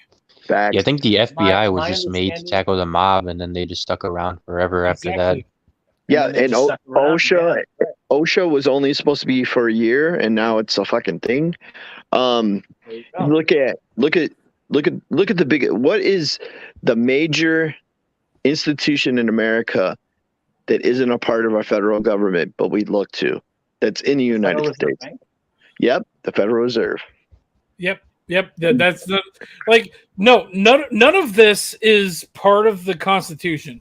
None of this is part of the original founding fathers setup, and all of it is still here, and it's all fucking gonna be here to stay. We need to fucking abolish all of it and go back to just the Constitution. We really do. I agree with that. However, in order to build the political will, again, you would have to make men strong. Right? That's not the policy. You would have to pay down the debt, right? That's not the policy. You would have to cut down massively on illegal immigration, right? They're not doing that, right? We got to have our topiaries cut for half price. We have to have, we have to have factories. Well, I think the immigration thing is a scam, and I'll tell you the reason why. You know me. You know how many Mexicans pay into the system, and they never get Social Security when they retire. So that's dead money that they're making. Legal or illegal Mexicans? Illegal, because if you come in here illegally, you get more shit than anybody. Anybody that is smart all the enough, welfare queens that take all the money. Well, you look at the Greeks. We know about them in Chicago. Look at how the 7 years of tax-free. They came into this country legally, went through the system in the row, and now they own how many restaurants and businesses through families because they know the system. Now the illegals that are coming here and working, all that money is dead money, which means it gets kicked up to Social Security, and nobody that money has to be accounted for unless it's going in somebody's pocket. Well, I think I understand what you're saying, but I think that also that money is used to fund what you could call legal immigration, what I would call demographic replacement on the opposite end. These children of the illegal immigrants that come, they need to be fed, they need to be schooled. The health care that the immigrants or the illegal immigrants, whatever you want to call them, the immigrants, the illegal immigrants, the illegals. So who's gonna pay for their health care? Who's gonna pay for their child's health care? It's cheaper to bolster our fucking border to not let them come in than to just pay for them to be here. Yeah, true. Okay, just saying, I agree with that. The obesity epidemic is just destroying us. But these corporations, that's true too, Mike. Yeah, because the healthcare is the most important, most expensive thing. Well, no, everybody was like, you need to wear the mask to help fix everybody else. But then, what about me eating a fucking burger from fucking McDonald's? We care about fucking healthcare when it comes to the fucking pandemic, but we don't care about healthcare when it comes to people destroying their fucking bodies. Well, here's the thing. When I was living in England, and I had to go. When I was living in England, and I was working on latest album that just released. Now, when I was there, I got sick, man, right? And you hear all this wonderful things about, government ran healthcare. Dude, we do not want it. I'm just going to tell you from my own personal experience. They don't even get half the cancer drugs we do in America. Now, on top of that, the McDonald's that I ate over there tasted different than the McDonald's in America. Yeah, and it's not because of placement. It's because they put 40 less chemicals inside the McDonald's in England. Okay. Now, let's take a look at this, and then one hand washes another, because there's a lot of problems to go through. But MGTOW Cowboy, how old are you?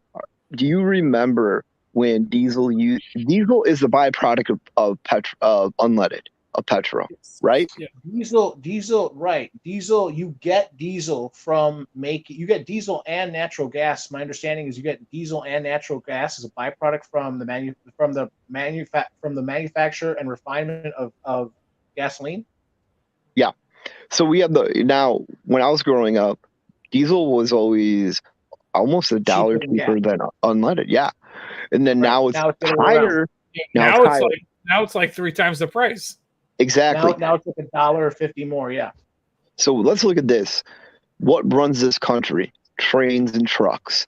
Now your goods and services go up. Every time that diesel price goes up, you are going to pay more for food. You're going to pay more for clothing, material, for your housing. Dude, it's such a scam, bro. And it's because when Bush was in office, he was saying he put a new chemical that makes it burn cleaner into diesel. I don't even believe there's a chemical in it. Just think of the idea of DEF. Do you know what DEF is? Yeah. Yeah. Okay. DEF is called diesel exhaust fluid. So there's something called DEF. It's a secondary type of fuel. It's a different thing you need to buy to put in your fucking diesel cars. Right. And well, the point is we never added cost. Added cost. Right. So I say all that to say this. Self-made man, what you got to understand is, I don't know, maybe you've been drinking tonight, or maybe you're just, what I would tell you is this. You're right. Things are getting worse. Things are getting more expensive. We're being overrun by illegal immigrants. Women have taken control. It doesn't look good. I'm literally telling you, like, your standard of living statistically for the average man in America today is going to be lower than your father if you're somewhere between like 40 and 20. Okay? Yep. I'm sorry. Yep. But we could change this if we wanted to, but most men will not rise up. They will not rebel. They will not engage in any sort of civil disobedience. And until that happens, just bring some loot, because, hey, you might like it. It's mostly men who are fighting us. It's mostly the blue-pilled men who are fighting and putting down the people who are trying to, actually discuss this. That's the funny part. The normies, like I said, the blue pill beta orbiters, they're like the most scariest ones out of the bunch. They're the most decisive one out of us all, man. They should be. Well, I think one of the big problems is what's happening with all the alphabet people, man. That's insane. I was talking to my sister, and she was telling me that in health class now they teach you about all this gender stuff and pronouns, and I just look at that like, damn, that's crazy. The thing about the alphabet people, no, you gotta understand, they got a big plan for us. They got a big plan. Look it up for yourself. My thing is the thing about the alphabet people those are the people that are anti-gun. Yeah, you're right. And that's so part of it. A lot of this has to do with removing guns from people to fucking put all this stuff into place. And so we're just trying to remove the guns. Canada's working on it right now.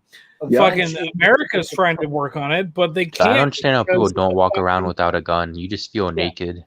But or at least a knife or anything.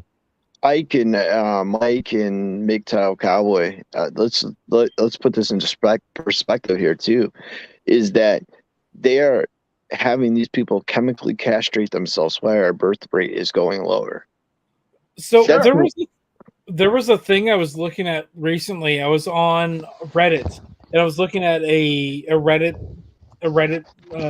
thing for Antifa, and there was a bunch of people on the Antifa subreddit talking about arming themselves with guns, and they were talking about how to get guns and that kind of stuff. And so the fucking faggots that run Antifa are trying to get their brothers to arm themselves because they know that the things that they're doing is going to remove the guns, and they're trying to get the guns before they get removed from law-abiding citizens. Yep. Sure. Sorry, so that might have sounded a little bit unhinged. No, it doesn't. You're absolutely right. No. You're absolutely right, because when they show up to it, they showed up armed. To any of the Antifa ones do. Yeah, but, abolish the ATF. Now, if you we need to abolish all of the alphabet agencies. MGTOW Cowboy, what is your perspective on the chemical castration of all our youth now? Right. No, it's all very fascinating. I mean, Mike said this, you said that. Okay, Mike said, the ATF, we got to get rid of the ATF.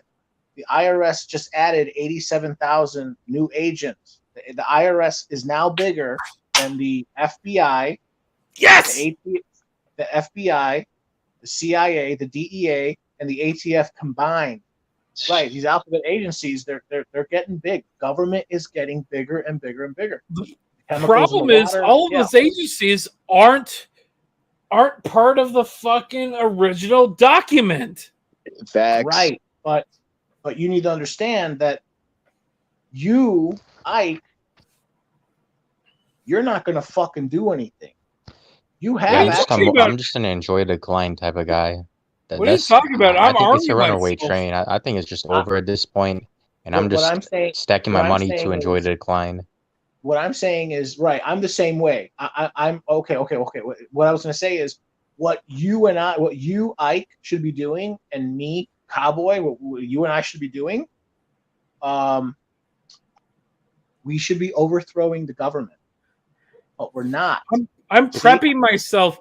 I'm prepping myself for being cut off from fucking government sources and being able to get my own food and have my own fucking way to fucking stop people from fucking with myself. Yes, I recommend that. Yeah, get into and what prepping. What state would that be in? Yeah, because they'll probably show up to your house at some point, like they do. It's a state of denial, I guess. he's in that river. He's in that river in Egypt. You've heard of it. He's in denial. I'm in Oregon. I can see states like Missouri, which is below us, that have constitutional carries. Then you get into Texas, where it's constitutional carries. So then you have the right to actually prep yourself and have your own micro farm in those areas too. I could see both those states and a couple other states succeeding from the United States if the shit gets worse. I have a space in Idaho I can move to. And yeah, you'll be perfectly fine because you're out in the middle of nowhere.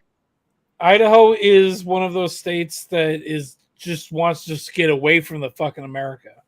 Yeah, so is Wyoming too. Yeah. Yeah, Waco was just should have been a big wake up for people. Oh fuck, Waco! I have a lot of shit to talk about Waco. Don't get me started. Shut up, Mike. Whatever, Waco, Ruby Ridge, Yeah, no. The point is, I like him. Slowly, I like Mike.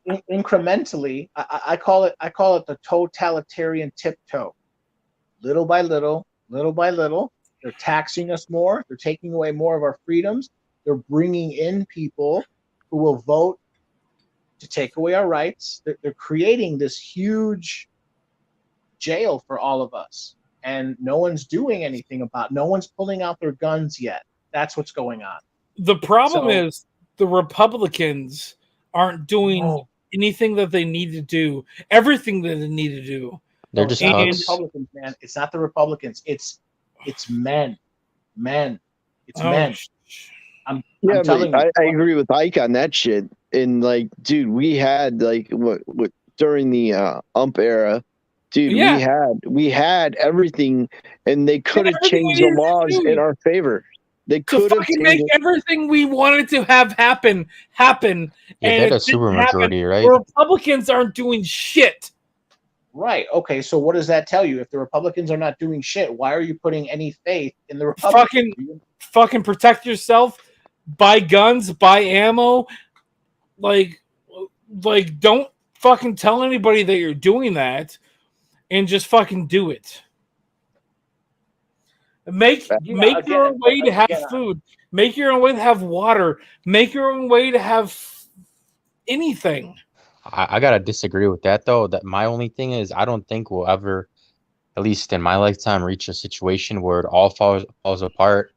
I just think we're just gonna creep steadily more and more towards totalitarian, towards the just complete government power, and then how old are you? How old are you? I'm 22. 22? You don't know. Yeah, we could. I just think like if anything, they're just gonna give us UBI just to complete the system, and that'll be the end of it. Yeah, universal basic income. I think. Yeah, I know what UBI is. Oh, but I thought you said something else. My bad. That's gonna work. Sure. I don't know because men are just cucks at this point. So I think if they just get throw some money once a month. UBI is trusting in the government. Like UBI, you're never gonna get UBI with what's going on right now. And you want to know the reason why you won't get UBI? I disagree with that. Because, Social Security is a Ponzi scheme. Social Security waits on people to have families that bring in more kids so that they become part of the workforce so they can refill their coffers. Now we're at an all-time low of birthing rates, close to Japan. It's going to take 2 generations for that to come back. So what are they going to do? You're going to see in the next 10 to 15 years, the fall of Social Security for all the elderly, and there's going to be no chance that a UBI comes into place because that would actually make Social Security fall even harder if a UBI happened. The whole thing about UBI though is we got to talk about the what is it? 80% of the American dollars that have been printed in the entirety of the entire American republic has been printed. 80% has been printed in the last year and a half. UBI is just printing more money. Yep. Right. Well, how much in debt are we? 19 trillion or is it 28 trillion? Well, last time I checked, it was billions, but now it's trillions. No, it's trillions. Yeah. No. It's supposedly it's in the trillions. That's not true. It's actually in the quadrillions. Yeah, UBI is bullshit. If you calculate it in other ways. No. Again. What I'm saying is this. I think they said they're replacing just all systems just with UBI, and that was it. What I was going to say is, all the details don't matter. The big picture is what matters. The big picture is they're trying to create this entire system where the average person who's born has no chance of ever getting rich. They have no chance of ever getting out of being able to take vaccines. They have no chance of ever owning property. They're trying to make us all slaves again. That's all. Yeah. No, I think you're wrong, Cowboy. I think you're wrong. Only because socialism destroys countries. Every country that's tried to instill any kind of socialism, it just destroys it. UBI is a form of socialism. And socialism is a fucking terrible fucking idea. I agree. Well, we live in a socialistic society here in America. People don't like to open their eyes to that. The police force is a socialistic program. The fucking mailing system is a socialistic program. Social Security is a socialistic program. Dude, I can go down the line if you want to keep me going. The point is, once a society becomes too socialistic, it no longer functions properly, and then it collapses under its own weight. It collapses under its own corruption. Bernie Sanders is the fall of America. It doesn't matter because these evil people, They're not going to stop trying. They're going to keep doing this until we stop. They're not going to stop themselves. We have to stop them, or they're never going to stop. That's what I'm trying to say. We have to help the weakest among us. Is the entire idea? Yes, we should, but we don't have to. Yeah, and did you guys just see that the euro is below the dollar right now?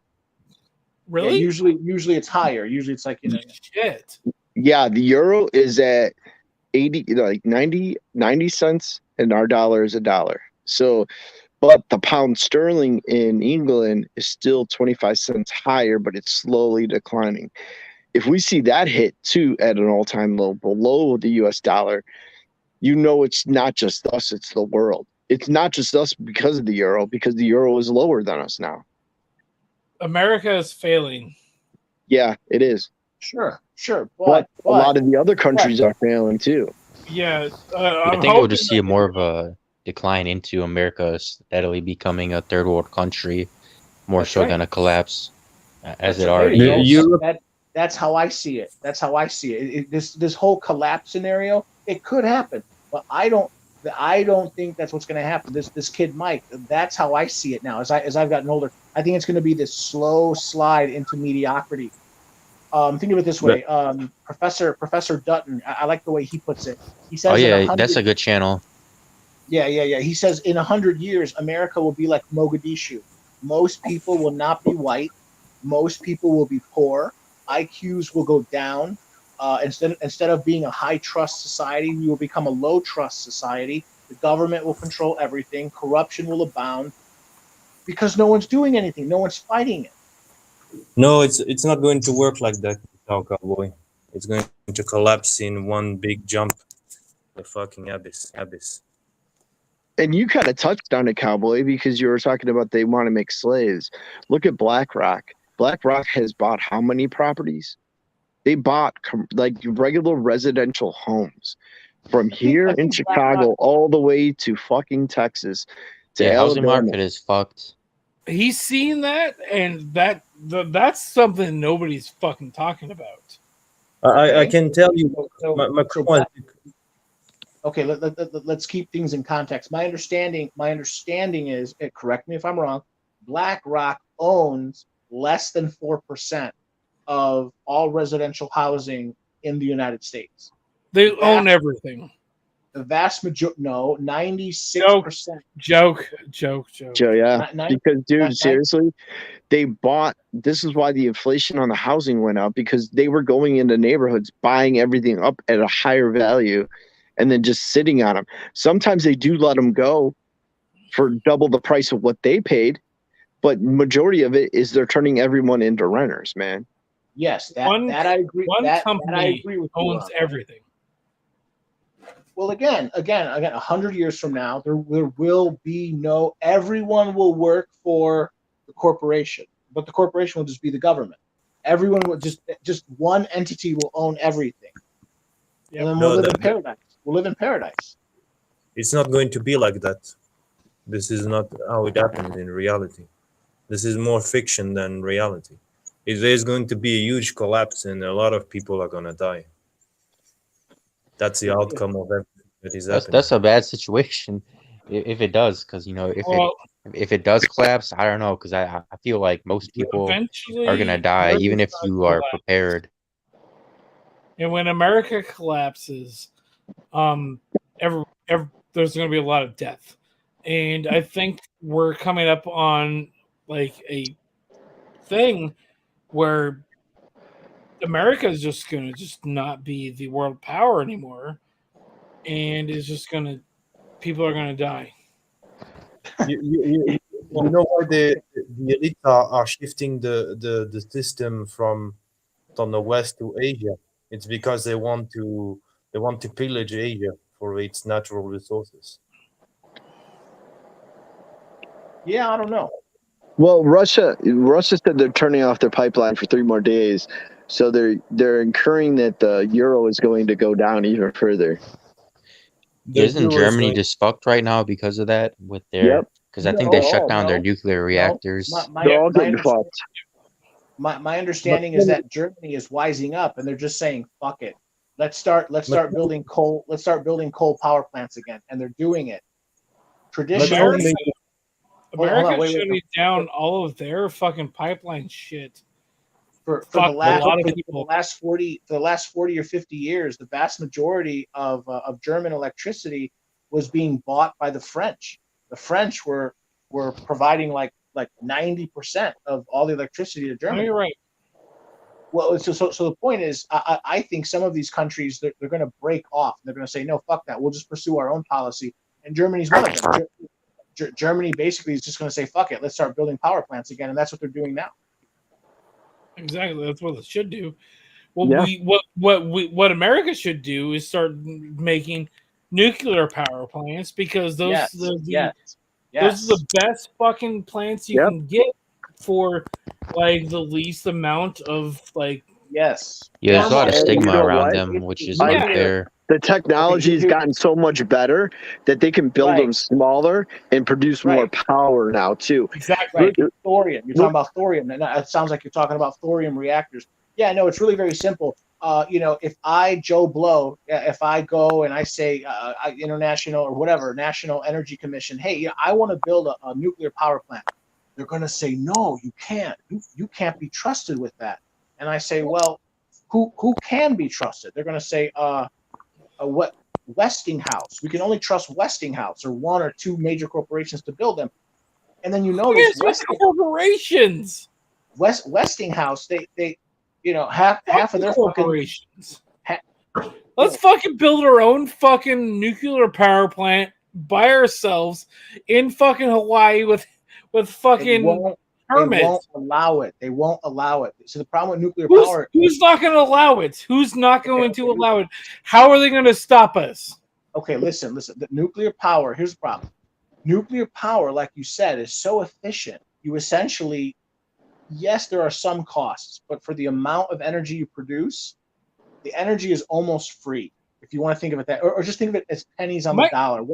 My question is, if I'm going to run my own community and I want to fucking run my own nuclear power plant, who's going to stop me? The federal government. How can they stop me? Are they going to know I'm running this shit? How? How are they going to know? Well, because they're going to listen into your podcast, they're going to figure it out, and then they're going to. Well, no, I've got books. I've got books on how to fucking. The feds are listening right now to us. I've got books. Like, there was a young man, and I just remove myself from the fucking internet. They're not going to know. My understanding is speaking of which, in Illinois, we have over Cowboy, 8 nuclear power plants still in motion. No, we have 11. Okay, so my understanding is there are exactly 101. Actually, I think now we're down to 100. Exactly 100 nuclear power plants scattered across the entire nation that are still functional. Most of these have a scheduled date where they're going to be decommissioned. Of them, they need to not be decommissioned because those. The state that has the most nuclear power plants, yes, is Illinois. I think we still have 11, maybe 10 that are still operational. But again, like I said, I've said this before, you're stopping them. What's that? It's fucked up that they're decommissioning them. Well, it is because then you're going to run into problems like they are on the West Coast with CNG, where your power goes out at this certain time at night. Because here in Illinois, only a bad storm will knock your power out. Anything else, dude, we are smooth sailing. We need to have more nuclear power plants because nuclear power is the safest power. The people in the world. The people that run the world think that you need to die and that there's too many people and that we need to systematically power down the economy. You have that fucking weird retarded girl saying that we need to fucking stop having cars by 2030. Jesus Christ. And you know what? Don't run into the facade of fucking Elon Musk and Tesla because those things are fucking fire traps, dude. No, they are. But also, where do you get the lithium from? Where do you get the lithium for the battery? That's the scammer from renewables. They are killing the They don't have rainforest enough. by getting the lithium. Green energy is a fucking scam. They don't have enough of the lithium and the other precious materials that you need to build it in order to actually be sustainable in the future. And you know what they're doing with that bullshit is they're confining us to areas. People can't go on road trips like we could back in the days. Say that I'm on Route 66 and I wanted to go to California. Now, if it would take me so many days, but in a fucking Tesla, it would take me over a month because I'd have to stop and fucking energize this fucking piece of shit. Not, God forbid, it fucking starts on fire on me because I'm running it too hot. They confined us into areas. They have quarantined us in areas with these cars. Sis was talking for a second before he started talking. Can you let him talk? So I was talking about how they will tell us that we have to mine the asteroids to have lithium. That's what they're going to tell us, because we have to preserve the environment. No, so we have to mine asteroids instead of mining the fucking actual environment. Is that what you're saying?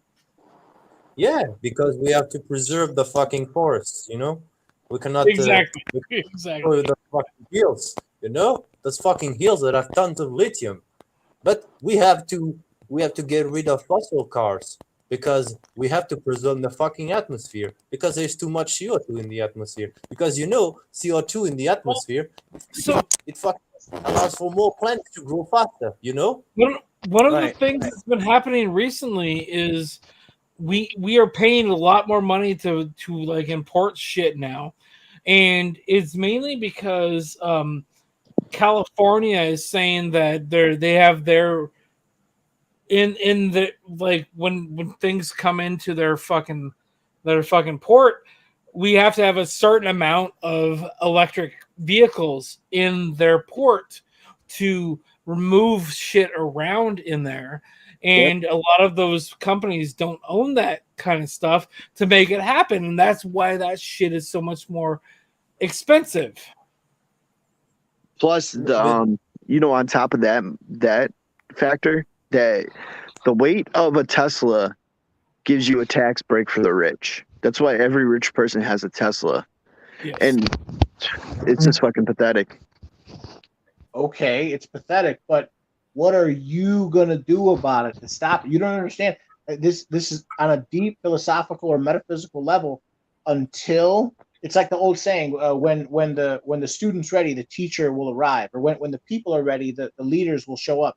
Until the people are ready to push back, this is just going to keep continuing. So I'm sort of with what's his name, this kid, this Mike kid. I'm in the phase of my life where I'm not ready to fight. I'm not ready to pull up a gun and start, fighting, overthrowing any governments.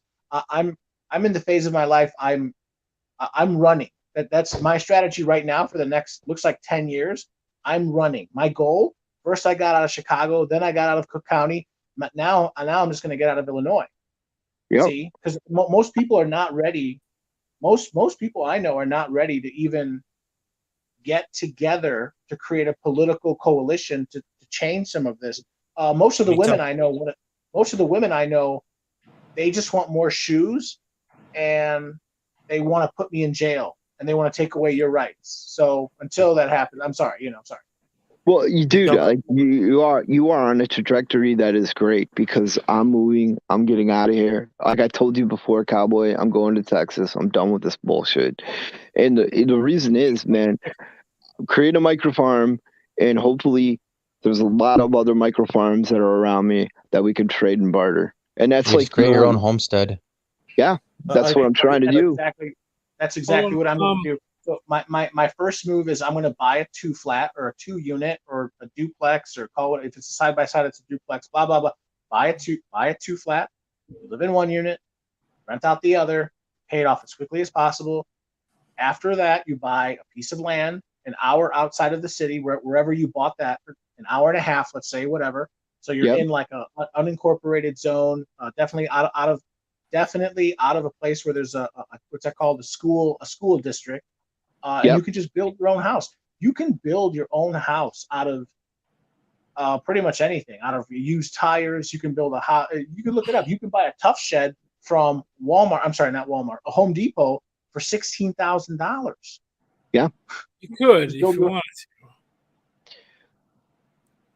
You actually said some really smart shit right there, man. What a homestead? Can I? A homestead? Well, the homestead, yeah. I mean, it's time to get out of Illinois because, like, we're just going to keep getting cucked. Look at our tags, man. What are they up to 250 for Probably our should license get out plate? of Illinois. You just buy a little piece of land. You just buy one. You could buy half an acre, and then for example, there's a company. It's called Tough Shed. They exclusively God, contract. Tough Shed, really? Yeah, that's the name of the company. TUFF. No, Yeah, I know Shed. Tough Shed because I think they're out of Portland. That could be, and they contract exclusively out of. I'm sorry, I keep wanting to say Walmart. Out of Home Depot. Their nicest unit is basically it's a small house for $16,000 base price. They'll send 3 men in a truck to a plot of land, and they promise that they will construct this in 48 hours.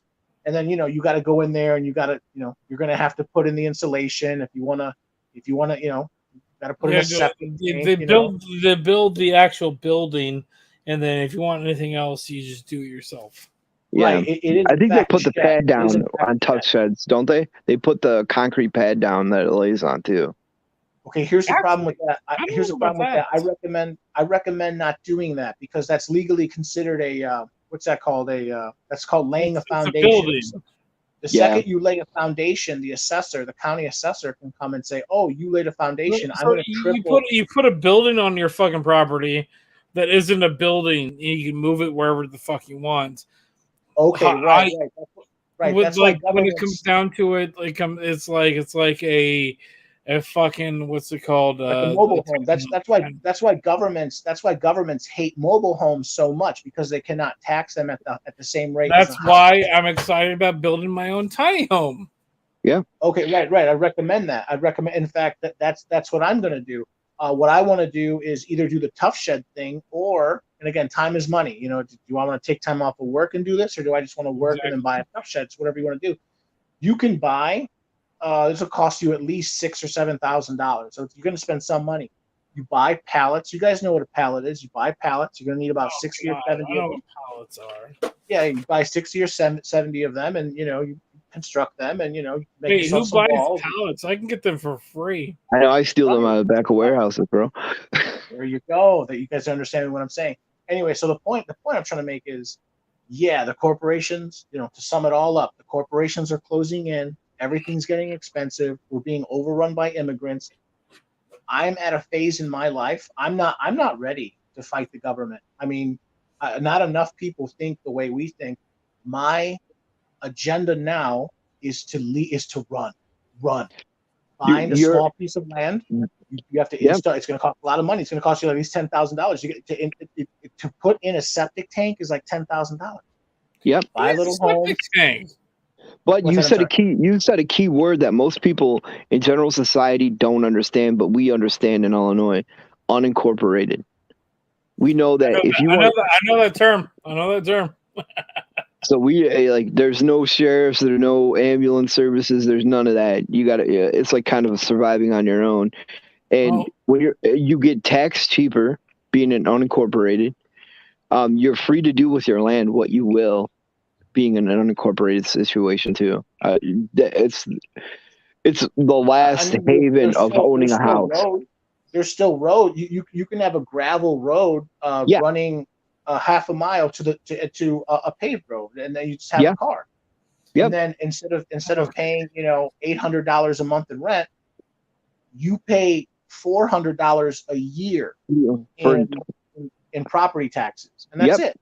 Yep. Absolutely, man. Anyway, listen, gentlemen, I'm sorry. I have to end this stream. I'm sorry. It's getting late. I have to get up before 1 in the PM. Ike, are you free in 2 days after 8 PM? No, we already talk about that? Yeah, we did. I'm just trying to like build consensus, and then for a nice no. smooth I'm afraid outro, 2 days from now. I'll get your phone number from Scott. I'll text you. That sounds good. And thank you very much for joining. It was a pleasure speaking with you. Oh, it was a pleasure being here, talking to you, Self-Made Man, Sistis, and Mike. Like Sistis was saying something before somebody cut him off, and I kind of wanted to hear him talk about that a little bit more. Yeah, no, I've spoken with Sith multiple times. He's very fascinating, definitely an intellectual. He's a little bit more into the occult. So a bit more black pill. I think everything is going to shit. That's fair. I don't think it will be a slow collapse. I think it will be abrupt. Oh, well, I like because you have the telltale signs. I can talk briefly about it. Macron said 4 days ago that the French citizens are going to pay the price basically for the war in Ukraine, and that price will be fucking starvation, food rationing, energy shortages, and possibly war against Russia. Sir, are you classified? Negative. Someone, I'm getting a lot of echo. Can you guys work your echo? I think Sistis. Okay, it doesn't matter. It doesn't matter. I'm going to end the stream. I'm going to end the stream here. What's his name? Single Town Bachelor. I'm so sorry. You joined late. Okay, gentlemen, I'm getting real bad echo, so I'm going to end it here. Can we just go around real quick? Any last thoughts? Self-Made Man, you got any last thoughts? It was a really good stream. We brought up a lot of good topics and solutions to the topics. That's always a good thing. And yeah, man, I'll catch you on the rebound. Come over to the Vital Messages stream. And we can talk some more. Yeah, we will. The echoes from you. Shit. Where's this echo coming from? Sithis. Okay. Thank you for the stream, man. I'm pretty sure it's Sistis. Fucking yeah, it's Sistis that's echoing. Okay, I just muted Sit, so let's hope the echo goes away. Okay, man. I would like to talk to you a little bit more at some point, if I could. And I would like to invite you onto my podcast at some point. That'd be awesome. And you guys, I keep putting the invite out to MGTOW Cowboy. You're in Mike. He's in our Discord. You're more than welcome to be. All you guys are welcome to be in our Discord. Oh yeah, no. If you ever do if you have a show or anything, if you want me on, just let me know. Yeah, man. Yeah, that would be cool. We do like subscribe to the Vital Message. We're the ones who exposed Allende for being a gay stripper. We did a debate with Wheat Waffles where we broke him down about his face ratings and how they're on a European standard, but and how subjective it is. We do a lot of good stuff over there. So we're all over at the Vital Message. And you can always come on. You can always be on the panel. Perfect. I'll come find your stuff through the where the fucking Discord channel. Okay. All right, very good.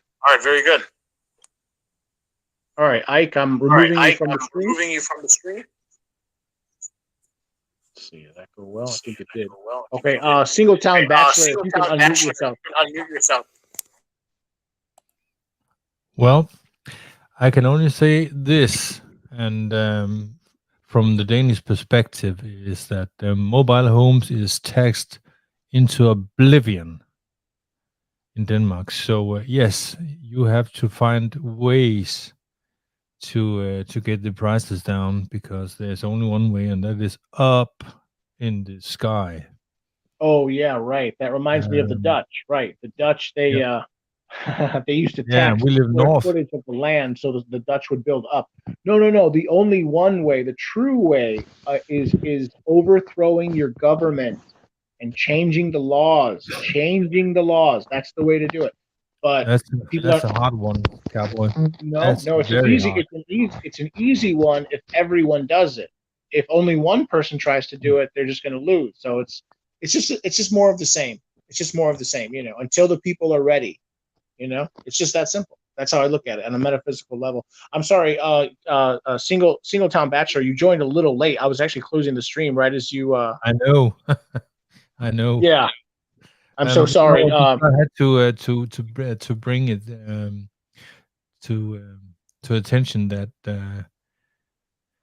that in certain places mobile homes is taxed like crap, and they are. I think that's the the cheapest one is close to $1 million here. Sure. That's about what's $200,000 or something like that, and it's insane. No, you should find ways to make up your home as cheap as you possibly can. Perhaps doing container. Yes, right. That's Here in America. Right, here in America, we talk all about it. They have these module in the world of trucking, it's called intermodal. They have these metal, I think they're made of steel. They're called intermodal shipping containers. Basically, it's you know what a truck looks like. It's a big, long, metal rectangular, yeah. And yeah, you can, join them together. They're like Legos. You can put them together and then, cut one side and the right side, one side and the left side, can join them. You can add multiple stories. You can dig out the ground and put them in the ground, make a basement. Yeah, of course. I mean, but the real problem is, again, it's just more and more government, all these regulations, taxing us to death, letting in all these immigrants. They're destroying our way of life. But what I'm saying is it's on purpose. And until people realize this and mobilize for political change, it's just going to get worse and worse and worse. I think as it gets worse and worse and worse, more and more people will start to think like us. So and that's the funny thing is that I have a work colleague who is from what's it called Yugoslavia. Oh, Yugoslavia, yeah. Where's Tito? Where's Tito? Yeah, but he's up in arms about the influx of self-made millionaires who are supposedly those guys that are coming from not Ukraine but all the Muslim world, and they're basically having expensive cars, and he goes and he do his job and he pays his taxes, and he says, "What the fuck can he do that?" And yeah, they free stuff for everybody, except those who pay up the bills. POB, pay up bitches. Someone has to be the slave. You understand? There's three Yeah. types of people. There's three types of people in this world: the people that work, the people that beg, and the people that steal. People that steal are the government. The people that beg are the women. And people who are dependent on the government, and the people who work are the men. So it's up to the men to figure out how to stave off, how to stop, how to prevent the two of them from enslaving him. That's all that's going on. And this is going to come from the men. This is why MGTOW is so much larger than just don't marry a woman. MGTOW is about freeing your entire society, freeing all the men around you. It's funny that Oh yeah, real quick, I gotta hop off, Cowboys. So thanks for having me Yeah, on. right. And Same here. goodbye to the panel. Mike, listen. Yeah. Some other time you should join, man. I want to interview you. You are, and I would make a lot of fanfare about it. You are my target demographic. Young, educated man. Men like you are what you're basically our only hope. I'm sorry, Obi-Wan Kenobi. You're like our only hope. Yeah, if you just make the right decisions, men like you are going to coast through life and be like a multimillionaire. and we should talk some other time. Yeah, I mean, I'd definitely be down to go on another time and get interviewed. So just hit me up in the Discord or wherever we can talk. So I'm gonna Yeah, get off I'll though. get a hold of So you. I'll try to get a hold of you through what's his name, Self-Made Man. Self-Made Man. I think he's connected with you. yeah, he can reach out to me since I'm in the Discord. Okay. All right. Sounds good, man. I'm telling you, yeah, don't get married. Don't have kids until you're ready. And just try to achieve as much like scholastic achievement as you can, or certifications, or learn a trade, and all that good stuff. So Well, good luck to you, you man. Talk yes, to you later. I'm sorry. Yep. Good night, everyone. he All right, has man. Peace out, man. to hide some of his assets because of the female entitlement. They think that they are entitled to your shit, even though they wasn't there. So if he marries a woman, the age of, I don't know, 4 years in the future, and then she thinks she's entitled to his shit that he made uh, the years prior. So no. Yes, but the problem is legally, Mhm. there are ways where she can become legally entitled to his shit. And if that occurs, then she has, again, the legal power, the legal standing to go to a court, demand alimony and child support. Yeah. So, I mean, we know what Hide we're the shit. facing. What's that? I'm sorry. Hide the shit in crypto or something.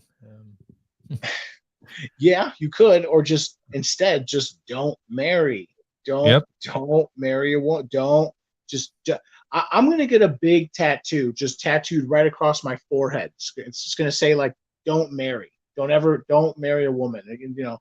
It's just, I'm telling you, it's men have to start taking extra steps, otherwise we're gonna be financially enslaved. I've thought about purchasing Hammerhand's Ghost Nation.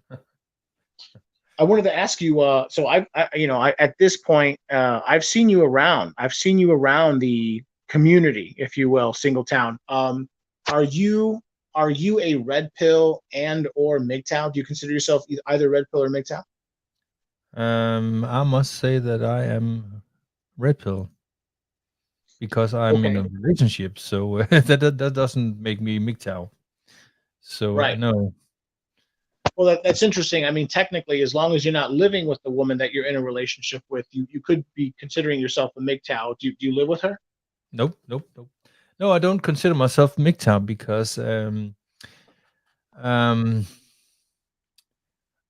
don't personally. I don't think that that we are set here on the earth to be on ourselves, on our own devices. But in the climate that we are in, it is practically the only solution that we have to be either MGTOW or very much red pill. Sure. Yeah, I'm 55 and my girlfriend is 51. Okay. So yeah, she lives apart from me, some kilometers away. Yeah, sure. But Yeah, no, it's interesting. It's I remember reading.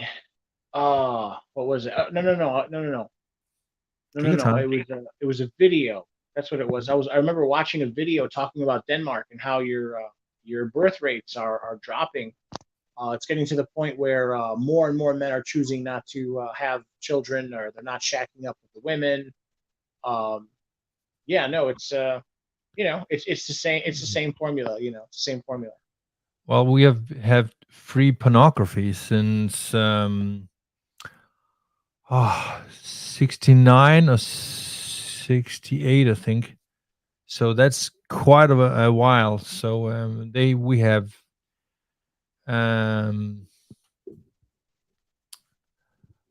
sort of what's called non divorces, where the female are not taking accountability for her actions. Yeah, right. No, it's called no fault divorce. Yeah, we have sort of that, but Yeah, I've been married. Have 3 kids. Yeah, I have been to the ringer. Not like you guys. I'm In sorry. I'm very sorry to Denmark, hear that. Would you be interested in an interview? Could I possibly interview you? sure. Okay. Okay. Well, in the near future, I basically have the next couple days off, 3, 4, maybe even 5 days off. If you're available, if you're interested, maybe I can catch you and we can do. I call them red pill. I call them MGTOW red pill interviews.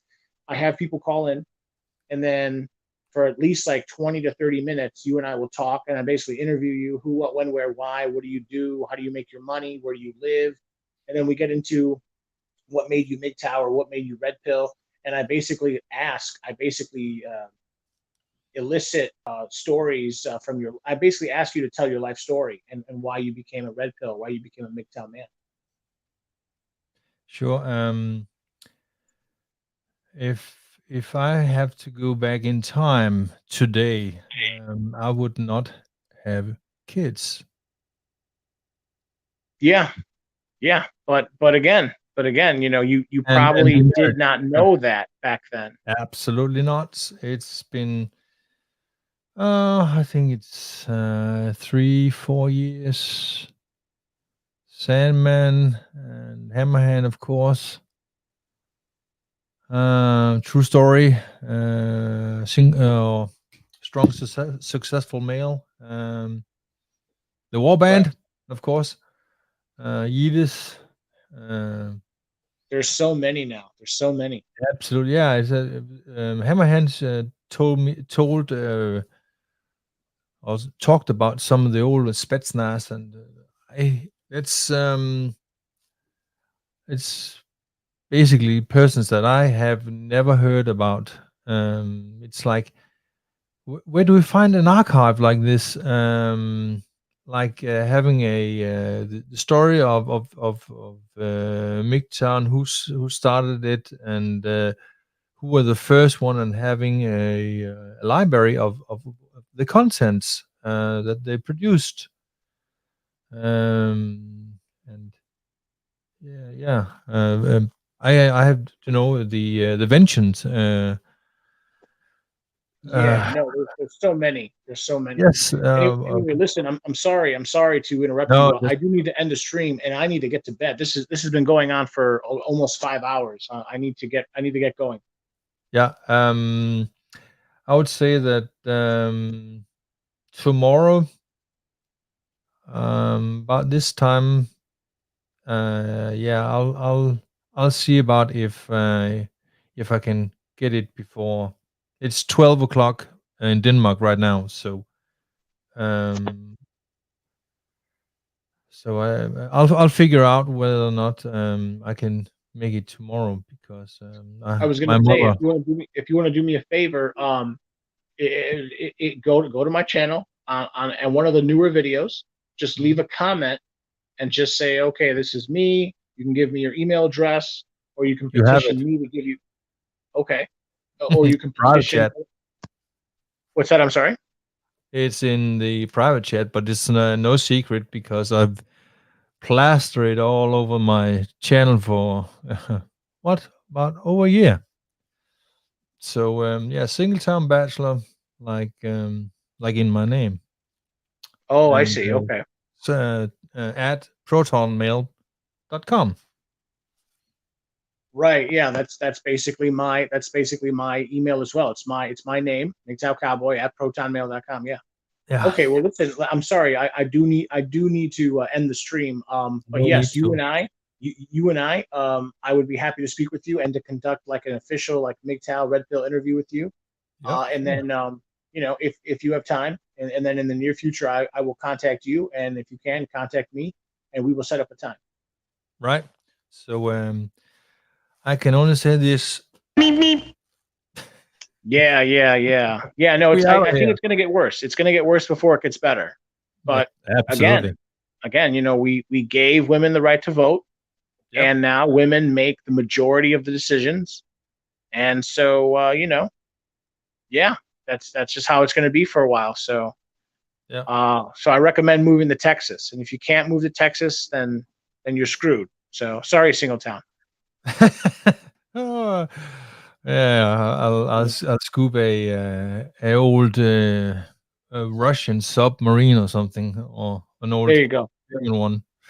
Yeah. There you go. Or maybe build like a big build like a big Viking ship, build like a big dragon ship, and just sail around the Skagerrak and try to hide in one of the fjords or something. I don't know.